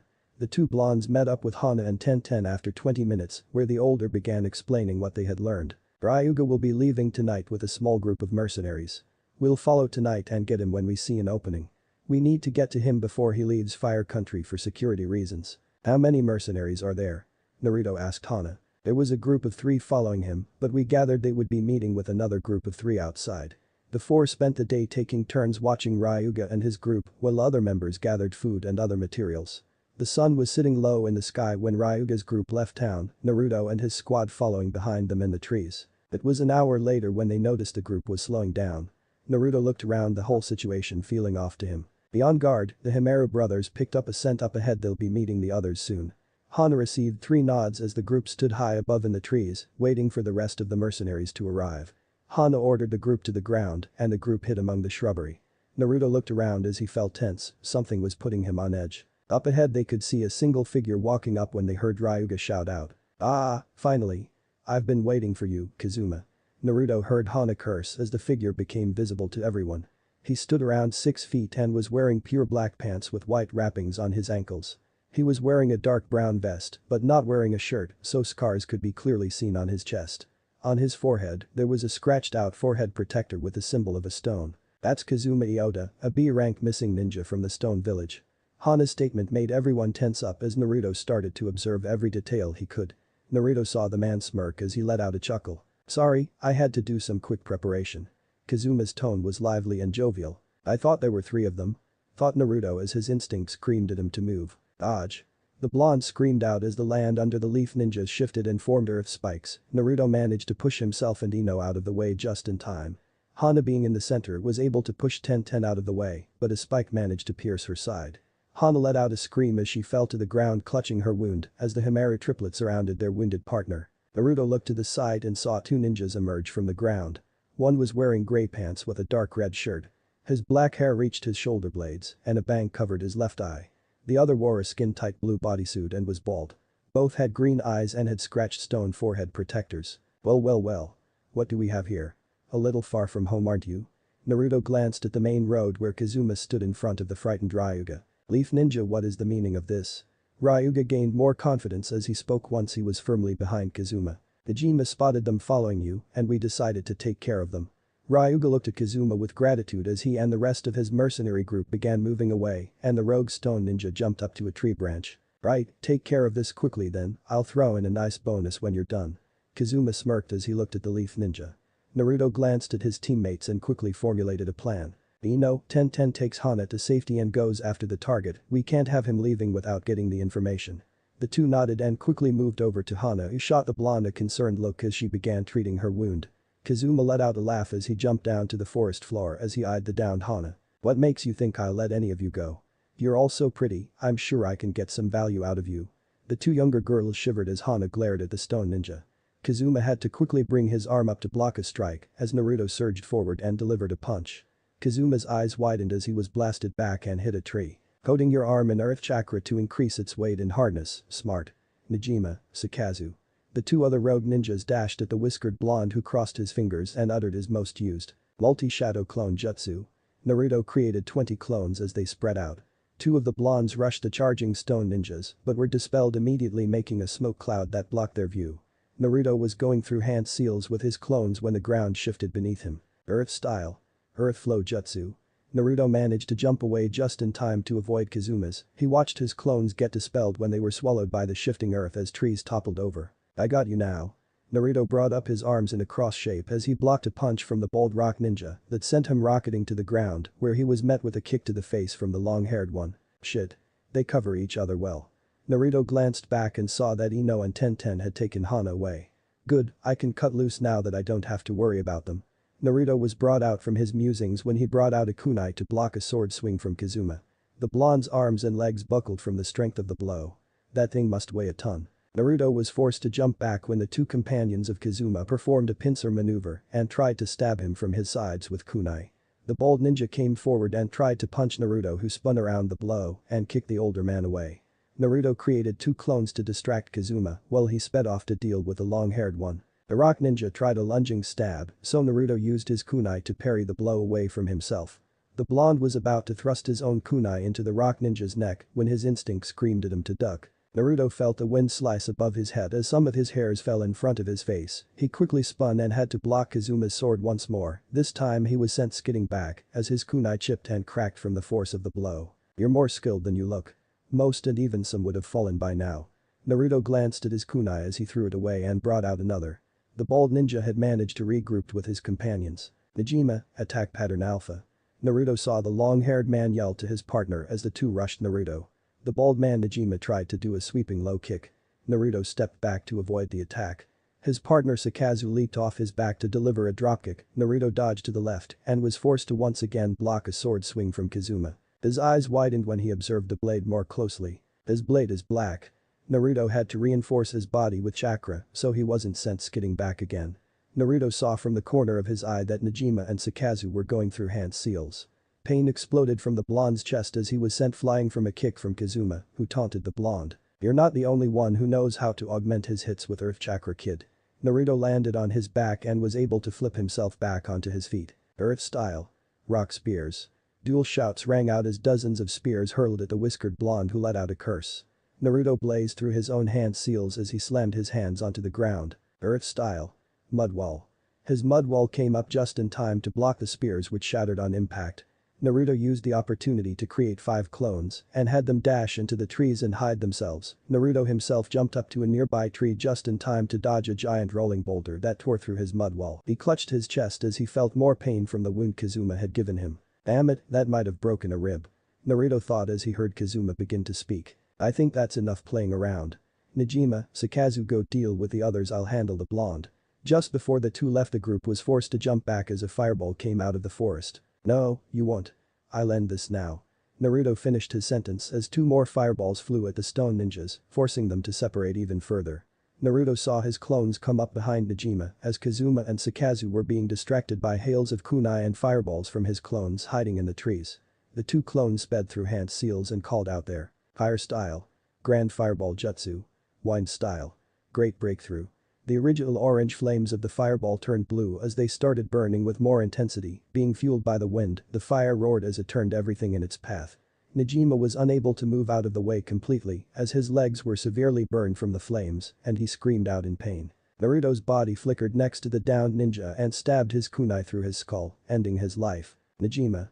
Naruto heard Sakazu shout out in rage as he charged the blonde. No.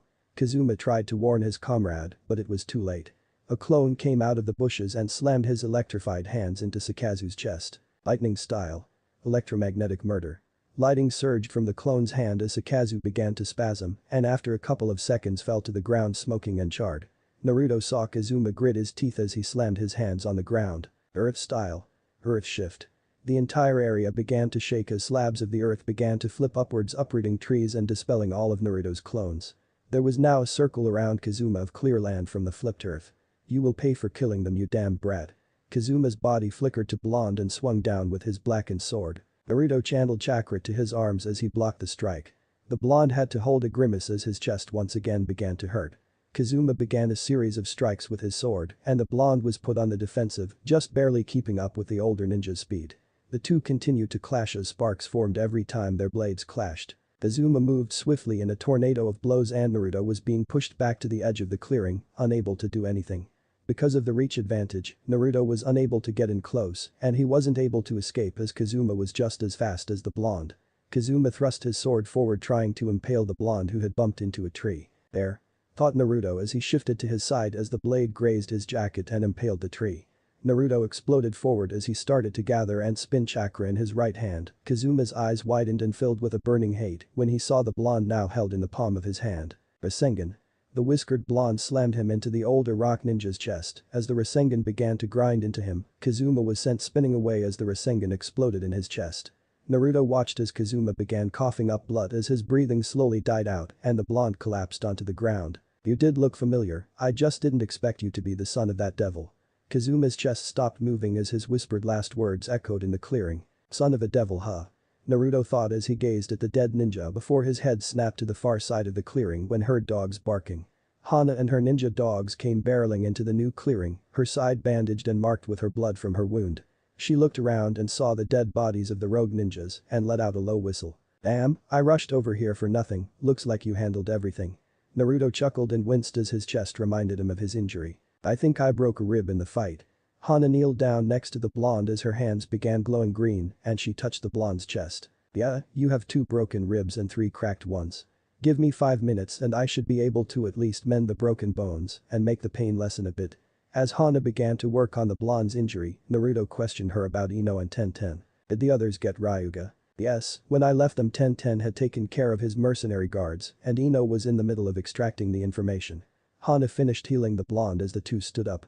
"Let's get going, we don't know if Ryuga hired any more rogue ninjas." Naruto nodded as they left to go find their teammates. The two followed the main road and found the 3 mercenaries tied up as Tenten watched over them.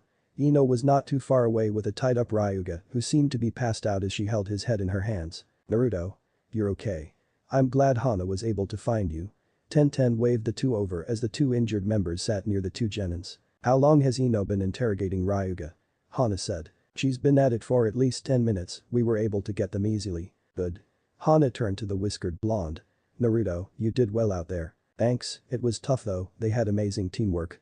The trio's attention was brought to Ryuga who let out a sharp yell as his head dipped further down as Ino released his head. Ino opened her eyes as a grim look overcame her face. The two glanced at each other with frowns as Hana spoke up. "Ino, what did you find?" Ino looked over at Hana and Naruto before she took a deep breath. "Ryuga has been meeting with many council members of the Stone Village for the last week. They've been negotiating prices for mass manufacturing of supplies. The first shipment will be leaving a factory in River Country for the Stone Village in 3 weeks, with regular shipments coming every 2 weeks." Naruto frowned as he stared at the moon which shined with an ominous light. "They're preparing for war." Naruto thought as the group stayed silent as they digested the information Ino had given them.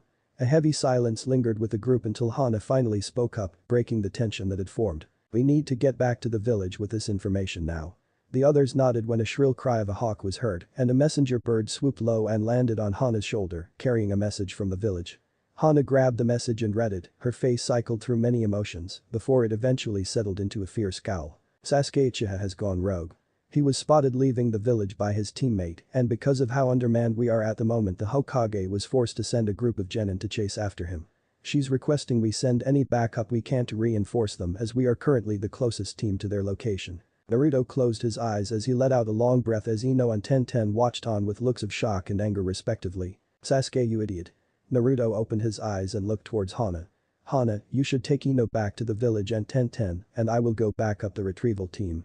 Ino shot the blonde a glare. "No way I'm going to." Naruto glared back as Ino flinched slightly. Ino, you have all the information from Ryuga, we can't afford any delays in informing the village, and Hana is already hurt. Me and Ten going makes the most sense, we're the most combat ready, plus Hana will be able to sniff out any enemies before you encounter them. Ino was about to retort when Hana interrupted her. Ino, Naruto is right, this makes the most sense. Ino huffed but didn't argue any further. Ten, are you up for going as reinforcement? The weapons specialist nodded. Yes, I'm ready.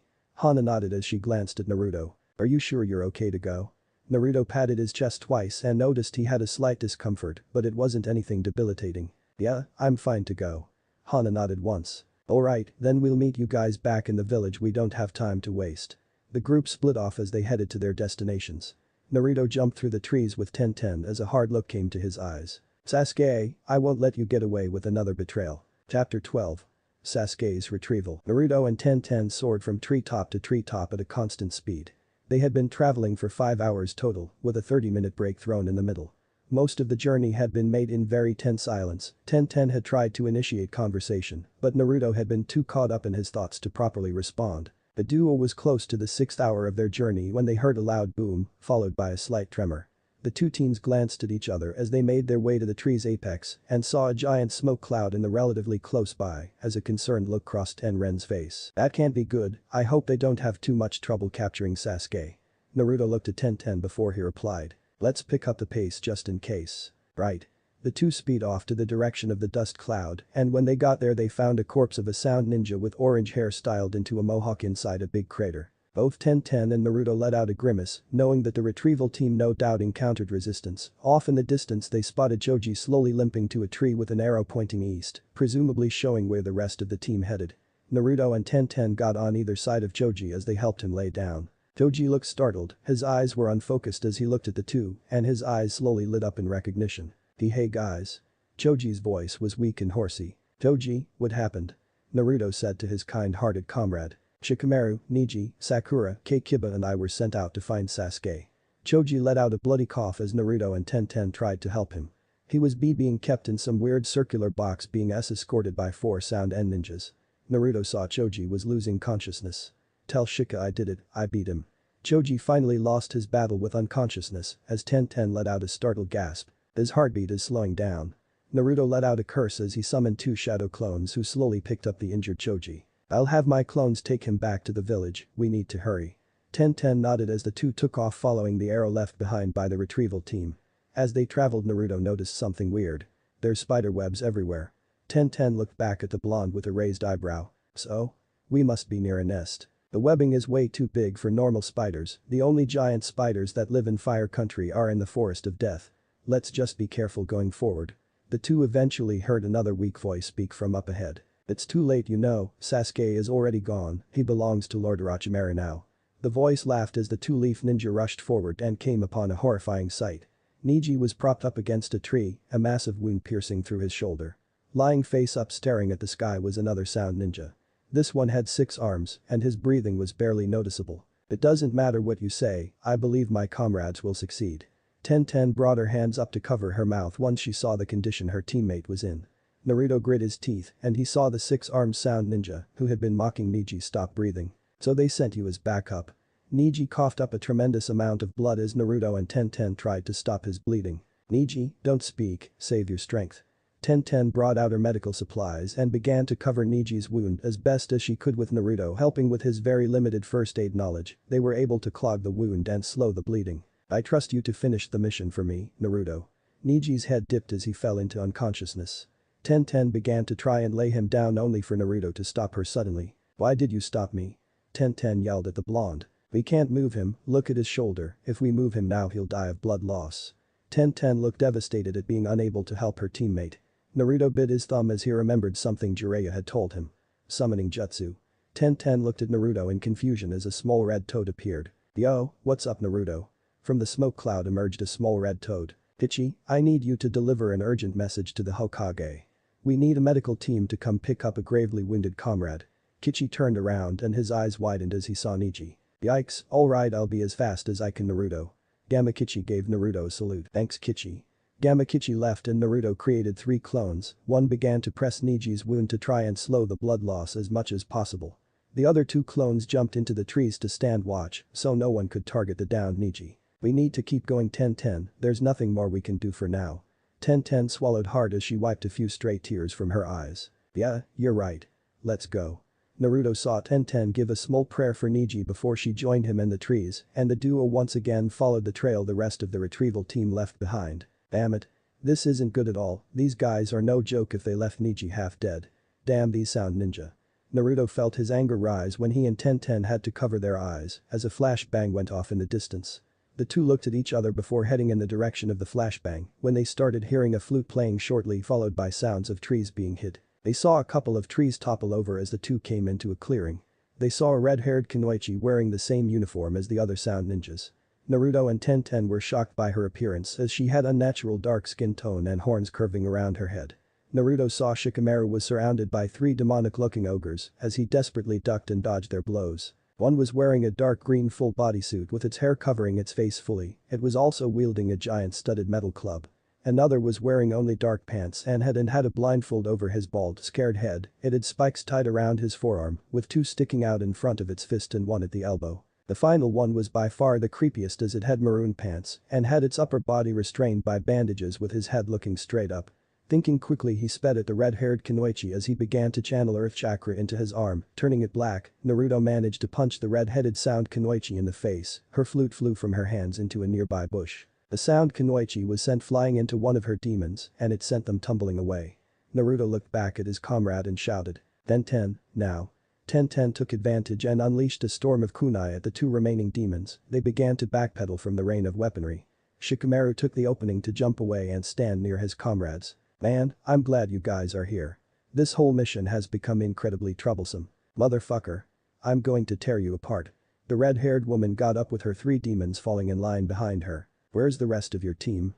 Shikamaru looked back at 10-10 and took a moment to catch his breath. Bibu got separated from us while battling another sound ninja. Sakura went ahead to chase after another sound ninja came to see why the sound team hadn't arrived yet.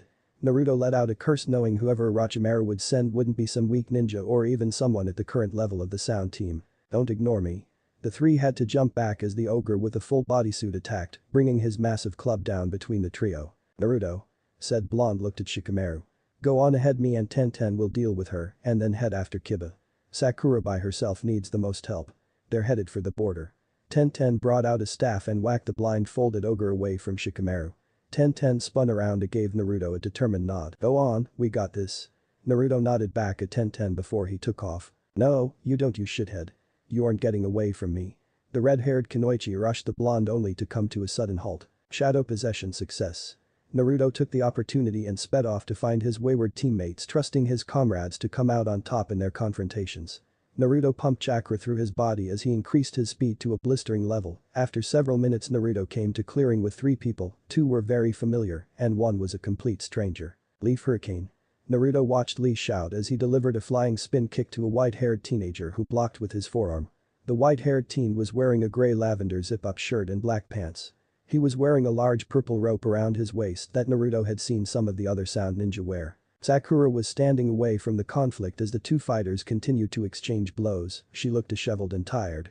Naruto saw various bones burst from the sound ninja's chest as he stopped a kick from Lee disengaged quickly.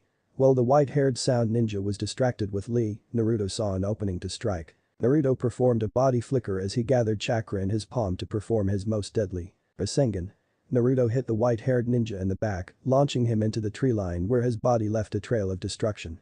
Lee and Sakura looked on with surprise at seeing the blind ninja come out of nowhere to attack their foe. Naruto. Sakura's voice was full of relief at seeing her teammate show up just in time. Greetings friend Naruto. More trash is coming to try and interfere with Lord Orochimaru's plan. Whatever Lee was going to say was cut off by the sound ninja coming out of the woods. It matters not in the end, the ritual is almost complete. Naruto then noticed a cylindrical container with many different seals written over it as it began to release smoke. Naruto's instincts flared and he quickly leaned his head to the left as he heard something impact the trees behind him, he saw the sound ninja lower his arm. Lee made his way to stand next to the blonde, his eyes trained on their enemy. Naruto, our opponent uses his bones as weapons, we must be very careful, he can attack in a multitude of ways. Naruto nodded, his focus switching from the container to the present threat. Are you okay to be out here, Lee? Naruto asked with concern seeping into his voice. Yes. My surgery went off without a hitch. Naruto didn't say anything more as their enemy charged with frightening speed. Naruto saw their opponent reach up to his shoulder, where a piece of bone stuck out. With a sickening squelch, he pulled out the piece of bone, revealing that it resembled a short sword. Sakura, who was near the tree line, tried to help by throwing a kunai. The sound ninja swiped to the left and easily cut the kunai Sakura had thrown at him in half, not even breaking his stride. "Oh, you gotta be kidding me," thought Naruto as he watched a bone sword slice through the tempered metal so easily. Lee took the initiative and intercepted the sound ninja with a spin kick that was avoided easily. Lee was about to be stabbed when Naruto struck out with his blackened arm. "No, you don't." Naruto forced the sound ninja to block his strike, the force of the blow making the teenager slide back half a foot. Lee jumped over Naruto and brought down an axe kick that was swatted away. Before the blonde could go for another strike, both Naruto and Lee had to jump away when the white-haired teen grew spikes all over his body. The blonde noticed that the sound ninja had weird markings that were spreading slowly, covering over half his body.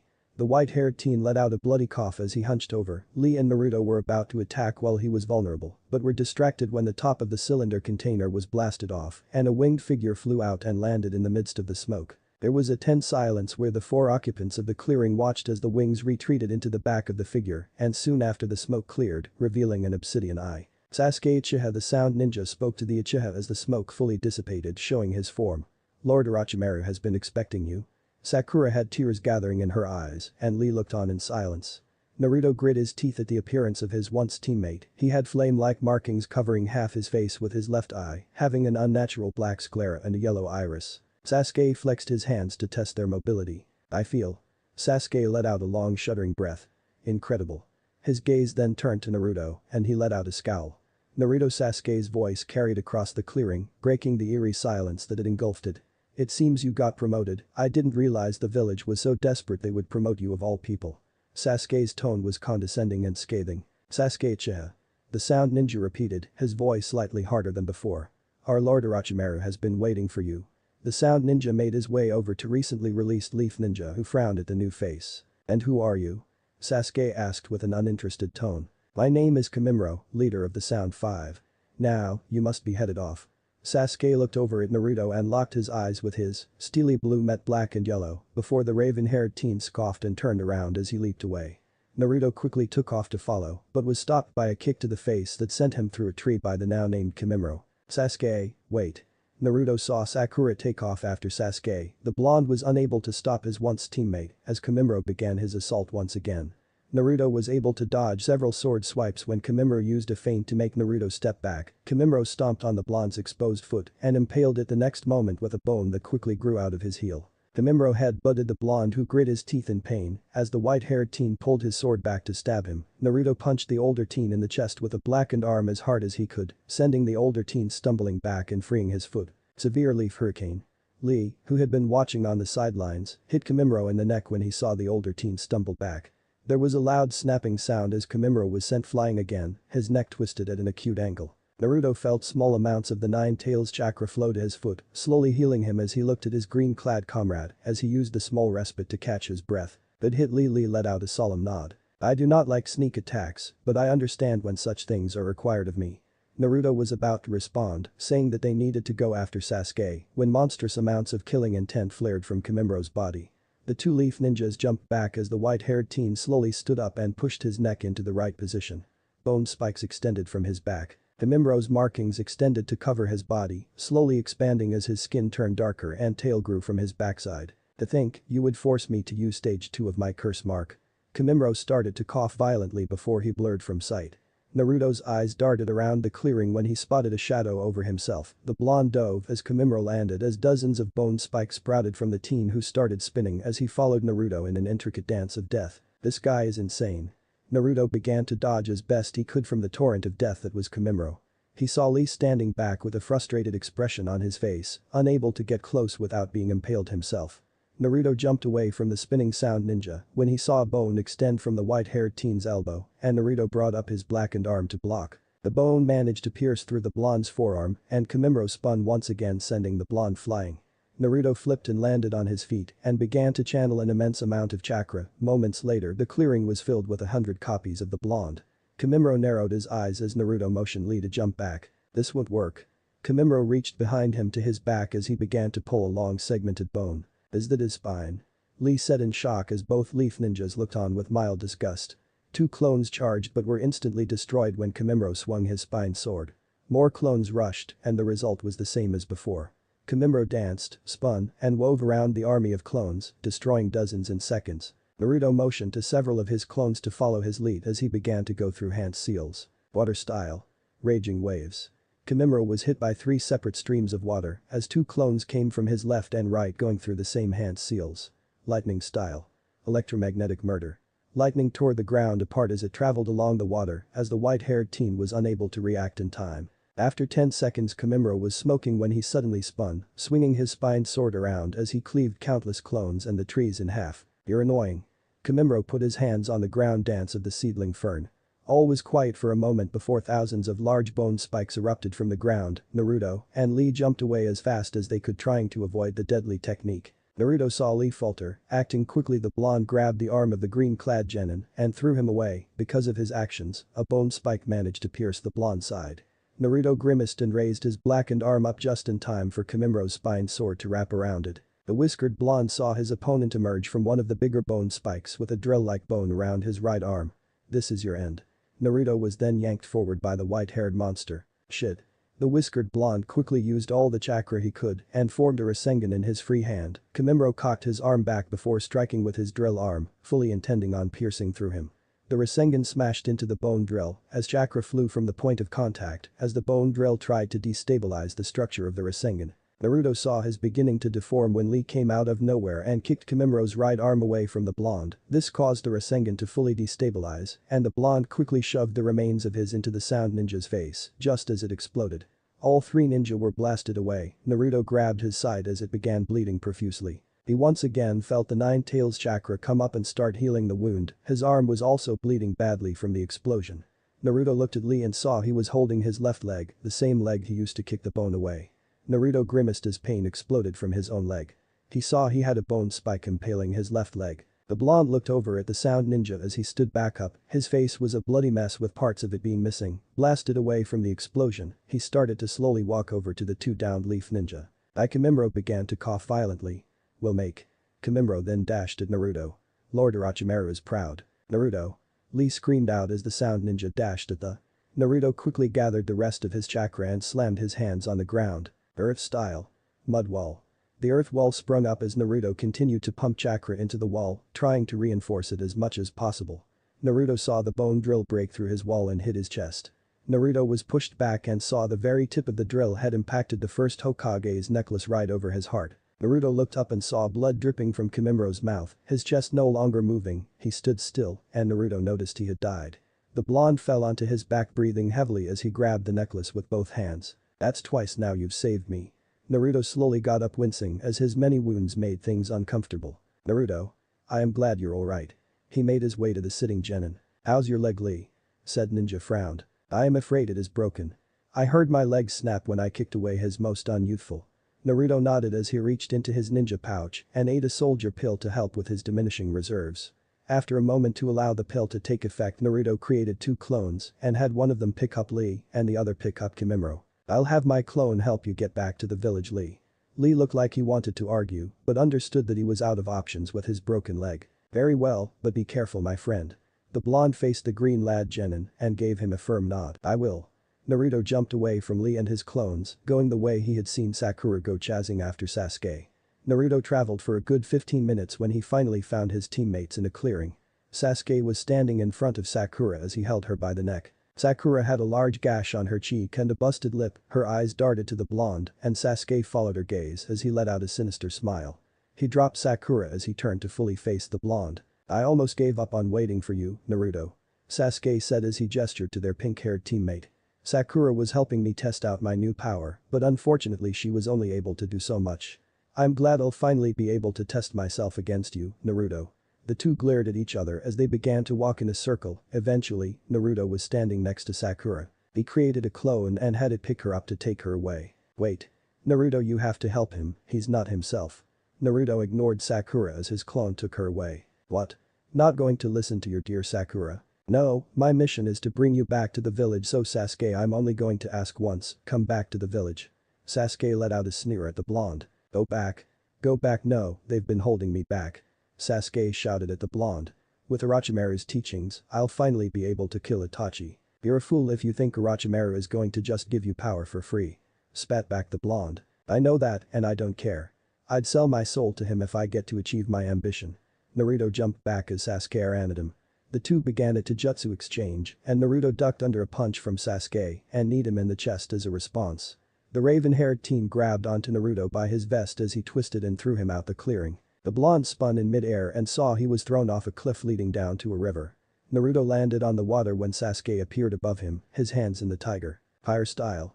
Phoenix flower jutsu. Sasuke spat out 6 small fireballs from his mouth. Naruto ran through his own hand seals and cut the flow of chakra from his feet, his body weight making him descend into the water. Water style. Raging waves. Naruto unleashed his just as his head submerged, propelling himself downward as the fireballs exploded on the surface of the river. Naruto made 3 clones and had them spread out as he saw Sasuke land above him, pushing chakra into his feet, he shot up out of the water and uppercut his raven-haired foe. Sasuke backflipped and had his Sharingan activated when he landed as his eyes darted below the water's surface. Sasuke jumped back as 3 jets of water collided where he had been standing previously.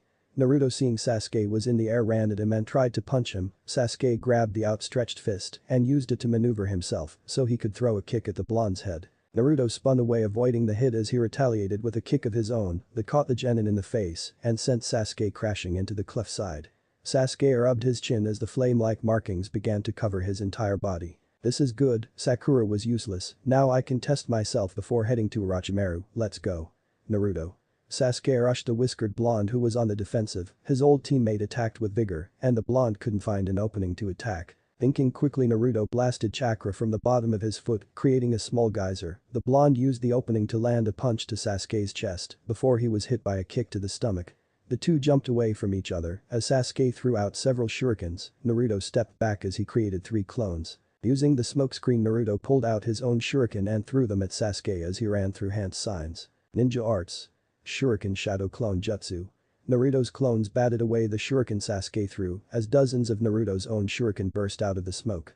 Sasuke jumped up to the cliffside to avoid the shuriken when he started going through some familiar seals as he took a deep breath. Fire style.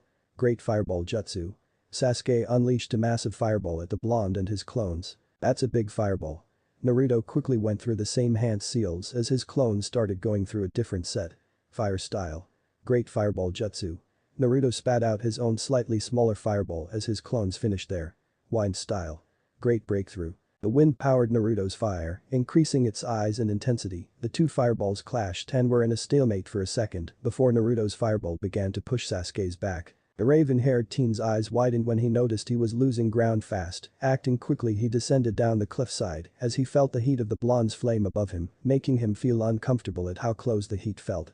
Sasuke then threw more shuriken that circled around Naruto and his clones. Naruto's eyes widened when he and his clones were pulled together as steel wire closed around him, his clones were dispelled, and Sasuke spun the blonde around and smashed him onto the shore. Naruto saw Sasuke put the wire into his mouth as his hands flashed with an unfamiliar. The blonde saw the tiger seal and began going through his only water, thanking whatever deity that was listening that his hands were free to use his fire style.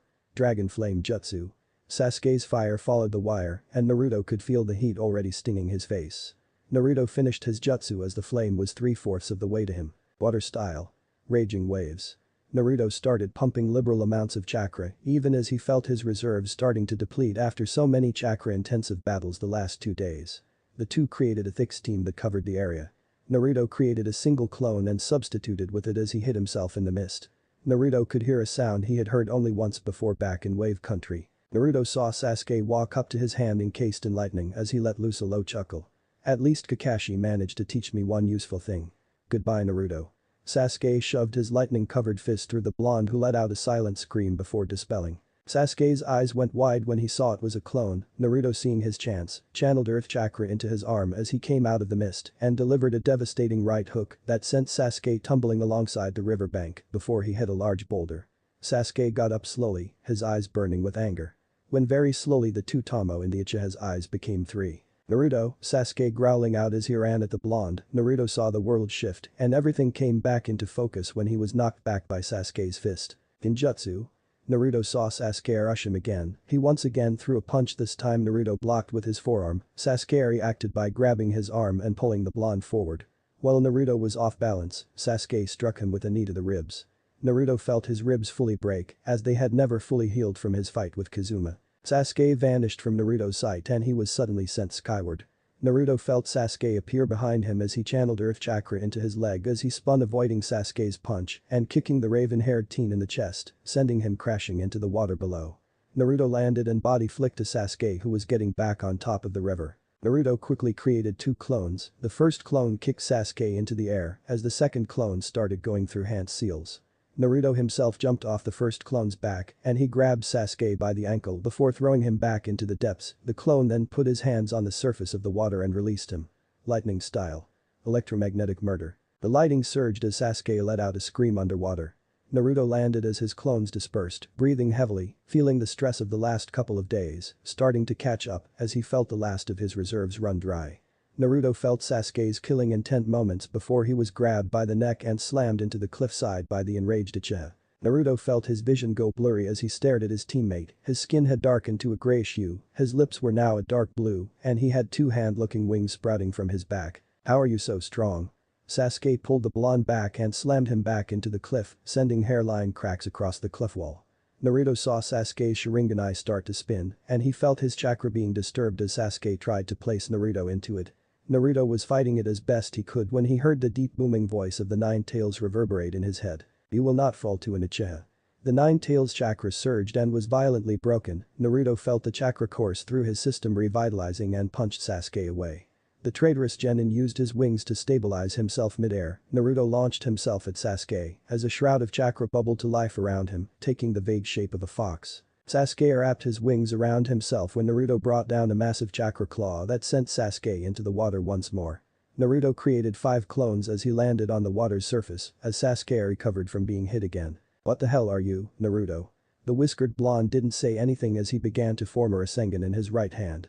Sasuke, seeing this, began to channel lightning chakra into his left hand as the sound of thousands of birds chirping could be heard. The two locked gazes before taking off at the same time. Just as the two were about to clash, Naruto shoved his Rasengan into the water and destabilized it, causing an explosion that sent Sasuke along with a tremendous amount of water into the air. Sasuke tried to stabilize himself again, only to be hit by a wind from one of the blonde's clones. Sasuke was sent slamming into the river shore. The raven-haired teen didn't get a chance to get back up when 2 more of the blonde's clones kicked Sasuke back into the air, where the final 2 clones fell onto him, hitting him with their own Rasengan.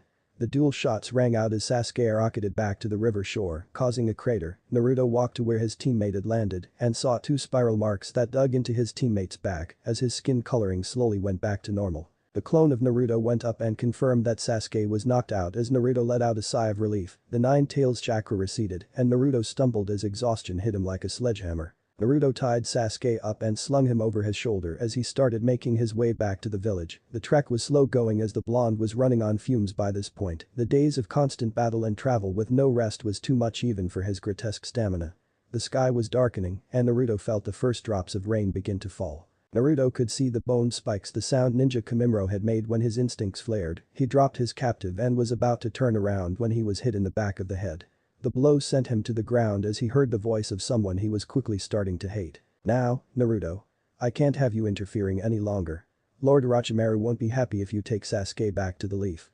Naruto sat up shakily as he watched Kabuto pick Sasuke up. The rain was starting to pour now, and Kabuto adjusted his glasses with his free hand. Kabuto, Orochimaru's right-hand man, smiled as he jumped up into the trees. "I must be going, but I will leave you with a gift."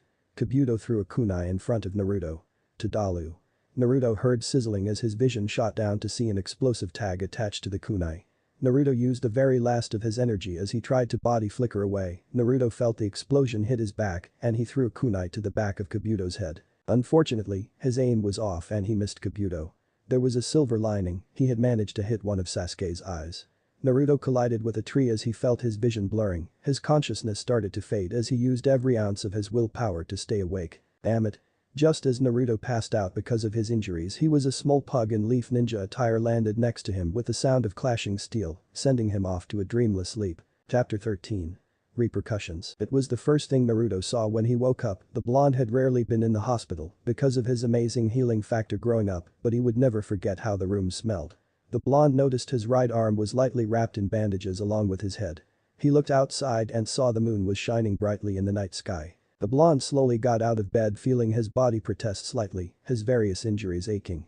Naruto grimaced, not used to feeling so hurt. Slowly he made his way to the closed window. He stared at the village and he saw the last of the stragglers headed home for the night. Only the occasional ninja would pass by this part of the village at this time of night. Naruto opened the window and sat on the ledge as his eyes closed. There was a soft breeze that came by and ruffled his hair and brought fresh air into the stale hospital room. He glanced at the clock hanging above the door and the blonde saw it was 1 in the morning. Naruto looked around his room and saw a nightstand with a lamp on the right side of the bed. Closer to the door were 2 chairs, the one closer to the door had his clothes neatly folded along with a scroll that no doubt held all of his supplies. There was a door in front of the bed that no doubt led into a bathroom. Naruto slowly made his way to the chair near the door. As he examined his clothing, his shirt was a mess as it was littered with holes and tears from his back-to-back battles. The rest of his clothing was in no better shape. The blonde then began to change into his regular clothing, sans his flank jacket, which was no doubt in the scroll. Damn it. Naruto grit his teeth as his thoughts went back to his final waking moments after capturing Sasuke. His hands clenched into fists as he could feel his frustration mounting after his fight with Kazuma and a 6-hour dash to find the retrieval team. The blonde had been tired. The fight against Kimimaro had left him exhausted and his fight with Sasuke had left him running on fumes as even his tremendous chakra reserves had been pushed to the very limit. The blonde sneaked out his room and saw the hallway was mostly empty. He eventually found the nurses' station where 3 nurses were going in and out of rooms checking on various patients. The blonde waited and soon all the nurses left to check on patients and to deal with other duties. Naruto went over and started to look through patients and eventually found the names of all his injured comrades. Niji and Choji were still undergoing surgery it seemed. Kiba was resting as in room 302 and Sakura was in room 309, both would be kept overnight before being released. Shikamaru and Tenten had been discharged after getting their injuries treated as they had no major injuries. At least everyone made it out alive. Naruto thought as relief surged through his tired mind. He set the charts down as he started making his way to the exit after avoiding the nurses doing their rounds. The wind hit the blonde once again as he stepped outside, the roads being illuminated by the moon. Naruto started walking towards one of his favorite spots in the village. The trip took him a good half hour as the blonde walked at a leisure pace just enjoying the night air. It was very different from the stale air of the hospital. Naruto slowly sat down on top of the fourth's head looking out into the village. The blonde's hand rose to his stomach as thoughts drifted to his father. Kazuma knew who my father was the moment I used the Rasengan. If he could figure it out, others are sure to find out as well. Naruto closed his eyes as he laid down when he felt another person sit next to him. He opened his eyes to see Jiraiya staring out into the village. Tsunade is going to kick your ass when she notices you left the hospital. The whiskered blonde shrugged. I don't like staying in the hospital. Jiraiya let out a soft chuckle. Yeah, well be prepared to get pummeling next time you see her. Naruto let out a sigh wondering why they were all so weird. He clenched his fists as he thought about Orochimaru and his own wayward teammate. I heard about Sasuke. Jiraiya looked at his student as various emotions began cycling through his eyes. I had him, I was on my way back to the village when Kabuto showed up. I was already drained from all of my previous fights and I couldn't do anything when he blindsided me. The white-haired man put his hand on the blonde's shoulder. Sometimes these things happen on missions. We weren't expecting for all of you to meet such heavy resistance. You probably saved the Akamichis and the Hyuga's lives, both of them were in critical condition and the rest of the retrieval team suffered minor damages. You did a good job, guys. Pupil Lee told us how you fought Kimimaro. He was one of Orochimaru's best agents. Naruto grabbed the first Hokage's crystal with his left hand. He was a monster, he completely outclassed Lee and I. We didn't even defeat him, he died on his own in the middle of the fight. Lee and I. Naruto paused as the grip on the necklace increased. We would have died otherwise, we got lucky. But you survived, that's all that matters sometimes in this world. Naruto frowned but didn't say anything as the two sat on top of the fourth's head. What's going to happen to Sasuke? I wasn't in the council meeting when it happened, but from what I heard he will officially be declared a missing ninja. He'll have a bounty put on his head, alive only. There was a lot of debate on whether or not to mark him as a rogue and instead of marking him as kidnapped, but the parents of the clan heirs that went on the mission, especially the Akamichi and Hyuga clan heads, put their foot down. Naruto sighed to himself as images of the darkened winged form Sasuke had taken during their fight. What's going to happen to the Sound Village? Now that they have Sasuke, the council will want to get him back, right? Normally we would have sent a team to go retrieve him, unfortunately, things are starting to escalate with the Stone Village. Naruto felt his stomach drop at Jiraiya's serious face. This actually brings me to the main thing I wanted to talk to you about.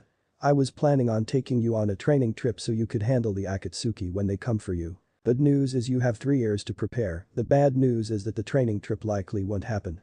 Things are heading towards war, and I'm currently the only S-rank ninja in the village aside from Tsunade. Jiraiya had a sad look on his face. And you being the container of the 9 tails means we will both need to be on the front lines. Naruto closed his eyes tightly, his grip on the crystal tightening, his knuckles going white from the pressure. I'll be ready if they need me. Jiraiya sighed. Nothing is certain yet, but you need to prepare yourself mentally if war does break out. You're on leave for the next 2 weeks so we'll be using the opportunity to help you polish up your techniques, we also need to work on your speed. Naruto nodded and Jiraiya stood up. Training starts in 2 days at 7, so use the next 2 days to heal up. The Toad Sage jumped to the third's head. You should talk to Kakashi Naruto, he was the one who found you and brought you back to the village. Don't stay here all night. Naruto watched as Jiraiya left in a body flicker and began to stand up himself, and he slowly started making his way to his apartment. Naruto enjoyed waking up and just staying in bed, it was a habit he tried to avoid making, but on rare days where he had nothing planned, he allowed himself to just bask in the comfort of being wrapped up by his blanket, or he would have, if it weren't for the loud knocking coming from his door. With a weary sigh, Naruto got up from under his blanket wearing nothing but his pajama pants and his sleeping cap. Naruto rubbed his eyes as he opened the front door to find an irate Ino with a hand on her hip. Nope, I'm too tired to deal with this.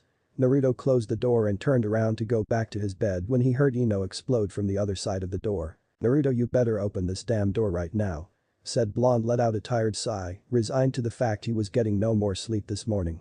The blonde made a single shadow clone as he stepped into his kitchen while his clone went to let Ino inside. Grabbing a pot and filling it with water, Naruto prepared 2 cups to make tea. While he grabbed the cups he received the memories of his clone being slapped out of existence. Naruto poured the hot water into the cups as Ino came into the kitchen area and sat in his chair with a huff. You know, it's rude to shut the door on your guests. Naruto set the teacup in front of Ino before making his way over to the free seat. At 7 in the morning. The blonde gestured to the clock on the wall, Ino's face was deadpan as she looked at the clock. It's 10:30. The blonde looked at the clock and confirmed it was indeed 10:30. More importantly, why aren't you at the hospital? I went to check on all of you this morning, and after I found out that you were all back from your retrieval mission, only to find out you had snuck out. Naruto took a sip from his drink trying to prolong having to answer, knowing that his answer of I just don't like hospitals wouldn't cut it. Naruto contemplated his answer as he slowly lowered his teacup to the table. I saw a black cat in my room so I had to walk around the village 7 times to get rid of the bad luck. Naruto looked at as a bewildered expression came to her face, his own face was stoic, but on the inside, he was hitting himself for using such a stupid excuse. So, you left the hospital because you saw a black cat. Ino stared at Naruto who took a sip from his empty cup as he nodded. That's right, and then you had to walk around the village 7 times. Yup. Even though you were injured enough to be hospitalized. Ino was full on glaring at the blonde by now. It sounds bad when you say it like that. Ino rubbed the bridge of her nose as she let out an irritated sigh. You're an idiot. Naruto shrugged, he had been called much worse for less. How are you feeling? Does anything hurt?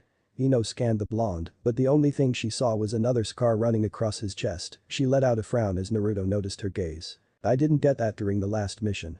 Ino blushed, a bit embarrassed she had been caught staring. When did you get it? Naruto huffed as he thought about the mission to get Tsunade and how it had been him getting his ass beat by 3 different S-rank ninjas. Jiraiya brought me along with him on his mission to go find Tsunade. We had an encounter with Orochimaru as well. The blonde gestured to the scar Ino had never seen. After that Jiraiya and Tsunade drove him off and we came back to the village. Ino nodded along while she listened to the short retelling of his experience.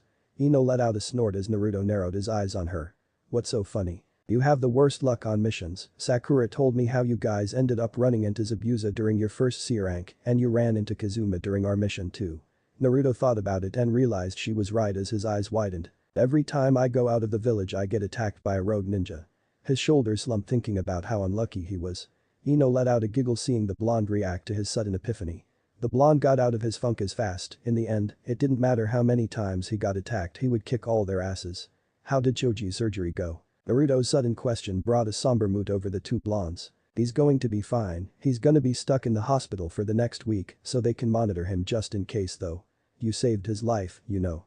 Ino stared directly into the blonde's blue eyes, Naruto looked away unable to hold her gaze. I'm just glad my clone made it in time. The 2 blondes sat in silence when a knock was heard from the front door. Ino looked at Naruto and his state of dress. "Oh, get dressed, I'll answer the door." Naruto nodded as he looked at himself. He had hoped Ino would leave after confirming he was fine. As much as he enjoyed her company, the blonde was hoping to have a lazy day in. Goodbye sleep. Naruto thought as he made his way to his room as Ino got up and went to the front door. Naruto looked over his wardrobe and decided to wear a simple orange t-shirt and black shorts as Naruto began to undress. He had another realization. Shit, if whoever is out there wants to come inside and talk, I'll be out of chairs. Naruto began to dress himself and he heard two voices in the living room. I should probably go buy more chairs eventually. The blonde finished dressing and opened the door to find Ino heating the water as Sakura sat in his chair. She looked very tired with heavy bags under her eyes. Hey Naruto, you weren't at the hospital this morning. The whiskered blonde made his way over to the empty seat. How are you feeling about Sakura? Naruto said, completely avoiding the question about his whereabouts.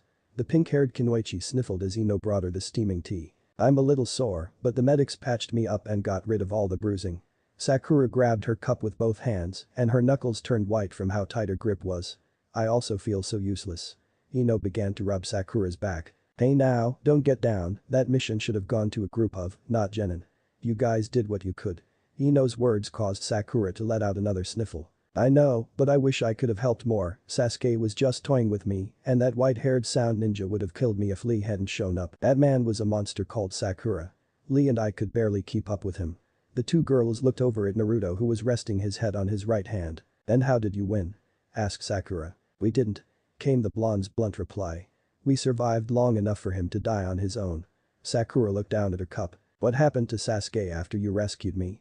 The blonde let out a long sigh as his expression darkened thinking about what happened. I managed to capture Sasuke and was on my way back when Kabuto snuck up on me and landed a sneak attack. After that, he took Sasuke and left. Sakura didn't say anything after that when she noticed the blonde's mood soured. The trio stood in an awkward silence that was only broken when the blonde stood up. Well, I'm hungry. I'm going to go find a place to eat. Ino and Sakura followed the blonde and the three began heading for the village center. As the trio was walking, Naruto spotted a certain orange book on sale and was reminded of Jiraiya's words from last night. I should really go thank him. The platinum blonde spoke up after 10 minutes of walking. Hey, we should go to this BBQ place Asuma-sensei always takes us. Sakura tilted her head to the side before nodding. Yeah, I could go for some barbecue right now. How about you Naruto? The pink-haired woman turned to her blonde teammate. Yeah, that's fine. I'll meet you guys there. I just remembered I needed to do something. With that said, the blonde immediately body flickered away, startling the two Kunoichis. The blind reappeared in the training ground 7 moments later. In the distance, he could see the memorial stone and its most frequent visitor. The blonde walked to stand next to the masked. I'm glad to see you had no major injuries. I was lucky that the worst I had was chakra exhaustion. My chest is still sore, but that will go away soon enough. The two leaf ninjas stood in silence as the wind picked up rustling the nearby trees. I'm sorry Naruto. The blonde glanced at his sensei from the corner of his eye. I should have been a better sensei to you and Sakura. Kakashi let out a humorless chuckle. The one student I did focus on ends up betraying the village. Naruto sighed internally. Kakashi had been a terrible sensei, but he hadn't done it out of spite or hate. If anything, he wanted to get rid of Sasuke first so he could concentrate on himself and Sakura. It's not your fault he left sensei. Sasuke had a lot more problems than what you were equipped to deal with, and honestly, you can only do so much for someone if they don't want to change. Kakashi nodded slowly. Jiraiya told me you two would be training these next 2 weeks. That's right, we're going to be working on my physical conditioning and polishing what I know. If you want, I could stop by and help. Only if you stop by to help Sakura train too. Kakashi's eyes smiled at the blonde. I was already planning on it, don't worry Naruto. I won't make the same mistake again. Naruto looked away from his sensei and scanned the memorial stone, seeing all the names carved into it. There's probably going to be more names added soon if things with stone continue to deteriorate. The two-leaf ninja fell into a comfortable silence. The week had been going well for the whiskered blonde. Both Jiraiya and Kakashi had driven the blonde into the ground with training. Jiraiya would make him do multiple exercises, only to randomly attack him and begin a spar so he could work on his instincts. Kakashi had been working with the blonde's clones. Each day he would work on a single, trying to lower the number of hand seals required to cast them, along with helping the blonde switch between the different chakra natures. Naruto was currently laying in his bed, his body sore and beaten. Jiraiya, it seems, does not like to hold back during spars. The blonde was beginning to doze off when he heard the cry of a hawk. Naruto looked at the bird flying high above the village in a figure 8 and knew it was a message for all ranked and above ninjas to gather on top of the Hokage monument. All receive a scroll with their flak jacket that explains all necessary information, such as evacuation routes, outpost locations, and a list of messenger hawk flight patterns. Naruto got dressed in his gear, and as he noticed the countless figures moving in the shadows, all of them headed in the same direction. The whiskered blonde was soon standing next to hundreds of other leaf ninjas all gathered around Shikaku Nara. Naruto saw that the Jonin had all gathered as well, and that they were standing behind Shikaku, who dropped down to one knee. All the gathered ninjas followed suit as Tsunade walked to stand in front of her assembled forces, an unreadable expression marring her face. Jiraiya, who was walking behind Tsunade, had a grim expression. The mood was tense as everyone waited for the Hokage to speak. "The Stone Village has declared war on us." There was absolute silence after the declaration, no one dared to speak, not a single person even dared to breathe. Earlier today a squadron of sound ninjas attacked one of our Anbu bases near the border of Waterfall. The tension rose several notches as anger spiked across the crowd. "We have reinforced border patrol with regular forces already, but I need every single person to go home and prepare yourselves. Tonight the council and the elite will be making plans on how to proceed, but we will be establishing several outposts closer to the border for rapid response. This is a serious matter, there will no doubt be many clashes, but we will stand tall, and Stone will regret messing with us." Dismissed. Naruto saw many of his comrades leave with grim faces, and as he walked back to his apartment, he thought back to the memorial stone and dreaded to see how many new names would be added to it during the duration of this conflict. Okay, so this is progressing nicely. I have plans on how I want to play this next arc, cause I didn't want to have the 2-year time skip with Jiraiya and Naruto running around the elemental nations doing jack all. And as they say, experience is the best teacher, at least it will be for Naruto. I'm not gonna lie. I had a scene in my mind for a while now, and it's just so ridiculous I had to put it in. Naruto's world. Kabuto had been watching the fight between Naruto and Sasuke closely. Naruto had just taken Sasuke out by slamming his Rasengan into the river and delivering a devastating combo that had knocked the Avenger out. But something was off. During the fight, Kabuto saw inconsistencies, punches that should have hit the blonde only for him to be just out of reach, kunai that just appeared out of nowhere in the blonde's hands.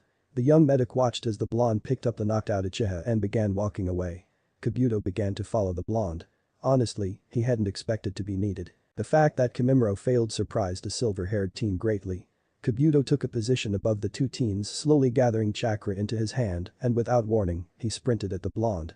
Kabuto neared his prey and swung, his hand going to his neck in an attempt to sever his spinal cord, but just as his hand made contact both teens vanished from sight. What the hell? Though Kabuto, as he quickly looked around trying to find his targets, he quickly found them off in the distance with Naruto placing Sasuke next to a tree. His back was to the medic, and as he turned to face the sound ninja, Kabuto froze the moment red eyes locked with his own. What is this? Kabuto started shaking as dread filled his being. The medic had been used to being blasted with potent killing intent, something that was unavoidable working with Orochimaru, but this was completely different. This was some primal feeling of being in front of a superior predator. Kabuto took on the appearance of Naruto, who looked different from the last time he saw him. His hair was slicked back with 4 spikes coming forward, he looked slightly more filled out, and his eyes. They were the eyes of an apex predator. Kabuto, his voice was smooth and sensual, it didn't sound anything like the boy he knew. Swallowing any and all apprehension, the medic knew he couldn't return to Orochimaru without Sasuke, so he acted. Using a body flicker, Kabuto rushed the blonde intending to slice his throat. Kabuto was alarmed, the blonde clearly tracked his movements but didn't move to retaliate, he only smiled, revealing sharper than normal canines. Before Kabuto could land the blow, he was sent hurtling through several trees. He shakily got up and moved forward to trying to figure out when the blonde had moved. Whatever happened to the blonde to change him had put him in a class of his own, he didn't even know if Orochimaru could defeat the blonde as he was. "Oh? You continue to approach me even after realizing how outclassed you are. Lord Orochimaru requires young Sasuke." Kabuto cursed himself for stuttering. The blonde let out a small chuckle to a full laugh. "Very well, then do try to take him." Naruto had an ear-to-ear grin as he stared down the medic. Kabuto was overcome by pure terror, and he turned around to try and flee, only to end up in the same spot where he started. "What? How?" Laughter once more filled the clearing as Naruto spread his arms out. "This has been fun, Kabuto, but it seems like we need to end this. The company will be arriving soon, and I am not ready to reveal myself yet."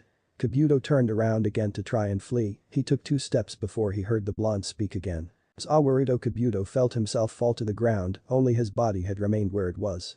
As the darkness started consuming him, he saw the red-eyed blonde laugh as he consumed the blood from his headless body. Chapter 14.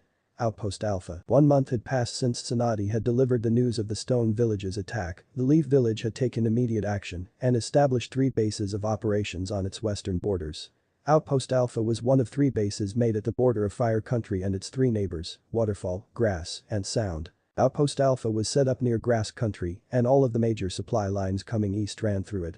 Outpost Alpha was the least active of the 3 bases in direct combat. Outpost Beta was technically in Waterfall and was set up as a joint outpost with the Waterfall Ninja to help secure their country. Outpost Delta was the last of the 3 outposts and also the largest of the 3. It was set up near the border of Sound and had already engaged enemy squadrons 3 separate times in large-scale battles. Waterfall had sided with the Leaf Village as they had an ongoing defensive pact. Sound and Stone had allied together as well, allowing the squadrons of Stone Ninjas to directly attack the Fire Country without having to go through the hostile Waterfall Village or the neutral Grass Country. The Sand Village had been silent, though they did claim neutrality from the whole affair, still reeling from their losses during the Sand Sound invasion. The Cloud Village had only increased some of its patrols and made no other moves, though relations were tense. The Hidden Mist Village was still dark, what little information they could get out was about the civil war starting to reach its climax. The other minor villages followed the Sand Village's example and declared neutrality. It had been 3 weeks since Naruto had been deployed to Outpost Alpha. So far the blonde had been sent out on 2 escort missions, where he and a squad of 10 guarded a caravan of supplies coming from Wind Country. So far things had been quiet, the only enemy activity had been a scout near the border. Jiraiya had been put in charge as commander of Outpost Delta. He was deployed there along with many of the least heavy hitters, as it was currently the most active area in terms of combat. Kakashi had been made commander of Outpost Beta, where he ran hit and run operations to disrupt the supply lines of the Stone Village, along with doing recon of Stone Village outposts. They have conducted 2 raids so far. Inoichi Yamanaka, Ino's father, had been made commander of Outpost Alpha. He was also currently one of 3 jonin who were assigned to the outpost. Naruto walked around camp taking in the scenery. There was a large number of tents set up as makeshift shelters. Large walls of earth were made with earth to protect the outpost and hide it from view. There were dozens of running around blending with one another as every single one was wearing their mandated attire. The blonde was wearing the typical uniform, plus his orange sash. It was the most he was allowed to deviate from the dress code now that wartime protocols were put into effect. Naruto had spent most of his free time at camp working on his nature chakra transformation. He had been channeling different chakra types into his kunai to see the effects they had. Earth chakra was the one he was most familiar with, as it was the one he had the most experience with when he channeled it into his arms. It made the kunai harder and heavier than normal. Naruto knew the earth chakra enhancement would work better with blunt weapons, like a staff or club. Wind was his most powerful affinity, and it was obvious when he began using the wind-infused kunai, it could cut stone easily, along with increasing penetrating power. The blonde had tried to channel fire chakra through his kunai just once, he had burned himself, his control with fire was still not good enough for anything other than basic fire. Water, in his opinion, was the hardest to control, he could extend the water in a whip from the tip of his kunai. Unfortunately, it required tremendous amounts of concentration and made it basically useless in battle for him. Lighting had a similar effect to that of wind, it made cutting easier, but not to the extent that wind had. Where it had truly shined was its penetrating power, it could go through solid stone like it was made of butter. Although he had encountered a problem that was similar to the one he had with water, it took him about 4 seconds to properly channel the chakra through the kunai. That was unacceptable. A battle could be decided in that amount of time, especially with enemies like Orochimaru, Itachi, and Kisame, who could all move and react at ridiculous speeds. As Naruto continued to walk around the base he saw that many of his allies were in the large communal tent that was mainly used for meals. The majority were playing card games and just talking. The blonde let out a small sigh as his gaze lingered on all of his laughing allies. Naruto was the youngest person in camp by far, the closest person in age to him from what he could determine was a Hyuga that was 3 years older than him. Naruto had tried talking to him, but it was like talking to a brick wall that had a tendency to glare at you. The Hyuga really needs to learn to relax. Thought Naruto with a sigh as he walked past the communal tent and went to his assigned tent. Naruto shared the small space with 5 others, all of them in their late 20s. It was very awkward for the blind, some of them held hidden resentment when they looked at him. Be it from jealousy from him being at such a young age or the fact that they knew he housed the 9 tails, either way, it made it a very uncomfortable experience for the young blonde. If there was one thing he regretted about being promoted, it was the age difference with him and the rest of his comrades. The average age of most was 22, it was a difference of almost 10 years. It wasn't unheard of to be promoted at an early age, his own sensei was proof of that, but most stayed with their genin teams until all 3 either got promoted or the remaining genins retired. Things were more complicated for him now that one of his teammates had gone rogue, not that he had planned on staying with them, but the outbreak of war threw everything out of order. Even if he had planned on staying with his team, that option was now closed. The thought of the war reminded the whiskered blonde of his lifelong tag-along. He had been very upset since the war was announced, not that Naruto could blame him, he wasn't thrilled with the prospect of 2 of the 5 fighting. He had tried to talk to the fox on multiple occasions since he had been deployed, but the most he ever got was an angry huff or an annoyed growl. If Naruto didn't know any better he would say the ancient beast was sulking. The blonde closed his eyes as he drifted off to sleep wondering when the 9 tails would talk to him again. The next morning Naruto woke up and went to one of the 3 designated training areas right outside the walls of the outpost. Everyone was expected to train to keep themselves in shape, but no intensive training was allowed, you never knew when you would be called away on an emergency mission. Naruto had a major advantage compared to everyone else, he could train harder than everyone at the outpost and not be negatively affected because of his healing factor. The young man was using training weights he had acquired from Guy-sensei before being deployed as he ran around the field for his warm-up. The weights were special as they would increase in weight up to a certain limit whenever he added chakra to them. They were great as he could deactivate them relatively fast in case of an attack, though he never wore them outside of training. There was no reason to take additional risks, especially during a war. Sweat dripped off the blonde as he ran laps around the clearing. Naruto stopped and to catch his breath before sitting down to begin his meditation. It was his usual routine during his days off at the base, he would get up, run laps, then meditate for an hour before practicing his taijutsu. He would end his training session by working on his natural chakra. He was interrupted from his meditation when he felt someone walking towards him. Naruto opened his eyes as a black-haired stood in front of him. He looked to be in his early 30s and had a scar under his jaw. He looked slightly annoyed, and his tone showed as much. "Uzumaki, you've been called by the commander." As soon as he finished talking the man left. Naruto let out a sigh as he got up. It was hard to not get angry with some of his comrades when they acted like that, unfortunately, there was nothing he could do as being unpleasant wasn't a crime. It was frustrating though, very frustrating. After a short walk, Naruto stood in front of Inoichi with a group of 12 others. The older blonde was going over paperwork in the commander's tent, his face was set into a small grimace that pronounced his wrinkles. He continued reading the report for another minute before finally addressing the gathered ninjas. "Hello gentlemen, I've called you here because we received some troubling intel from Outpost Beta this morning. One of their scout teams picked up the trail of an enemy squad during one of their patrols. After locating the squad of stone ninja, they followed them up to the point where they crossed into grass country. From the direction they were traveling we think they will attack our supply caravan currently crossing through grass country. The team deployed to escort that caravan has only 3 members. It was decided after some careful planning that all of you shall meet up with the caravan. Your mission is to make sure the supplies cross into fire country. Your second objective is to ambush the stone squadron should they try to attack the caravan and try to take at least one of them hostage. You have 30 minutes to prepare yourselves, the faster you make it to the caravan the better, supplies have been rather limited, especially with how suddenly the war sprung up. The teal-colored eyes fell onto the standing off to the right, he had black hair with grey eyes with a scar running along his jawline, it was the same that had come to retrieve Naruto Chunin Honda, you shall be in charge of this operation. The now named Honda saluted Inoichi. Of course commander, we won't let you down. Inoichi nodded. I know you won't, good luck all of you. Dismissed. Naruto and the remaining saluted Inoichi and left to go to their respective tents to prepare.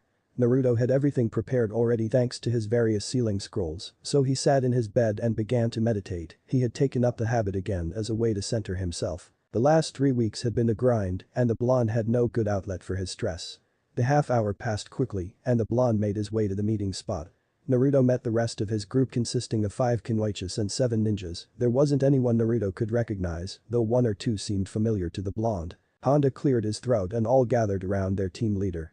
Listen up, this mission isn't going to be easy, but we can send a message to the stone village that we won't be outmaneuvered by them.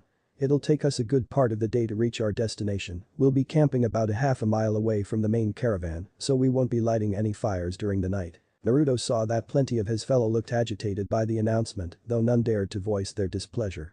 Once we reach the caravan we need to be on alert, the stone ninja may strike at any moment. Honda's gaze traveled across the group, Naruto noticed it stayed on him a split second longer than anyone else. Let's get going. With a chorus of yes sir the team was off. The journey was slow.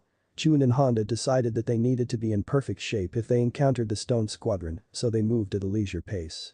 The sun was high in the sky when Honda decided to take a short break for food and water. Naruto sat on a low-hanging branch when he felt the all-too-familiar tug on his navel. He closed his eyes and when he opened them again he was standing in front of his tenant. The nine tails looked down at his container, his massive tails swayed back and forth behind him. There was a tense silence as the two stared at each other. Naruto, unable to stand the silence, finally spoke up. Yo, you wanted to talk. The nine tails stayed silent, his gaze continued to observe the young blonde. Naruto, you need to be careful, something is coming. The blind blinked once trying to comprehend what the fox was saying. He had been silent for a month now, and his first words were a warning, it was concerning. What do you mean? The nine tails huffed in annoyance. You know about your ability to sense things before they happen, yes? Naruto nodded confused by the sudden change of the topic. Yeah, it saved my life on more than one occasion. Did you know that each of my siblings gives special abilities to their hosts? Each of you has things in common such as an increased healing factor, though yours is more advanced thanks to your Uzumaki heritage. But we each have unique talents that are, for a lack of a better word, inherited from us. Shukaku, as you know, allows his host to control sand. The four tails allows their host to use lava. Naruto's eyes widened at hearing that, a small part of him was jealous that the four tails allowed its host to be able to use something as cool as lava. I, on the other hand, have a more subtle ability, one which in my opinion, is the most useful of the nine. I can detect negative emotions. If you were actively using my chakra you would see that your ability to sense things around you would increase tremendously. I guess I should thank you then. The nine tails lowered his head to better look at his host. You shouldn't, the ability as I explained, is passive. More importantly, I sense something dangerous up ahead. The blonde frowned. I'm in the middle of a mission right now, we're going to intercept a stone squad, so it's probably that. The giant fox narrowed his eyes. I wouldn't be warning you if I thought you would be facing the normal fodder you've encountered. Do you know what the threat is? No, if I were outside of the seal I would be able to be more accurate. Unfortunately, my ability to sense the outside world is limited. The war going on does not help either, negative emotions are flaring all over covering the land in a blanket of hate and sadness. I'll be extra careful. The nine tails curled up and faced away from the blonde. Good, I don't need you dying on me yet. Naruto let out a small smile as he watched the nine tails. Thanks for warning me, I appreciate it. The fox didn't respond verbally, but he did make a go-away gesture with one of his tails. Taking the hint Naruto concentrated and was back outside of the seal, returning from his subconscious was always disorienting. Time moves slower in the sea, and it always makes coming back weird. Naruto looked around to gauge the amount of time he had spent in the seal, the majority of his teammates were still eating, so not much time must have passed. The blonde thought about warning Honda about what the nine tails had said, but he didn't think that it would go well. Naruto brought out a ration bar and began eating to get rid of his growing hunger, he didn't know when the next time they would be able to rest.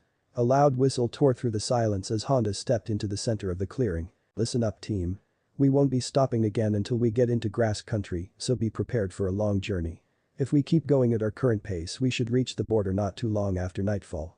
We leave in 10 minutes. Honda turned to talk to one of the elders after he made his announcement, they both went over to a stump with a map of the area, with various spots marked on it. Naruto brought out his canteen and washed down the tasteless ration bar. He let out a grimace as he thought about the possible threat lying ahead, especially if it made the old fox warn the blonde. I hope I don't run into Orochimaru again. The blonde began rubbing his chest where his scars crossed. I don't need another scar from the fucker. Thoughts of Orochimaru lead him to think about his former teammate and the traitorous medic. I hope we run into Kabuto though, I need to pay him back. I doubt I'll run into Sasuke anytime soon, with how much effort the snake put into getting him he probably won't leave Orochimaru's side. The squadron finished their rest and marched on, the landscape around them began to change as the daylight began to fade.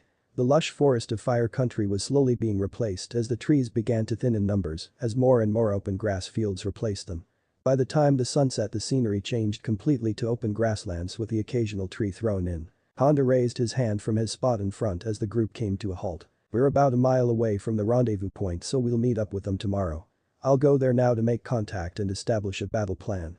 Tomorrow, once we meet up with the escort team 3 of us will travel along with them, but the rest of us will be trailing them far enough away that the enemy stone squad won't see us. If they attack the caravan we'll come up from behind and take them out. For now, set up camp. We'll be taking 1-hour watches in pairs, drawing lots to see who will be taking the watch.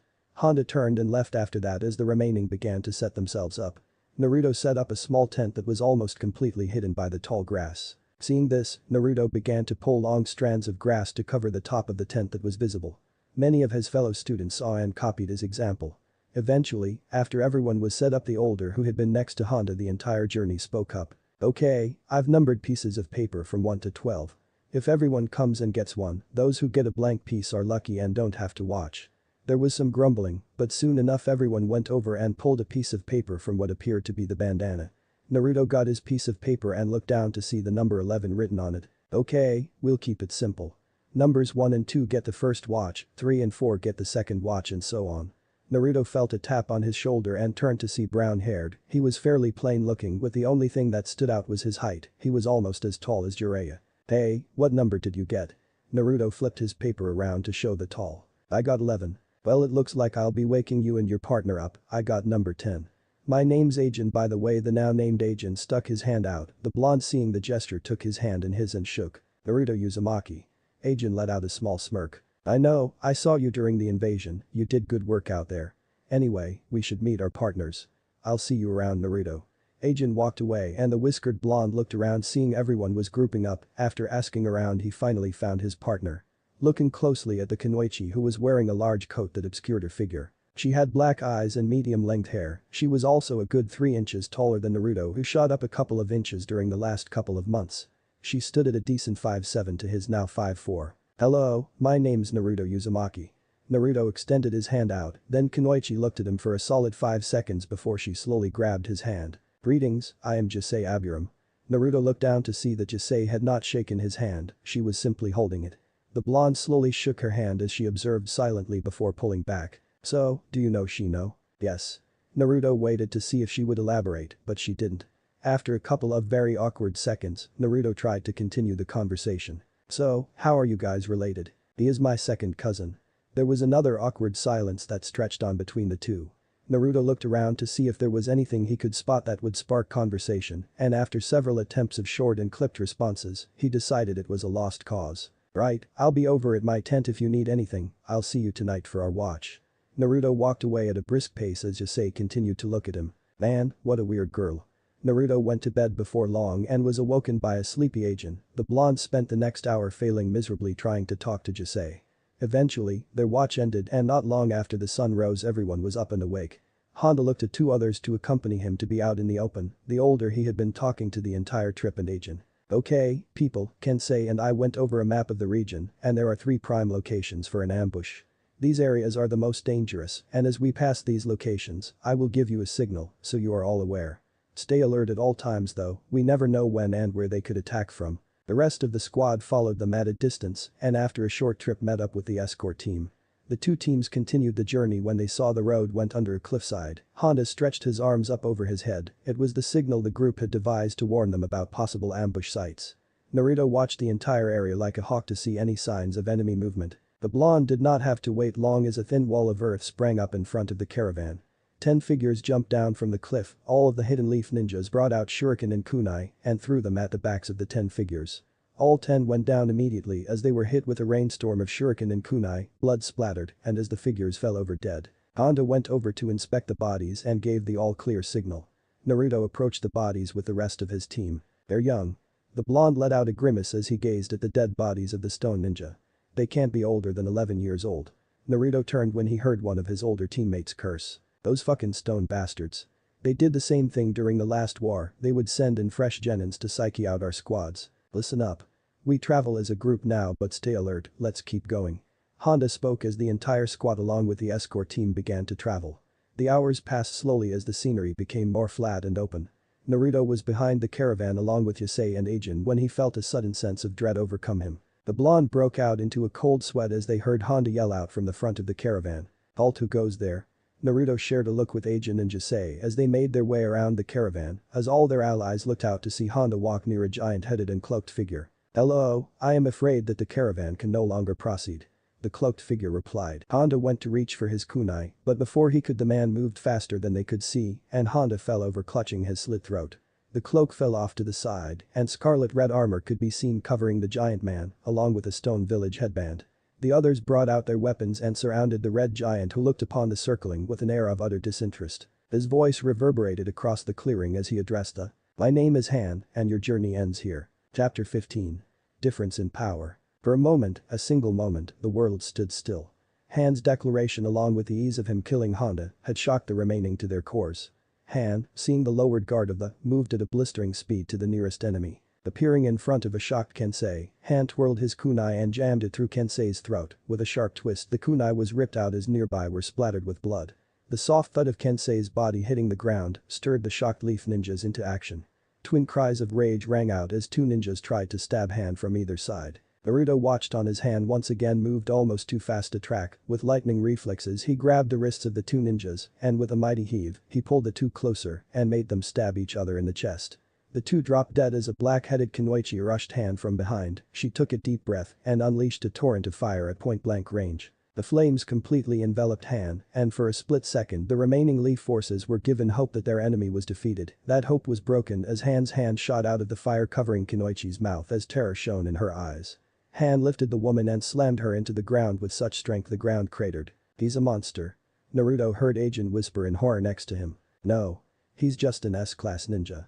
Naruto couldn't help but reply. He had encountered many S-class ninjas, but they all had one thing in common. They either needed him alive or were playing with him and his team. The red monster was the first S-class ninja who the blonde had met aside from the crippled Orochimaru who was simply there to kill them. A sense of dread overcame Naruto as he saw how utterly outclassed they all were compared to Han. Han, who was standing over the dead Kunoichi, spun around as earth spikes sprang from behind him. With a wide swing of his arm, the spikes were broken and rendered useless as the three from the escort team sped towards the red giant with their weapons drawn. As they got closer, Han closed his eyes and his chakra spiked before Naruto could shout out to warn his comrades. Han opened his eyes and spoke. "Boil style." Scorching mist. Just before the three Leaf ninjas could land their attacks, thick steam erupted from Han's armor surrounding him and the escort team. Cries of pain echoed across the clearing before they were cut off one by one. Han exploded out of the mist and landed a crushing kick to another ninja. A resounding crack could be heard as his chest caved inward and the ninja was sent flying away from the remaining Leaf forces. "Oh my god," Jisei said as she fell to her knees in shock as her insets began to buzz around her in agitation. Han, hearing the teen, raced over to the downed Kunoichi and raised his fist in preparation for a strike. Naruto bit the inside of his cheek so hard he tasted blood and buried his feelings of dread and despair deep inside himself. He began to gather chakra into his right arm and moved faster than any previous time of his life. Han, who was mid-swing, suddenly stopped and shifted his arm to cover his face as a black fist impacted into his armor. The stone ninja's eyes widened when the force of the blow made him take a step back. Using the opening, Naruto sent a kick that sent Han skidding back a few feet. Naruto quickly created a clone that picked up Josie and took her away from battle. The blonde's instinct flared like never before as he channeled tremendous amounts of chakra to reinforce his body as his arms came up to just barely in time to block a lightning fast strike from Han that sent the younger man through the caravan they were tasked with escorting. Naruto hissed in pain, his arm feeling like it had a mountain dropped on it. "Pox, I need your help, anything you can offer would be great." Naruto thought as once again his instincts flared, his eyes snapped to the sky where Han was. Steam exploded from the back of his armor as the red giant propelled himself down. Boil style. Erupting strong foot. With a quick body flicker, Naruto got out of the way as Han dropped down from the sky, obliterating the caravan and all of the supplies. Naruto took a glance around to see how the rest of his comrades were holding up. Most were shaken, some were angry, but everyone was ready to fight. Out of the original 18 ninja, 7 were dead and Jisei was too disturbed to continue. He saw another pair rush the wreckage. "Wait. Don't get close." Naruto tried to warn his comrades, but it was futile, they were too overcome with rage to listen to him. Han blasted out of the wreckage and clotheslined the two ninjas, sending them crashing into the ground clutching their throats as they desperately tried to inhale air. Without hesitation, Han brought down his hands in a double chop to the necks of the downed ninja, ending their suffering. Gritting his teeth in anger, Naruto felt an outpour of the Nine Tails chakra, his injuries healed, and the chakra began to form a shroud around him, with 3 tails forming behind him. Han's head snapped straight to the now red-eyed blonde as he burst forward and hid Han away from his remaining allies. Naruto felt the fear of his comrades as they stared at him, but the blonde didn't care right now. The biggest threat was the armored giant who was staring at the blonde in an almost melancholy manner. To think, I would end up fighting kin. Han let out a sigh before he was slowly enveloped in a shroud of crimson chakra, and an aura of death was felt as Han's killing intent skyrocketed. Naruto felt his heart stop. Another Jinchuriki, but one who was already leagues above the blonde even without the use of his tenant's chakra. Han disappeared from Naruto's sight, and the next moment the only thing Naruto could feel was pain. It took a moment for the blind to reorient himself. He was laying in a trench, and he felt the damage to his injured chest being healed rapidly by Fox's chakra. Naruto saw Han walking forward slowly, a single tail swaying behind him. Naruto looked around and saw that the remaining were all on their knees from Han's killing intent. The blonde poured all the chakra he could as he shouted his signature. Multi-shadow clone jutsu. The clearing was filled with thousands of copies of the blonde, each clone lacked the chakra shroud, but had a feral look, indicating that they had the nine tails chakra coursing through them. Dozens of clones charged Han, who began to effortlessly dispel them at an alarming rate. Naruto took deep breaths. He had used up the majority of chakra the nine tails had given him, along with a good portion of his reserves to summon the clones, and his shroud of chakra went from 3 tails down to 1. The blonde made his way quickly over to Ajin and Jisei, who had grouped up with the remaining during the blonde's scuffle with the stone ninja. The group looked at the blonde warily, but Naruto didn't have time to waste over any petty feelings of unease. Naruto looked to Ajin, who was the most composed of the group. You need to head back to base now and warn them about Han. Ajin looked at the blonde as if he was crazy. You can't expect us to leave you here to fight him alone. Naruto let out a grimace at the thought of facing Han alone. None of you stand a chance against him, I at least can distract him long enough for you guys to escape. Ajin opened his mouth to argue before another older man placed his hand on his shoulder and spoke to him. Naruto is right, this has become a battle between. We would only get in the way, our top priority right now is letting the base know about Han. Naruto turned around when a clone notified him of Han heading towards the group. The blonde grit his teeth as he once again began to gather chakra. His clones had made a circle around the older, but Han had just broken through. Naruto began to channel wind chakra into his kunai before launching it at the charging stone ninja and blazing through Han's seals. Kunai shadow clone jutsu. The single kunai was soon joined by dozens of identical copies. Han, sensing the danger, spun in place as a wave of steam and chakra went forward and knocked the incoming kunai out of the way. Ajin, Josie and the rest of them took the opportunity to leave. Han once again resumed his charge. Naruto, seeing this, formed a Rasengan in and began to pump more and more chakra into it as he met Han's charge with his own. It began to increase in size until it was 3 times larger than a regular Rasengan, though unlike a normal, this one was unstable and Naruto struggled to maintain its form. The red-clad warrior brought up his arm and steam began to pour out of it as the two neared. They locked eyes before bringing their attacks forward. Rasengan. Oil style. Erupting propulsion fist. The two attacks met and the two stood even for a fraction of a second. Naruto's Rasengan collapsed and exploded as Han's fist tore through the condensed chakra, striking the young blonde in the face as he was sent flying. Han was also sent tumbling back once the explosion caught up with him. Naruto shakily stood up as his vision began to blur. The remaining clones began charging Han once they saw their creator being sent flying. Each clone formed an unstable Rasengan as they began throwing themselves at the older, who were quickly swallowed by a tide of exploding Rasengans. Damn it. This fucking hurts. Naruto raged as he looked at his bleeding right arm. There were deep gashes all over it from the exploding Rasengan. Even with the 9 tails regeneration, it was healing very slowly. Naruto took the moment to catch his breath while his clones distracted Han, who was looking slightly worse for wear, as a big crack could be seen on the chest plate of his armor. Han then let out a roar as he spun and 3 tails extended, destroying any nearby clones. In the same fluid motion, Han pierced the ground and water surrounded the kneeling man. Naruto acted without thinking once he felt his instincts flare. Earth style. Mud wall. A small but thick wall of earth rose in front of the blonde when he heard Han shout his technique. Oil style. Steam explosion. Naruto felt the ground shake as superheated steam flew across the clearing, destroying all of his clones. The wall of earth that protected the young blonde crumbled as a hand broke through and latched onto Naruto's throat.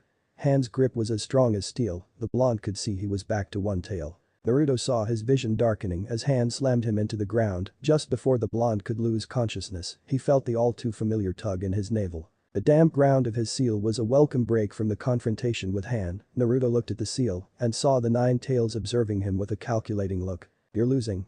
Naruto looked at the giant fox with a stoic face. Really? I hadn't noticed.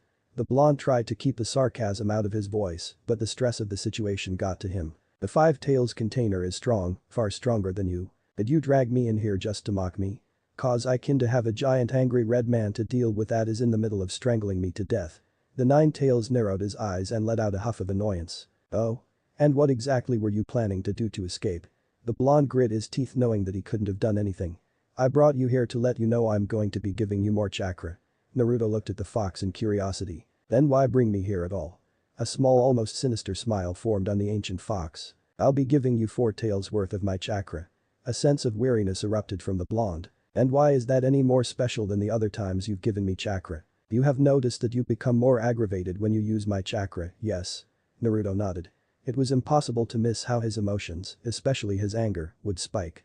The effects of my chakra grow exponentially from the 3rd to 4th tail. Not only that but your sensory range for my ability also increases dramatically.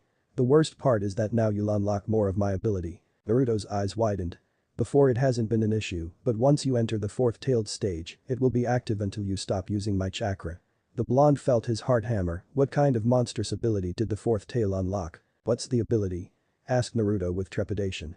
The great fox lowered himself so he was eye to eye with the young blonde. Empathy. The blonde stood in silence for a while trying to process what the fox had said. Empathy? Repeated the blonde, his tone conveying doubt. The nine tails looked at Naruto with annoyance. Yes, empathy. The nine tails said, his tone took a hard edge. Once you use my fourth tail, you will be able to constantly sense negative emotion, not just the spikes of malcontent the enemy has when they attack. So now imagine feeling every negative emotion from miles around. Their anger, their sadness, their fear, their greed, their guilt, their hate. The nine tails paused, giving Naruto time to digest the information. You'll experience everything as if you were experiencing it yourself, tell me, Naruto. The red eyes of the nine tails seemed to intensify as they gazed into the blue-eyed human. Do you think that my ability is something that can be easily brushed aside? The tension in the air was palpable, and Naruto was tempted to look away, but a steely determination manifested in the blonde, and he held the fox's gaze. I can do it. The fox didn't say anything, and the two stood in silence for what felt like an eternity. Then the silence was broken as the nine tails shifted his many tails. We'll see. That was the final thing Naruto heard before he was swallowed by a tidal wave of red chakra. The Chunin's eyes snapped open as he sent a kick to Han's torso, sending the older flying back. The blonde landed on all fours, and he was about to rush Han when he suddenly stopped. Pain. He felt the pain of hundreds of people all around as they struggled to survive. Anxiety. He felt the anxiety of those who worried about getting caught up in this war, of soldiers wishing they wouldn't have to go to the front lines. Envy. He felt the envy of the populace who wished they lived in the walled settlements of the hidden villages. Anger. He felt the anger of those who wished that the war never started to ruin their peaceful lives. Fear. He felt the fear of the soldiers who wanted to go home and of the civilians who hoped their loved ones wouldn't get caught in an attack by an enemy army. Hate. So much hate. Naruto felt the hate the Leaf had for the invading stone ninja. He felt the hatred and resentment of the stone ninja who still suffered from the last war. He felt the hate of the adults who cursed both villages for fighting a war that had nothing to do with them on their land. The blonde clutched his head as tears started to fall from his eyes as he tried to comprehend all the new emotions he was experiencing. The blonde vaguely heard Han in the background let loose a roar of rage. Without thinking, the blonde jumped back as he felt a spike of anger, sorrow, and hate directed at him. The action snapped the blonde out of his anguish as he now had a target for all of his emotions. Han landed in the spot the blonde occupied moments before Five Tails swung behind him. I've had enough of this, you're far too much trouble. Naruto felt another rush of chakra as a fifth tail grew, he felt a rise in aggression, and for a moment he could only see red. Letting out a war cry, the younger rushed his older counterpart. Naruto could see Han dodge and duck under his furious flurry of clawed swipes and kicks. This only caused his anger to rise, and he redoubled his efforts. Han ducked under another swipe from an extended chakra hand and launched his own chakra fist that sent the savage blonde tumbling away. Enough. Han shouted as Naruto got back up. You have no control, you can't win against me. But seeing how stubborn you are, let me show you just how outclassed you truly are. Han's tone became darker as he finished his sentence. Naruto was about to rush the stone ninja again when an explosion of chakra tore the clearing all around them. The blonde shifted his stance as he braced himself, and he watched his hand enveloped himself in a sphere of pure chakra. There was a pulse from the sphere which created a creator, and Naruto was snapped out of his anger-induced haze as every single survival instinct he had made him want to run away. Slowly the sphere broke apart to reveal a miniature Five Tails. Han now looked vaguely like a horse with an elongated head, his entire body was a crimson red, and his eyes looked like pools of glowing ivory. This is what is called a version 2 cloak. It's something only with a mastery over their beast's chakra can achieve. Naruto shivered, Han's voice didn't sound human anymore. Naruto took half a second to think about his options, knowing running away was impossible, so he did what felt most natural. Multi-shadow, clone jutsu. The clearing, which was torn up from the clashing Jinchuriki, was for a second time that hour filled to the brim with clones. That won't work. Han said as he raised himself to stand on his hind legs before bringing his hoofs down, sending a shockwave across the clearing, dispelling many of the newly created clones.